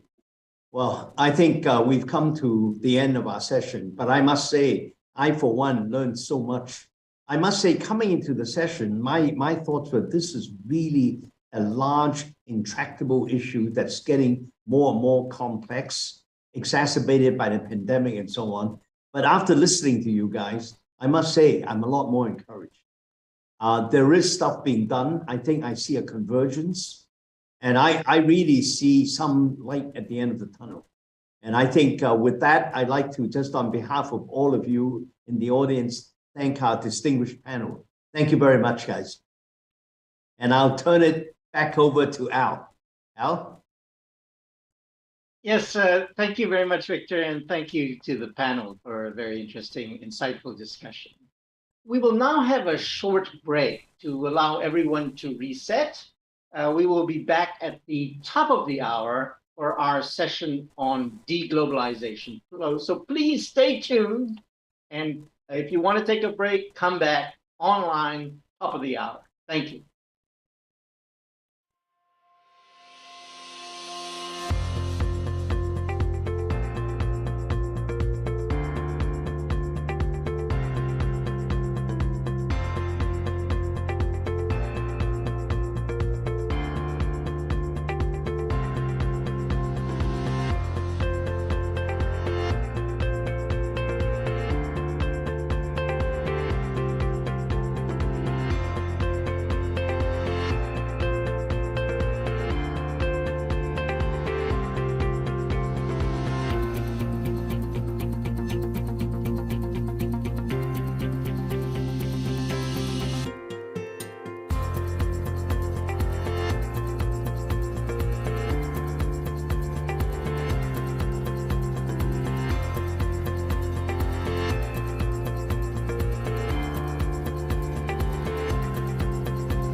Welcome to this Asia Global Dialogue 2022 session on deglobalization debunked, decoupling or recoupling, shaping a new globalization. In recent years, what with the stalling of the World Trade Organization, the US-China trade war, and decoupling measures across a number of sectors, the weaponization of the financial system, the use of sanctions, restrictions, and exclusions as geopolitical punishment, the geotechnological competition recently manifested by US restrictions on exports to China of advanced semiconductors and chip-making equipment, the emergence of Indo-Pacific nomenclature and the Indo-Pacific arrangements, such as the Quad, AUKUS, and the US-devised Indo-Pacific Economic Framework, the BRI, the Belt and Road Initiative, the casting of 21st century geopolitics as a struggle between autocracies and democracies, reshoring, friendshoring, delisting, cleavages over the Ukraine war and the sanctions on Russia. I could go on about this narrative that seems to be that countries need to divide or want to divide into teams, that there is a US-China cleavage somehow, and countries in the middle somehow have to choose sides. It's fueled this deglobalization narrative, call it what you will, the search for resilience, the need for diversification. In any case, we're going to discuss this and more with a great panel assembled. And let me just very briefly introduce them in the reverse order in which they will begin to speak to give their initial views. So joining us from Norfolk, Virginia, is Fred Bergston, non-resident senior fellow and director emeritus at the Peterson Institute for International Economics. And indeed, he chaired the APEC Eminent Persons Group from 1993 to 1995, I believe. Then we have Andres Velasco Rañez, the Dean of the School of Public Policy at the London School of Economics and Political Science, who served as Finance Minister of Chile from 2006 to 2010, the first government of Michelle Bachelet. And I remember him from high school as the best soccer football player the school ever had, I think. Then we have James Falk, who's author of the fantastic book, Financial Cold War, and a financial advisor here in Hong Kong, who used to work at Hong Kong Exchange, HKEX. And then we have Jennifer Ju Scott, who's executive chairman of the Commons Project Foundation. You can find more information about all our panelists on the Asia Global Dialogue website. But let's go right in. Now, just to remind, may I ask listeners and viewers to post their questions in the Q&A box, and we'll get to them either during the conversation or towards the end. But let's do a tour of the table, as it were, and see what our panelists think. So Jen, let's start with you. Could you tell us how you see the deglobalization, decoupling narrative, particularly in the areas that you are closely following, technology and data, public health, and climate? Thank you, Al. Great to be in the presence of such an impressive panel, fellow panelists. Good morning, good evening. I think let's go back just slightly about in the 90s. I'm on the board of the Web Science Trust, and that's founded by Tim Berners-Lee. In the 90s, when internet was first invented, it was really about transcend the national borders, democratizing information. But today, we forget about what's happening between US and China. There are actually about more than 60 governments around the world drafting or initializing more than 150 data localization regulation. And we also see in the past few years, because of this unfortunate tech code war between China and US, in terms of tech localization, reorganizing supply chain, companies and investors have to not only just have two sets of strategy, for U.S.-friendly markets and China-friendly markets. We're also seeing increasingly these areas that traditionally that was safe for the two countries to exchange ideas and collaborations have become politically very sensitive as well. Now, I spent last 2.5 years, almost 3 years, as the chairman of the Commons Project, because we just came out of this global pandemic. You couldn't get one more global shared challenges than a global pandemic. Our work was very much focused on creating global immunization data standards, creating immunization and testing data interoperability between different countries. We co-developed immunization data standard called Smart Health Cards with Microsoft. But because we're nonprofit, we try to stay neutral, and we managed to get Canada, Japan, multiple countries in Africa, Singapore for incoming travelers from the US, and also for Google and Apple for the first time, and iOS and Android adopted the same data standard. So it was possible for us to do some work that actually transcends national borders, geopolitics, and operating system. Now, I just came back from Singapore after attending the Bloomberg's New Economy Forum. And the day before the forum, President Xi and President Biden just had a meeting in G20. I think he actually exceeded my expectation in terms of how positive the framework was. I'm going to quote what Henry Kissinger spoken at the conference. What he said was last year he thinks we are at the precipice of U.S.-China Cold War. So now there is a possibility with this new framework to build a bridge. So if there is no substance in terms of tangible policies, substantial business collaborations, then we will go back to Cold War again. So I think right now is actually at this very moment is the opportunity for the two countries as the two largest economies to lead, focus on the areas that's problems shared by the entire world, such as climate change, such as Russian-Ukraine war, and come up with some positive outcomes as a new chapter for the two countries, and de-accelerate this downward spiral of geopolitical tension. Thank you all. I think you're on mute, Al. Yeah, I just realized that. Thank you very much. Thank you very much, Jen. Let's move on. So, James, the debate over the merits of globalization have most often revolved around trade. Trade flows, however, only account for around 10% of cross-border capital flows, but financial flows account for around 90%. So arguably, we need to understand the dynamics of the financial system. So how do you see things in terms of the deglobalization, decoupling narrative?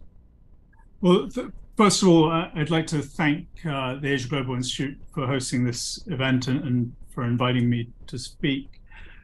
I spent almost 10 years of my life at Hong Kong Exchange working on the internationalization of China's financial markets. So I'd like to provide a little bit of perspective on this aspect of globalization. And since we're talking about the debunking of this deglobalization theme, I'd like to talk a little bit about some somewhat overlooked factors in the debate right now.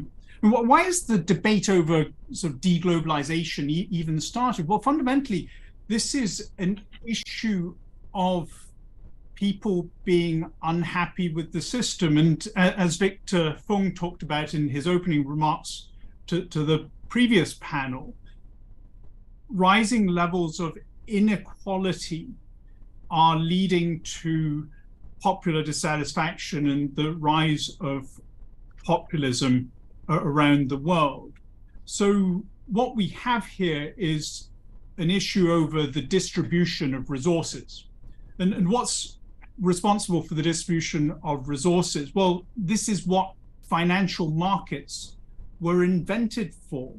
And it is fiscal policy, it's monetary policy, it's the incentive structures, the financial incentive structures within the system that very much drive the allocation of resources and the inequitable distribution that we've seen arise, that has led to so many social and political tensions in many countries.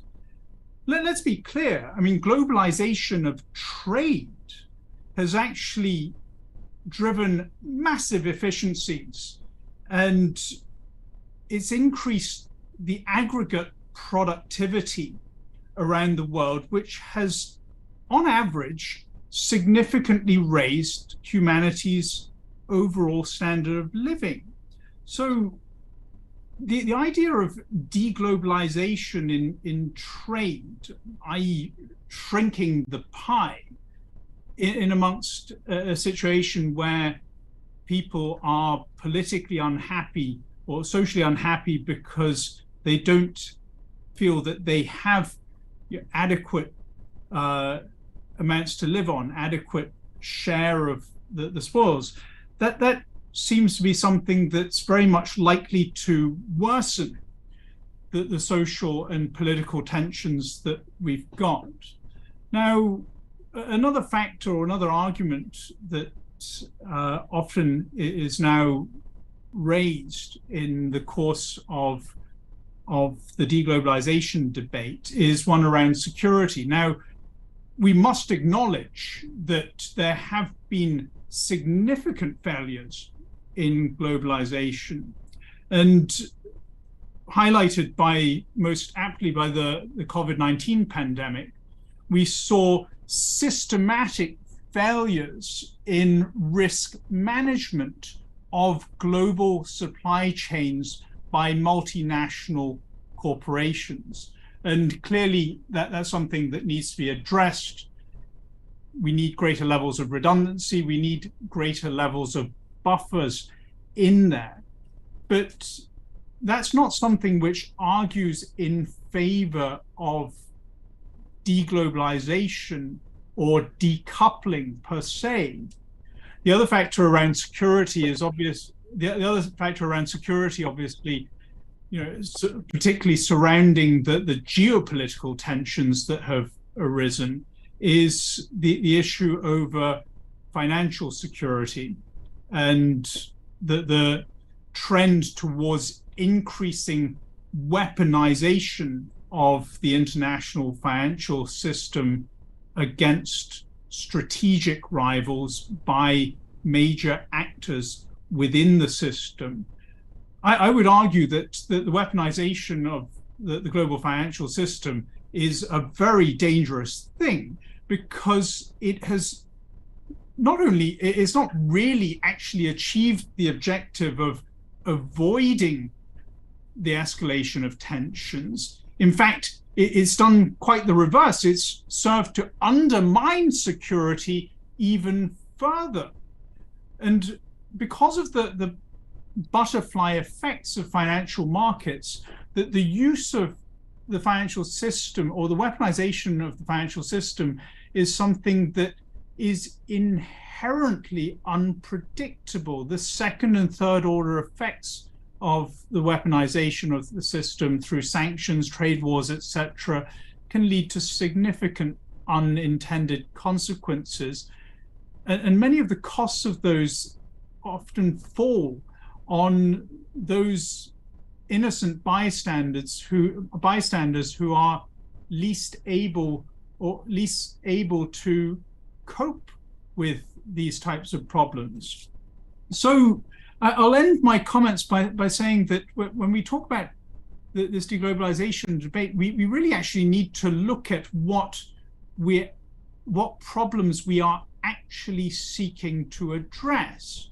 And I would argue that we now have an urgent need to look at the problems, the imbalances that have been driven by the structure of the global financial system, and particularly the US dollar-centric global monetary system, and national financial policies such as tax, such as competition policies, and so forth, which have contributed to rising inequality. And further, with regards to the weaponization of the international financial system, I would say that actually this is something that we need to be very careful about. And in fact, we need to find a way to provide a safe passage for all travelers on the global financial highways if we are to restore trust and security within the international system. Thank you.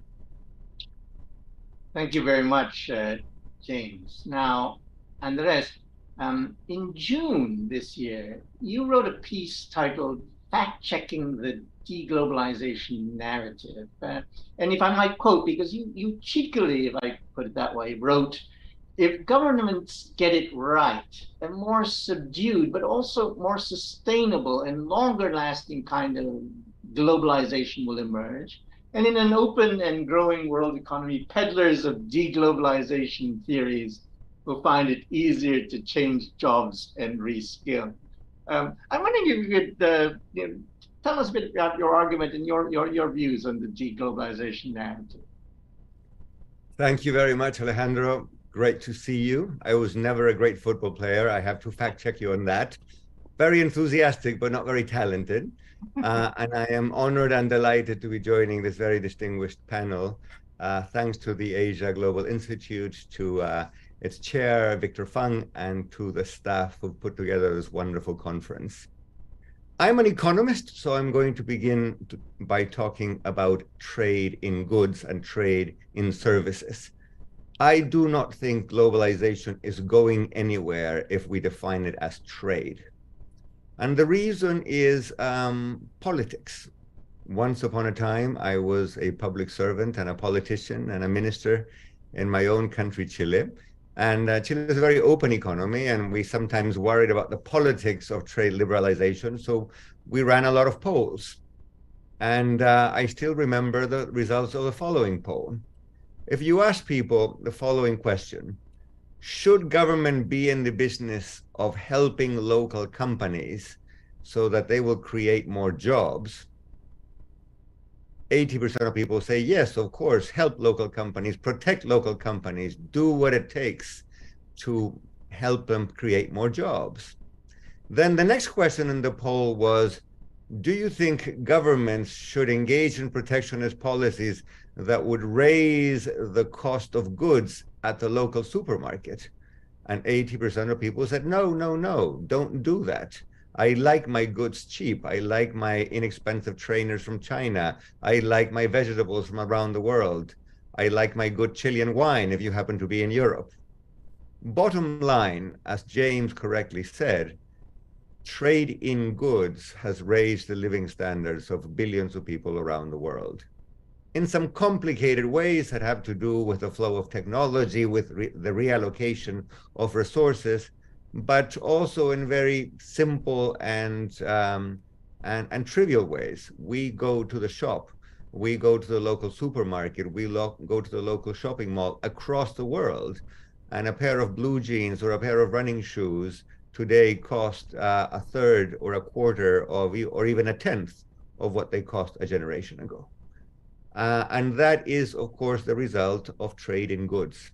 And because most countries, not every country, respond, the governments respond to public opinion. If public opinion wants inexpensive goods is what they will get. I do not think trade in goods will be radically changed. It will be changed in some ways, and those are the ways that I mentioned in my article. I think the pandemic revealed that it is probably unwise to have one supplier per company, especially if that supplier is across the world. So companies will diversify their suppliers. if this is what is meant by nearshoring, I don't equate it with protectionism. I think it's simple, prudent management of supply lines. You don't want to have one, you probably want to have 3 or 4 suppliers. You don't want them all to be across the world. Maybe 1 or 2 should be in the country next door, or even if in your own country. But in no way is that tantamount to a return to protectionism. The second point I want to make is that, of course, not all trade is trade in goods. The other big chunk of trade is trade in services. And I am willing to take a stance here. I could be eating my own words in a few months or years and assert that trade in services is going to expand at a very rapid clip for the simple reason that technology makes it much, much easier. Think of what we're doing right now. The 5 of us are having a dialogue. Presumably, we are providing some value to someone. We are engaging in commerce of ideas and commerce of proposals and policy innovations. And some of us are in Asia, some of us are in Europe, some of us are in America, and we're doing it without leaving our homes or our offices. The potential for trade in services in this domain is gigantic. As a Latin American, I think, what are we going to do with the many people who went to university over the last generation and can't find jobs? You take a taxi in many Latin American cities, it's quite likely that the taxi driver will have a university degree.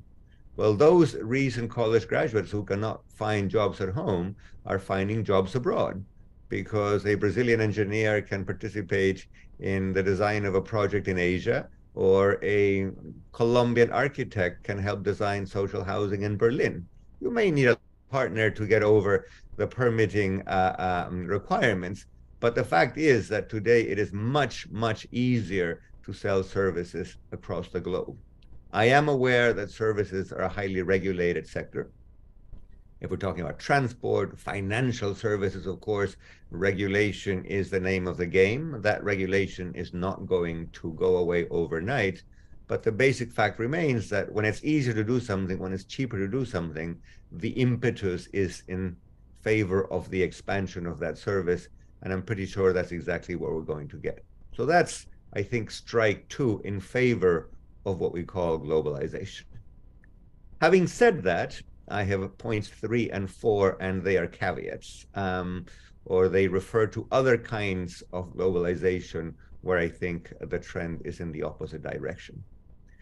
James spoke with great enthusiasm about the liberalization and globalization of capital flows. I do not think complete capital mobility is a great asset in the world economy. I do not think it has brought unambiguous gains to people across the world. On the contrary, there's plenty of academic empirical evidence that suggests that, of course, capital flows are necessary. We want to be able to borrow from abroad at times of need and maybe repay when times are good. However, every last bit of short-term portfolio reallocations, every last bit of short-term speculative capital is not necessarily good. That is one thing we have again and again learned over the many financial crises the world has endured in the past quarter century, including the gigantic world financial crisis of a little over a decade ago. So I think it is perfectly imaginable that we will have a world in which trade in goods will change but will not go away, in which trade in services will flourish, but trade in capital flows will face new restrictions and new controls. Of course, it depends what the restriction and what the control is. You can think of good ones, you can think of bad ones, but the idea that capital flows ought to be regulated in a more systematic manner than they have been in the past, at least to me, that does not strike me as a bad idea. It is probably a good thing. Last but not least, I'm not sure you can call political integration globalization, but let's do it. Where the real problem is, in my view, is simply in politics. That Clinton advisor used to repeat that it's the economy stupid. When I wake up at 3 a.m., I worry that the real problem in the world today is that, it's the politics stupid. I do fear, and I think there's gathering evidence of a split in the world between autocratic regimes and democratic regimes. And let me underline that this, in my mind at least, is not synonymous with a US-China split. What we're seeing today across the world is a resurgence of either illiberal democracies or simply illiberal regimes. And these are not necessarily in the East. If I look at the Americas, certainly American democracy has been shaken by the emergence of Trump and by the turn by the Republican Party into a party with occasionally undemocratic attitudes. If I look at Latin America, which is a country that endured, I mean, a continent that endured in lots of democratization over the last 25 years, this democratic backsliding in Venezuela, in Nicaragua, in El Salvador. A man in Brazil was just defeated who was not exactly a stellar Democrat. And of course, if you look at, say, Eastern Europe, some of the poster children for transition to democracy, I'm thinking of Poland, I'm thinking of Hungary here, have slid back into something that looks like quasi-authoritarianism. And you can think of other examples around the world in which democracies are under some strain. Turkey is one country, India is another country, the Philippines is another country. So yes, are we going to have an enduring fight, a test, growing tensions between Democrats and authoritarian types across the world? Yes, but this is a lot more than the US-China split. Let me leave it at that. Thank you very much. Thank you very much, Andres. That's insightful. Fred, you've been a key figure in analyzing and observing regionalization, globalization efforts for years, particularly focusing on trade initiatives and their impact. And as I mentioned, you chaired the Eminent Persons Group of APEC from 93 to 95. And you now have a new book, which really does practically, it's called The United States versus China, the Quest for Global Economic Leadership. And you deal with this decoupling issue, and you actually provide a kind of framework for addressing it. So Fred, over to you. Thanks very much. It's a great pleasure to be here with your Asia Global Institute, and especially to hook up again with my old friend Victor Fung. Victor was a very distinguished and critical member of that APEC Eminent Persons Group from long ago, which actually got the ball rolling for Asia-Pacific trade integration that eventually led to the Trans-Pacific Partnership, the RCEP that's now gone into effect. And so we feel that we're kind of godfathers of some of the integration process that has occurred in the region over this last generation. And as James was saying, to the huge, huge benefit of billions, literally billions of people in the region. As we address deglobalization, and I agree with Andres, it's largely a myth, but one has to distinguish different pieces of it. The most direct policy step that has contributed to deglobalization in the last few years is the trade war between the United States and China. That has cut back trade, technology flows, even trade in services that Andres focused on, and threatened to reverse some of the very healthy globalization trends that we had seen in the previous decade. Therefore, along with Jen in her opening comments, I was very encouraged by the meeting earlier this week between President Biden and President Xi Jinping. She quoted my old boss, Henry Kissinger, as saying that this provided an opportunity to get things back on track between the two countries, which in turn is critical for the world economy and the globalization process, because these are the world's two economic superpowers, the biggest economic powers in the world. And as they go, although they're not the full story in terms of the political conflict, as Andre said, they are the biggest economies, and they very much set the tone for where the world economy is going. So I was very encouraged that the two leaders in Bali earlier this week did agree to start cooperating in areas where their interests coalesced, and immediately started getting back together to deal with global warming, which was the one specific issue that they mentioned. Now, their agreement was a broad one, a rather vague one, no details except to say that they would start talking to each other again, which is critically important on global warming. But nevertheless, it seemed to open up the door for new cooperation between the two economic superpowers, which is critical for the world economy. It's critical for a whole range of issues, dealing effectively with pandemics in the future, getting the world trading system back on course, as I said, by rolling back the trade war between them, global macro coordination, cooperation, as in dealing with the global financial crisis over a decade ago. All those things can now only occur successfully and effectively if there is cooperation between the United States and China. So the critical issue, it seems to me, is whether the two countries can get together and work cooperatively despite the sharp differences between them on a lot of security, values, and political issues.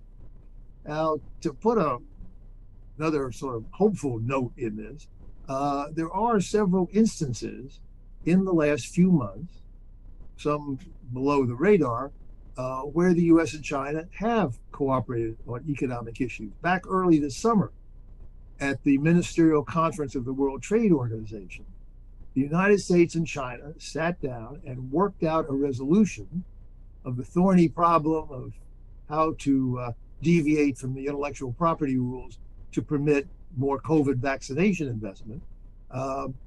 That US-China agreement rescued the Ministerial Conference of the WTO, enabled it to come out positively and give at least a modest boost to the global trading system. And that was cooperative and constructive global leadership, cooperatively between the US and China. Just a few weeks ago, China and the US reached an agreement on some very technical issues concerning corporate registration, accounting, regulation, which permitted the continued trading of Chinese corporate securities in the US financial markets.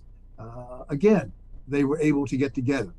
So I have some positive feeling that with the new agreement from Bali, top-down guidance to the two governments to start cooperating, at least in economic issues, there is some hope.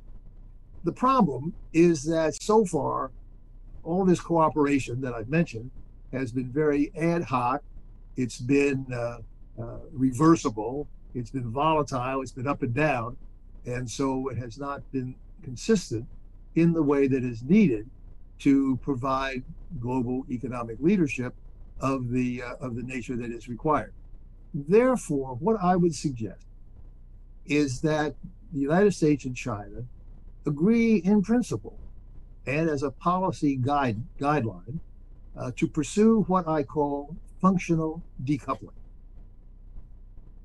The United States and China are going to continue to disagree on a lot of security issues, the South China Sea, Taiwan, other topics. They're going to disagree on values issues, the treatment of Hong Kong, the Uyghurs, etc. But at the same time, I believe they can and demonstrably have worked together on economic issues. So what I call functional decoupling would indicate that they agree explicitly to work together in the economic sphere, provide the kind of joint global economic leadership that is now required, since China is the rough equivalent of the US in global economic power terms, even while they disagree on the political and security issues. Now, one, of course, immediately faces the question, what is an economic issue as opposed to a security issue? And we know that there's tremendous overlap. There are lots of dual-use products. We know that lots of, quote, economic topics have important security implications. So one thing the United States and China would have to do is sit down and talk about that and try to figure out where the boundary lies. What is security? What is economic?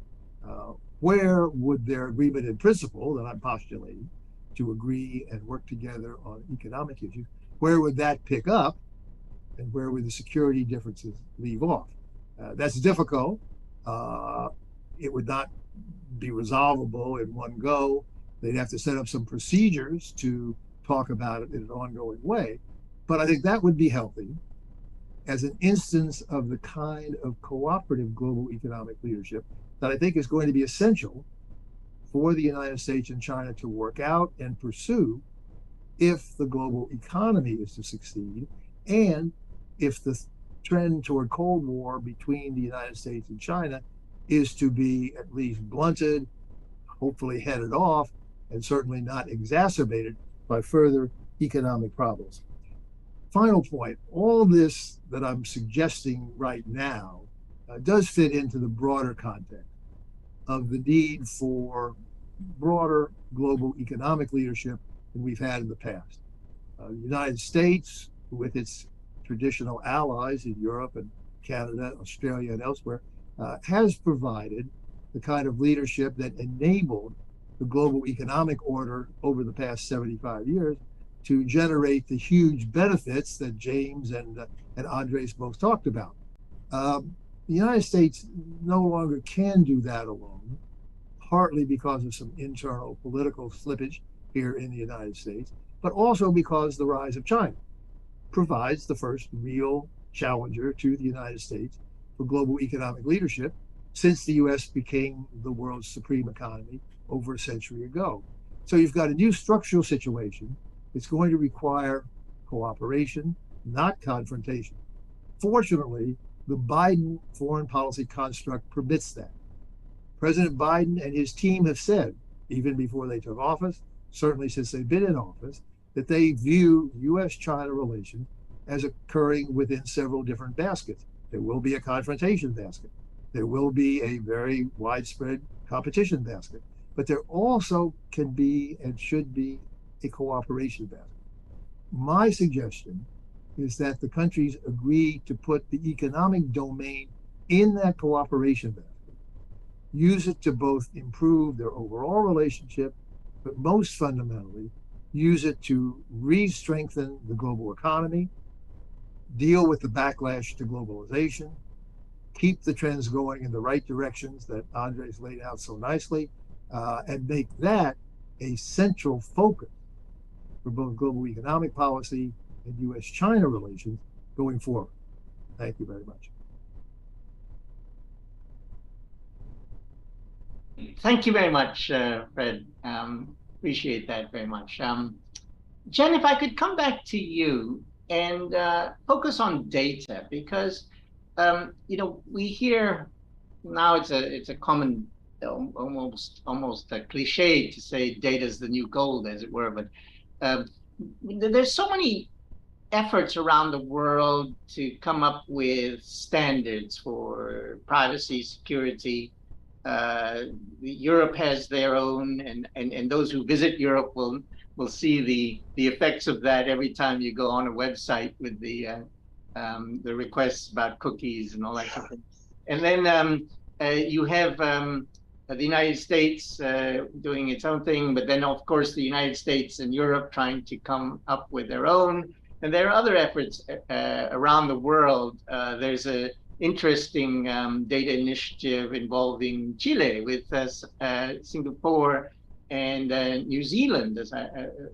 I'm wondering how you see that particular issue sector developing in terms of, can we achieve any kind of global standards, or are we going to have this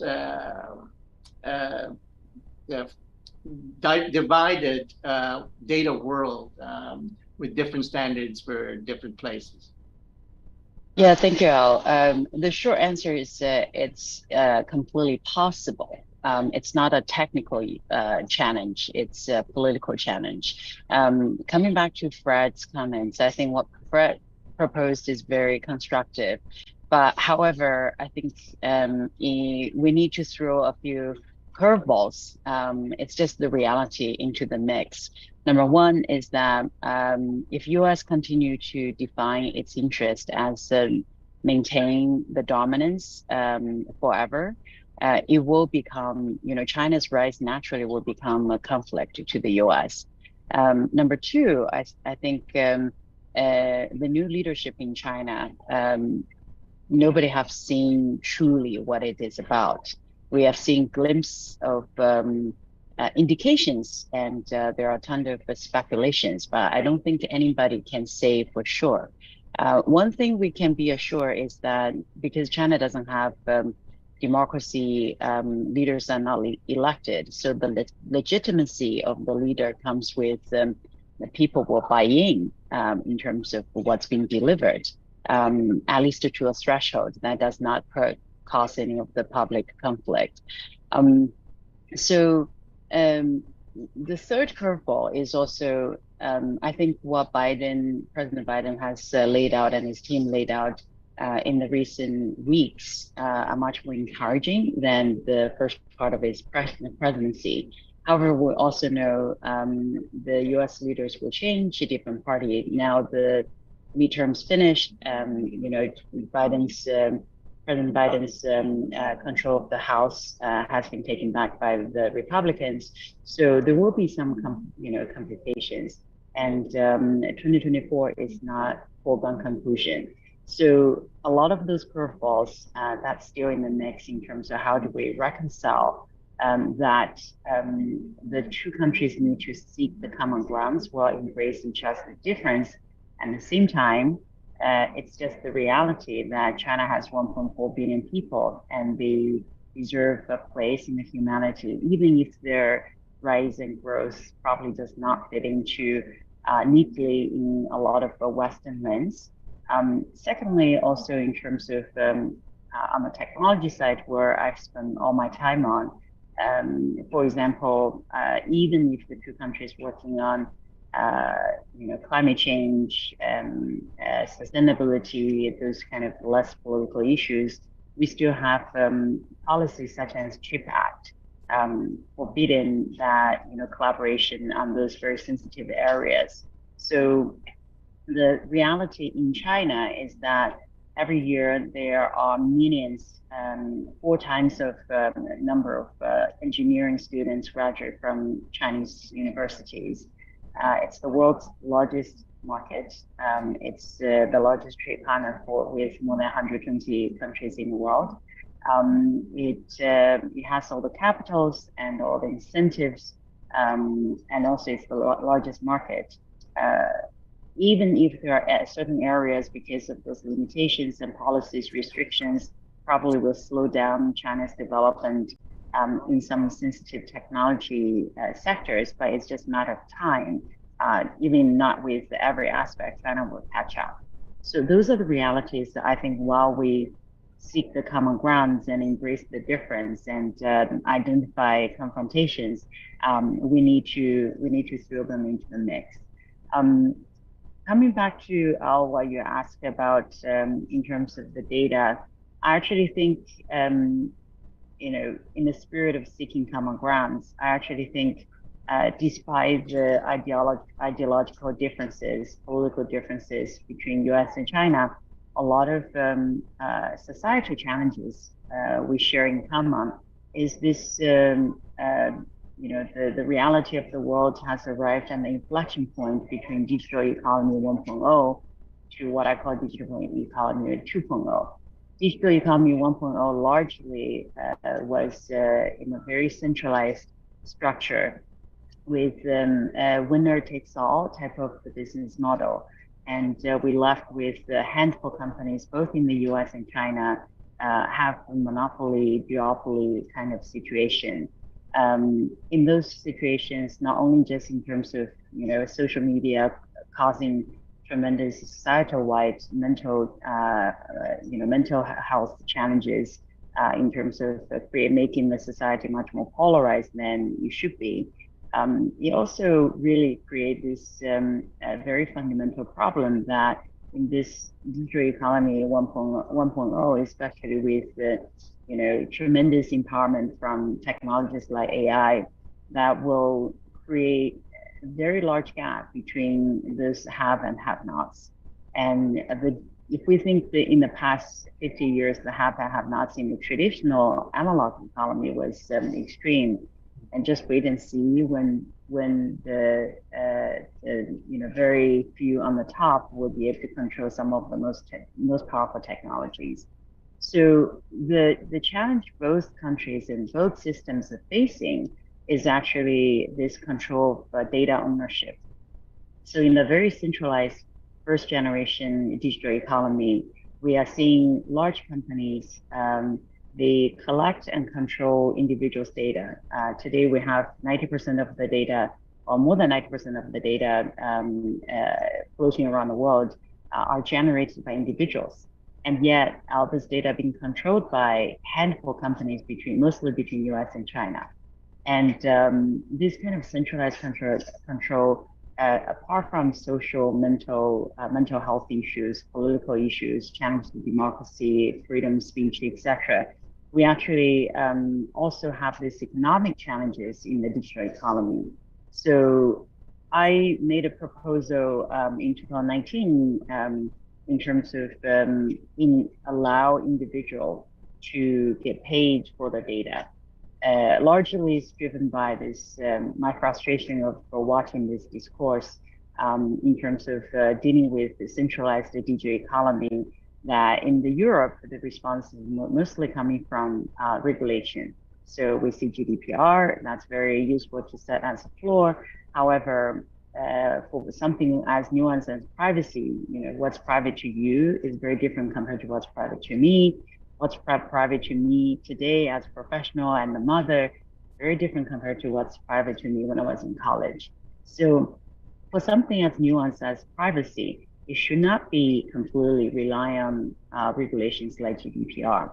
In the US, most of the reaction to those challenges is really coming from antitrust approach, and which is also limited because you break one company into two or break two companies into four, the fundamental problems still remain. In China, we are seeing a mixed bag of very confusing suite of policies coming out, really cracking down the first generation of this digital economy, where the type of a digital platform that simply bundle hundreds of millions of people with a smartphone and to organize their daily activities, they just simply no longer regarded as an innovative company anymore. And the support have shifted to deep tech, such as quantum computing, genome, space tech, new material, new energy, etc. So what we need at this point, in my view, is actually a fundamental shift to a more decentralized digital economy, what I call digital economy 2.0. Now, when I say decentralized, with everything happened in the past week or two, FTX drama, probably people feel very allergic to this word. But what I mean by decentralized is actually fundamental in online infrastructure, digital infrastructure that empower the individual. To allow individuals to not only just control and own access their own data, but also the economic value of those individuals' data will be able to realize. Now, I think in my view, if we debunk deglobalization, because this is a challenge faced by all countries, by all governments, and really has nothing to do with their political system or ideology. This is something we are facing at the same time. So have this new approach in terms of how we organize the digital economy, and potentially even use this economic value of individuals' data as a foundation for universal basic income in a very AI-driven economy. That could become a new initiative that collaborates in between countries, regardless what's their political beliefs or governance system. I have glimpse of hope, And I think we're seeing some of the new initiatives, a lot of solutions that have been presented in the market now that really accentuate and